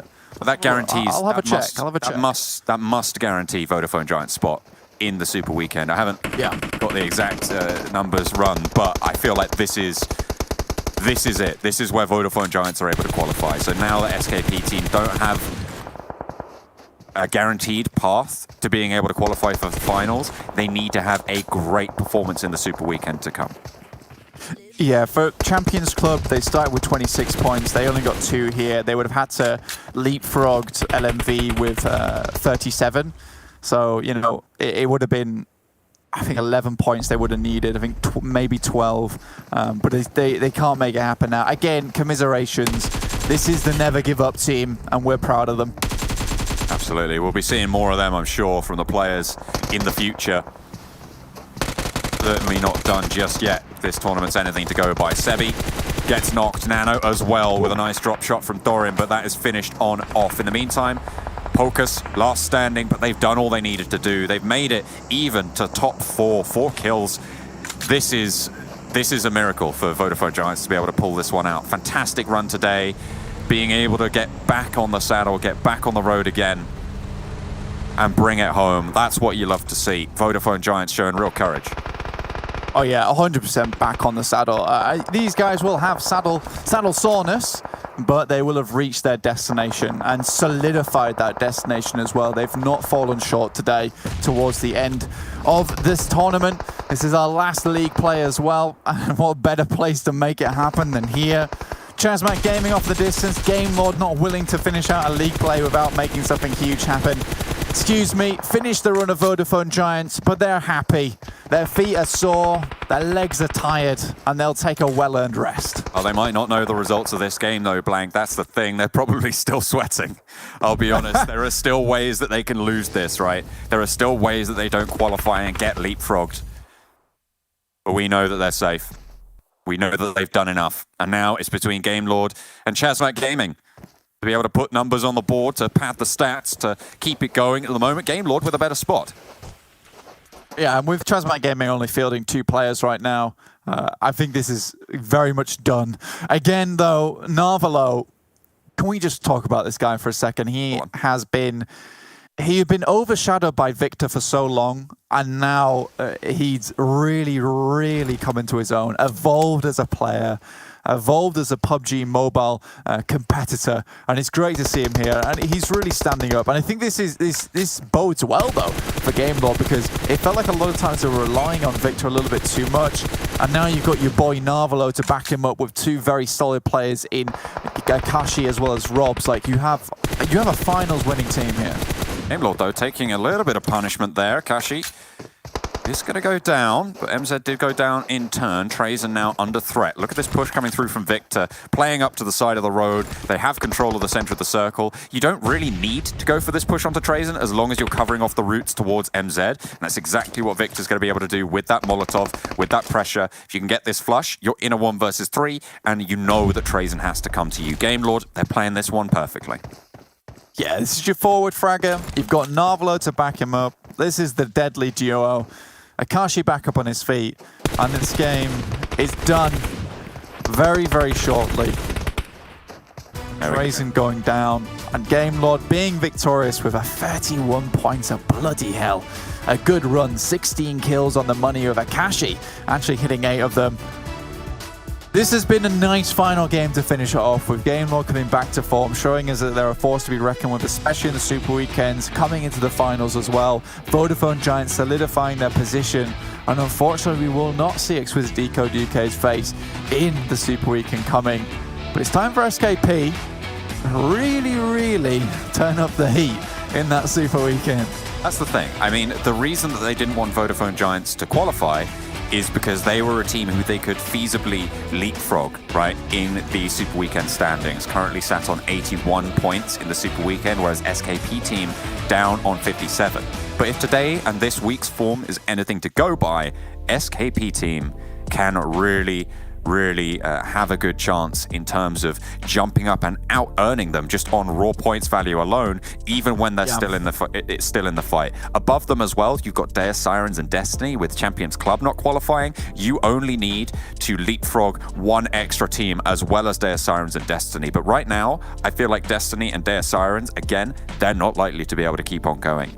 If both of these teams manage to out-earn them, it's not looking good right now, I'll be honest. It's not there's a very feasible position in Deus Sirens' spot as well, in 16th place in the Super Weekends currently, to take from someone. So it's unfortunate how this league play panned out, but it's also extremely exciting coming into this Super Weekend with many different shifts and turns. Like, this is not one of those Super Weekends where nothing matters. There's still a lot on the line here.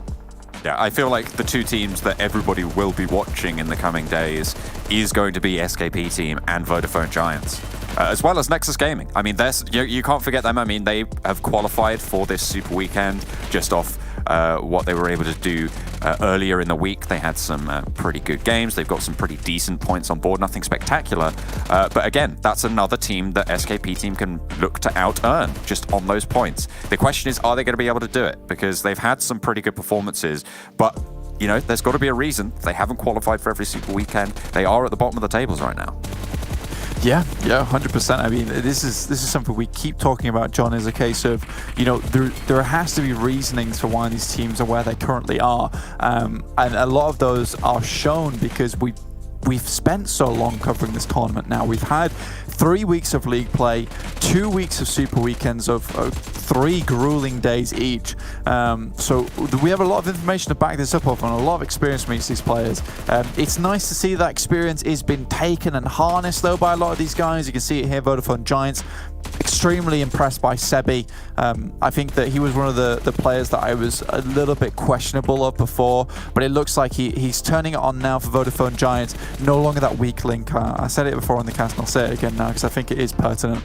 But yeah, again, a really nice game. I couldn't have asked for a better game today with John, actually. Absolutely. I mean, it wasn't the tensest of finishes. It felt like it was a foregone conclusion, but the middle parts of that game where teams were needing to scrape and claw for every single point, I feel like that was real PUBG Mobile, right? That's what you love. Yeah, exactly. Anyway, coming back to us, you get to see our beautiful faces, or at least John's beautiful face, as we are going to head back to the desk very shortly, where they'll most likely break down a few of the things that happened during the match, and you get to see that juicy little overall leaderboard, which we're all excited to have a gander at and see exactly how things panned out. And we're not going to make you wait any longer, because we're going to go for a break, and then you're going to see Kalaris, who's going to have to eat his words about Exquisite Décode UK, and Max, who is the unbelievable priest of our little cast here, and we will respect him henceforth. I know how the tables turn.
Some broken hearts going out there for some of the teams, and obviously the fans of those teams as well, as we do have well actually we'll jump into it later on to see which ones didn't qualify, but it is at least an uptick here for Gamelord as they get themselves a victory, a chicken dinner in the final round of league play. I feel like Gamelord have kind of disappeared off the face of the earth after we saw them in the first week, but you know what, they're back, they're ready to go, they're ready to head into the super weekend, and obviously they're going to be qualified into it. So let's just go straight into the rankings and get an idea of some points committed for these teams. And Vodafone Giants, I think that's one that's going to stand out, as we heard John and Blink talking about it. 12 points, much needed points. Yeah, much needed points for them, of course. Not quite the win that I potentially predicted, but I'll take that one as a win. And did better than your counterpart. Yeah, look how the turntables. Gamelord take down Exquisite Décode UK. The metal to the pedal. Keep going. Oh wow. Okay, that's very big of you, isn't it? Yeah. But I mean, at the end, it's got to happen, right? They were entering from the northeastern side, Exquisite Décode. There was Deus Sirens, there was LMV, there was also a Gamelord at one point. Like, it was definitely not easy on them. It was a very hard entry point, and unfortunately, it didn't go their way. So, unlucky rubber ducky. No super weekend for you, potentially, I believe. Yeah, maybe. Really cool though to finally see Gamelord, back on the road again, actually getting themselves a big 31-pointer here. Yeah, exactly. I mean, they hold it down on this battleground, and suffice to say, they do it once again. Unfortunate for some of the teams down towards the bottom. Unfortunate for one of my picks, of course, at 8th place. But beyond all of that, Jason, I think that we're looking at some of these teams and how they're performed. It's not too bad for teams like Unicorns of Love. They don't really mind so much that they're only getting 1 point here. Let's be honest, Kalaris, you've had so many correct picks, you were destined to get one wrong, right? I suppose. Same with Max. He had so many wrong picks, he's destined to continue to get so many wrong picks and maybe get a little bit lucky once in a while. Yeah, at one point. Yeah. I mean, you're right, though. Unicorns Love not going to care too much. SKP as well. I mean, Supreme Roster, a lot of those teams not really going to care too much about the points they got here. But let's actually take a look at our top players, though, in this last match, because that might give you two an inkling of who the MVP of the day might be. I know you guys are very indecisive of who it's going to actually have or who's going to win today. But Akashi, 998 damage, 8 kills. We almost had a sound from Kalaris there on this one. 2 more damage would have got it, but no, not quite. Yeah, 8 kills. That's a really good conversion rate from Akashi this game around. And I was a little bit hesitant if they could actually make it alive on the northeastern edge because they were trying to move away from San Martin. That is not an easy rotation, and yet they cleared out a lot of the edge of San Martin on the western side and was able to then enter into the circle there, that ridge right behind the road to try and defend himself as his ChasMac Gaming at the end. So I think that here Game Lord just showed once again that this is their best map. I mean, if you ask the statsman, Imperium of the Miramar map at least, he will tell you that Game Lord are one of the top performing teams on this map. So no big surprise, they know the terrain around San Martin. Max, I'm sorry. I'm getting something in my ear. You are not allowed to call Imperium the statsman. We all know the statsman is John. No, it is John. John is the statsman. He will come in here and he will fight you. Imperium is the number guy? He's the number? I don't know. Same thing. Imperium is the... There you go. Okay, it's coming up. I got nothing to say past that one. Let's take a look at the total damage, though. Game Lord with the 16 kills, 2,800 damage almost. For Romanian Boys, could be joining with the 2,200 and the 10 kills. And at the very end, you know what, Max? I'll be fair to you. At the very end, Exquisite Décode, Kalaris, your pick, only 2 kills, 500 damage. Well, I will say something. They took a shambles of a fight against Game Lord in this game. I was confused. Reznov, he peeks across the hill and then sees someone with an M249 and goes for the spray, but then realizes another person moving a different direction, and the spray kind of ends up between them two. It's not real. It's very disjointed. Then Daddy peeks over and gets knocked. In a perfect world, actually, Exquisite Décode actually takes a pretty decent fight because Game Lord was pretty split up in that moment, but it really all kind of fell apart for them. That could have been executed much better by Exquisite Décode. Yeah, and then you just have Narvalu that just walks up and does like the easiest spray I've ever seen. Just like, oh, well, that's a team. That's dead. They're dead. There you go. They're gone. And also, John, I'm sorry. I apologize. He's mad. Well, he did say there could be 2 statsmen. Fair enough. Oh. I guess you got away with this. I apologize. Okay, Amelia Earhart. Let's take a look at our results, though, from the day and who obviously took home. The Child Cat Colors looked over at him, too.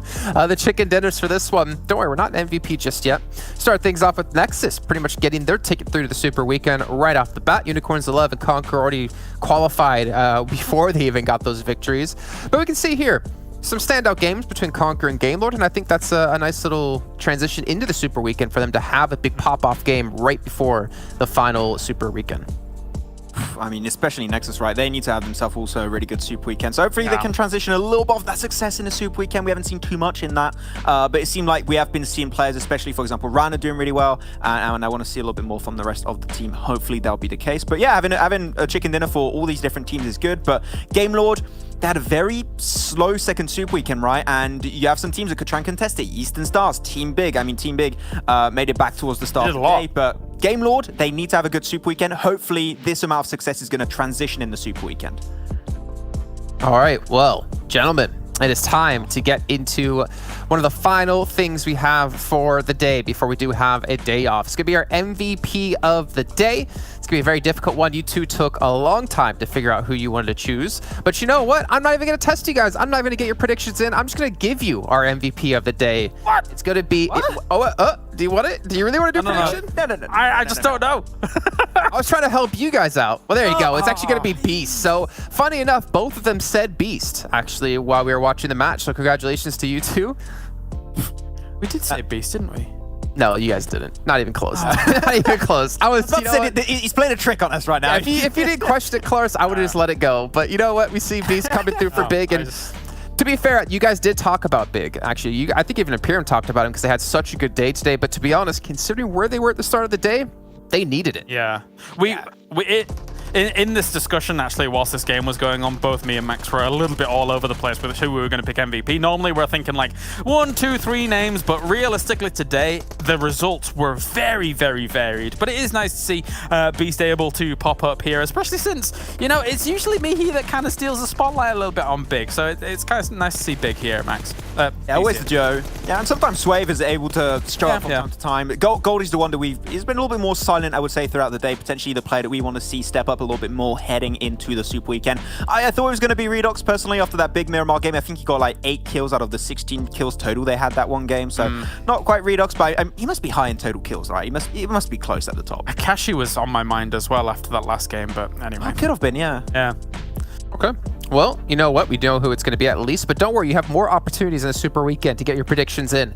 But it's time now to take a look at these overall standings and see which teams will be participating in our final Super Weekend and still have a chance to get through into our finals to play for a ton of money, but obviously towards PMGC. Here's our top 8. We have SKP, Excuse Me, Team Doom, Eastern Stars, Gamer, Conqueror, ChasMac Gaming, Unicorns of Love, all getting through. Great to ChasMac. Yeah, great to ChasMac, by the way, Vaxben, because they looked kind of dreadful last week, to be completely honest. Yeah, I mean, they had a very big change at the start of this PMPL, right, where they had Kalamos that was serving as the IGL. That's now changed. Now as MZ is serving as the IGL in the team. Kalamos is not there anymore. So it seemed like it's working out. They get to the late game a lot more consistently, which is what they struggled at the start of the PMPL. They were losing players very early. They were getting caught out mid-rotation. Seemed like they've been able to find some amount of success. Hopefully it can also be the case in the Super Weekend. But yeah, second place, they can be real happy-chappy about that one. I find that hilarious, actually, how their situation worked out, where they ended up no longer using him, I guess is the best way I could say it politically. And then they do way better than when he was on the team. So maybe it was a change for the better for ChasMac. Yeah, I mean, as Clash, they were doing decent in last PMPL, and they were having MZ as the IGL. So maybe just MZ is meant to be the IGL of the team. He's just destined to be the one. Yeah. All right, well, Kalaris, I know you're really amped up to play some drums later on today, but I'm going to ask you for a sneak peek. Can you give me a drum roll while we take a look at our last 8 teams? Ding. I don't know, there you go. I was really hoping you'd use your fingers, but then I realized you're standing up. Microwave pop to the end, guys. I don't want to say it. Come on. Well, here you go. Here's our last 8 teams, and we do have Big making it through. Vodafone Giants finally making it back into the Super Weekend. That's so important. The bubble's been low. Normally the bubble was about 45, so it is definitely lower than what we initially expected going into this, but it goes to show how many points have been potentially sponged up towards the top of the leaderboard. But LMV Gaming, I wonder how big is this point disparity? Is it 1 point like we had many times happen? It's close, but super young roster also, not having the most comfortable league play, so definitely, these teams aren't going to be comfortable when it comes down. I mean, especially Vodafone Giants and Nexus Gaming. This Super Weekend needs to be fantastic, but how close is it for LMV Gaming? Well, Max, I'm wondering. Claris gave us a drum roll. How about you give us a drum roll to see the last teams? What? Yep. How do you guys do that? I can't. Can you guys roll? Can you guys roll your R's? Beatbox. Yes. I told you. That's I can't roll my R's. Maybe that's why. Oh, this segment's got weird. I don't understand what's happening. Well, it's not coming home. That's what's happening. Exquisite Décode failed to qualify for the final Super Weekend, but they should be safe overall anyways when it comes to it. But a team who's not safe, well, Destiny, because they're already outside the top 16, but more importantly, Deus Sirens, who I believe are the bubble. Yeah, I mean, I think we can expect them to potentially fall out of that top 16. Of course, it will be down to the last 3 days of the Super Weekend. We'll have to see. But looking at this, if I want to give a huge amount of respect to a team in particular, it's Champions Club. Despite coming into this event as a 3-man roster and unfortunately having some internal struggles, some players leaving the team actually before the start of PMPL, they played every single game to their highest potential, and for that alone, I mean, a big amount of respect. So yeah, keep on going, guys. We're in a situation now where it looks like we know 3 teams that are not going to be in the league final, which means there's like 1 spot. Because the thing is the Champions Club is not making any points. Deus Sirens is like 1 point from falling out, and Destiny is on 110 points and is now not playing this one. So that's basically 3 teams out of the 4. Ta-da! Yeah, I should thank you for correcting me. Destiny's not out of the top 16 just yet, but they are on the other way to. Almost. So I actually appreciate you bringing that up. But I mean, that's the unfortunate part right now. They just sit back and just watch and just hope that the teams below them just do not perform well, or maybe hope Unicorns of Love just washes the floor with every team. That's the most horrible part, I would say, when you're participating in a tournament where you're just counting the points every time. And I'm not going to do it, obviously, but the teams are, and you're just trying to hope for the teams to do poorly around you. Like, it's a horrible feeling. So I know what the Sirens are currently living right now, and it's not fun. So we'll see how it works out, but it's not looking glorious for them. The big battle is going to be between Nexus, Vodafone Giants, and SKP team in terms of which of those 3 doesn't perform well enough, and then effectively will be the one that probably falls out unless ChasMac has an absolutely disastrous Super Weekend. So we'll see how it goes down. I just want to inform everyone at home really quickly that I do have confirmation that Max Ben was trying to cheat when it came to the MVP, asking production for that information. So Christoph, thank you so much for not doing it. I really appreciate that. But that does mean we are done with the Max. Well, go ahead, Max. I'll let you talk. I mean, no, they asked me, and I said, what did I even say? I don't remember what I said. But no, they were trying to get me to give some info, but I said I didn't have it. I didn't get anything. Okay, I tried to guess. I guessed Redux. I was wrong, but that's it. Okay. Well, really quickly, actually, because I feel like this is actually a good ending point. Is it possible we could look at the Super Weekend standings at the moment and just give you guys an idea of how close things are? Give you a little taste, a little tease of what's coming up on Friday at the exact same time, because I want to see where the points are allocated. And if we're zooming in on my face, oh, there we go. I was about to say, if we're zooming on my face, it's probably not a good sign that we're going to get it. But we can see here, we do have Big currently sitting in first place with 315. But look at that, Exquisite Décode in fourth place overall. Didn't qualify last Super Weekend. That's pretty crazy. Yeah, I mean, the main issue for Exquisite Décode UK is not the spot in the finals, because that's 100% sure they're going to make it, right? But it's the amount of potential chicken dinners and $1,000 they could have took home every time. They potentially missed out on, $1,000, $2,000, $3,000. So that alone is, of course, a very big disappointment for them. I'm sure they're not going to be happy about that one. But yeah, we'll see. LMV Gaming, of course, barely qualifying into this one by just about 3-4 points. They'll be able to overtake that fourth place, and we'll see how far they can go for LMV Gaming.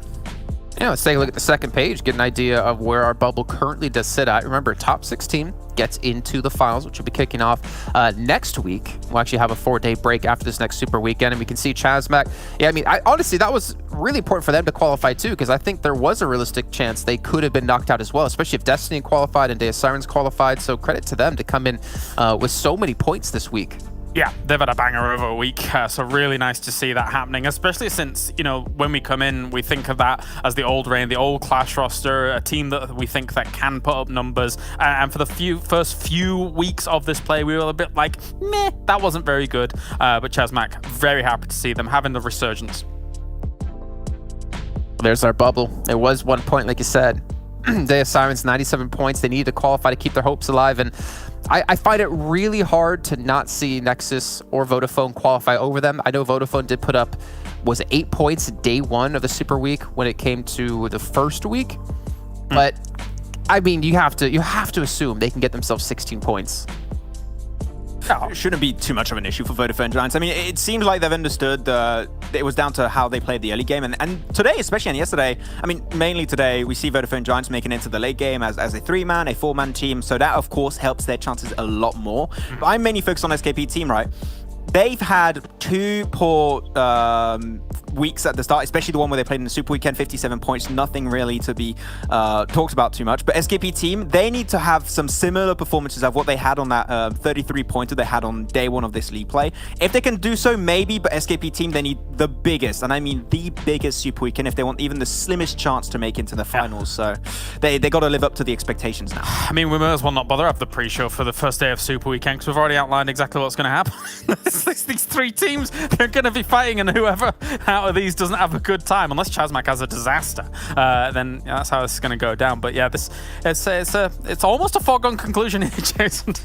Almost. We'll see, though. Obviously, things can happen. We've seen crazier things in the past, but that's all has to wait until Friday. We'll be back with our final Super Weekend here at the PMPL Western Europe Season 2 at the exact same time. And obviously, you guys are not going to want to miss this as we find out which 16 teams will be participating in the finals and will have a chance to make it into the EMEA Regional Championship Season 2. We'll see you guys Friday, same time. Hope you guys enjoyed, and we'll see you then for some more PUBG Mobile action.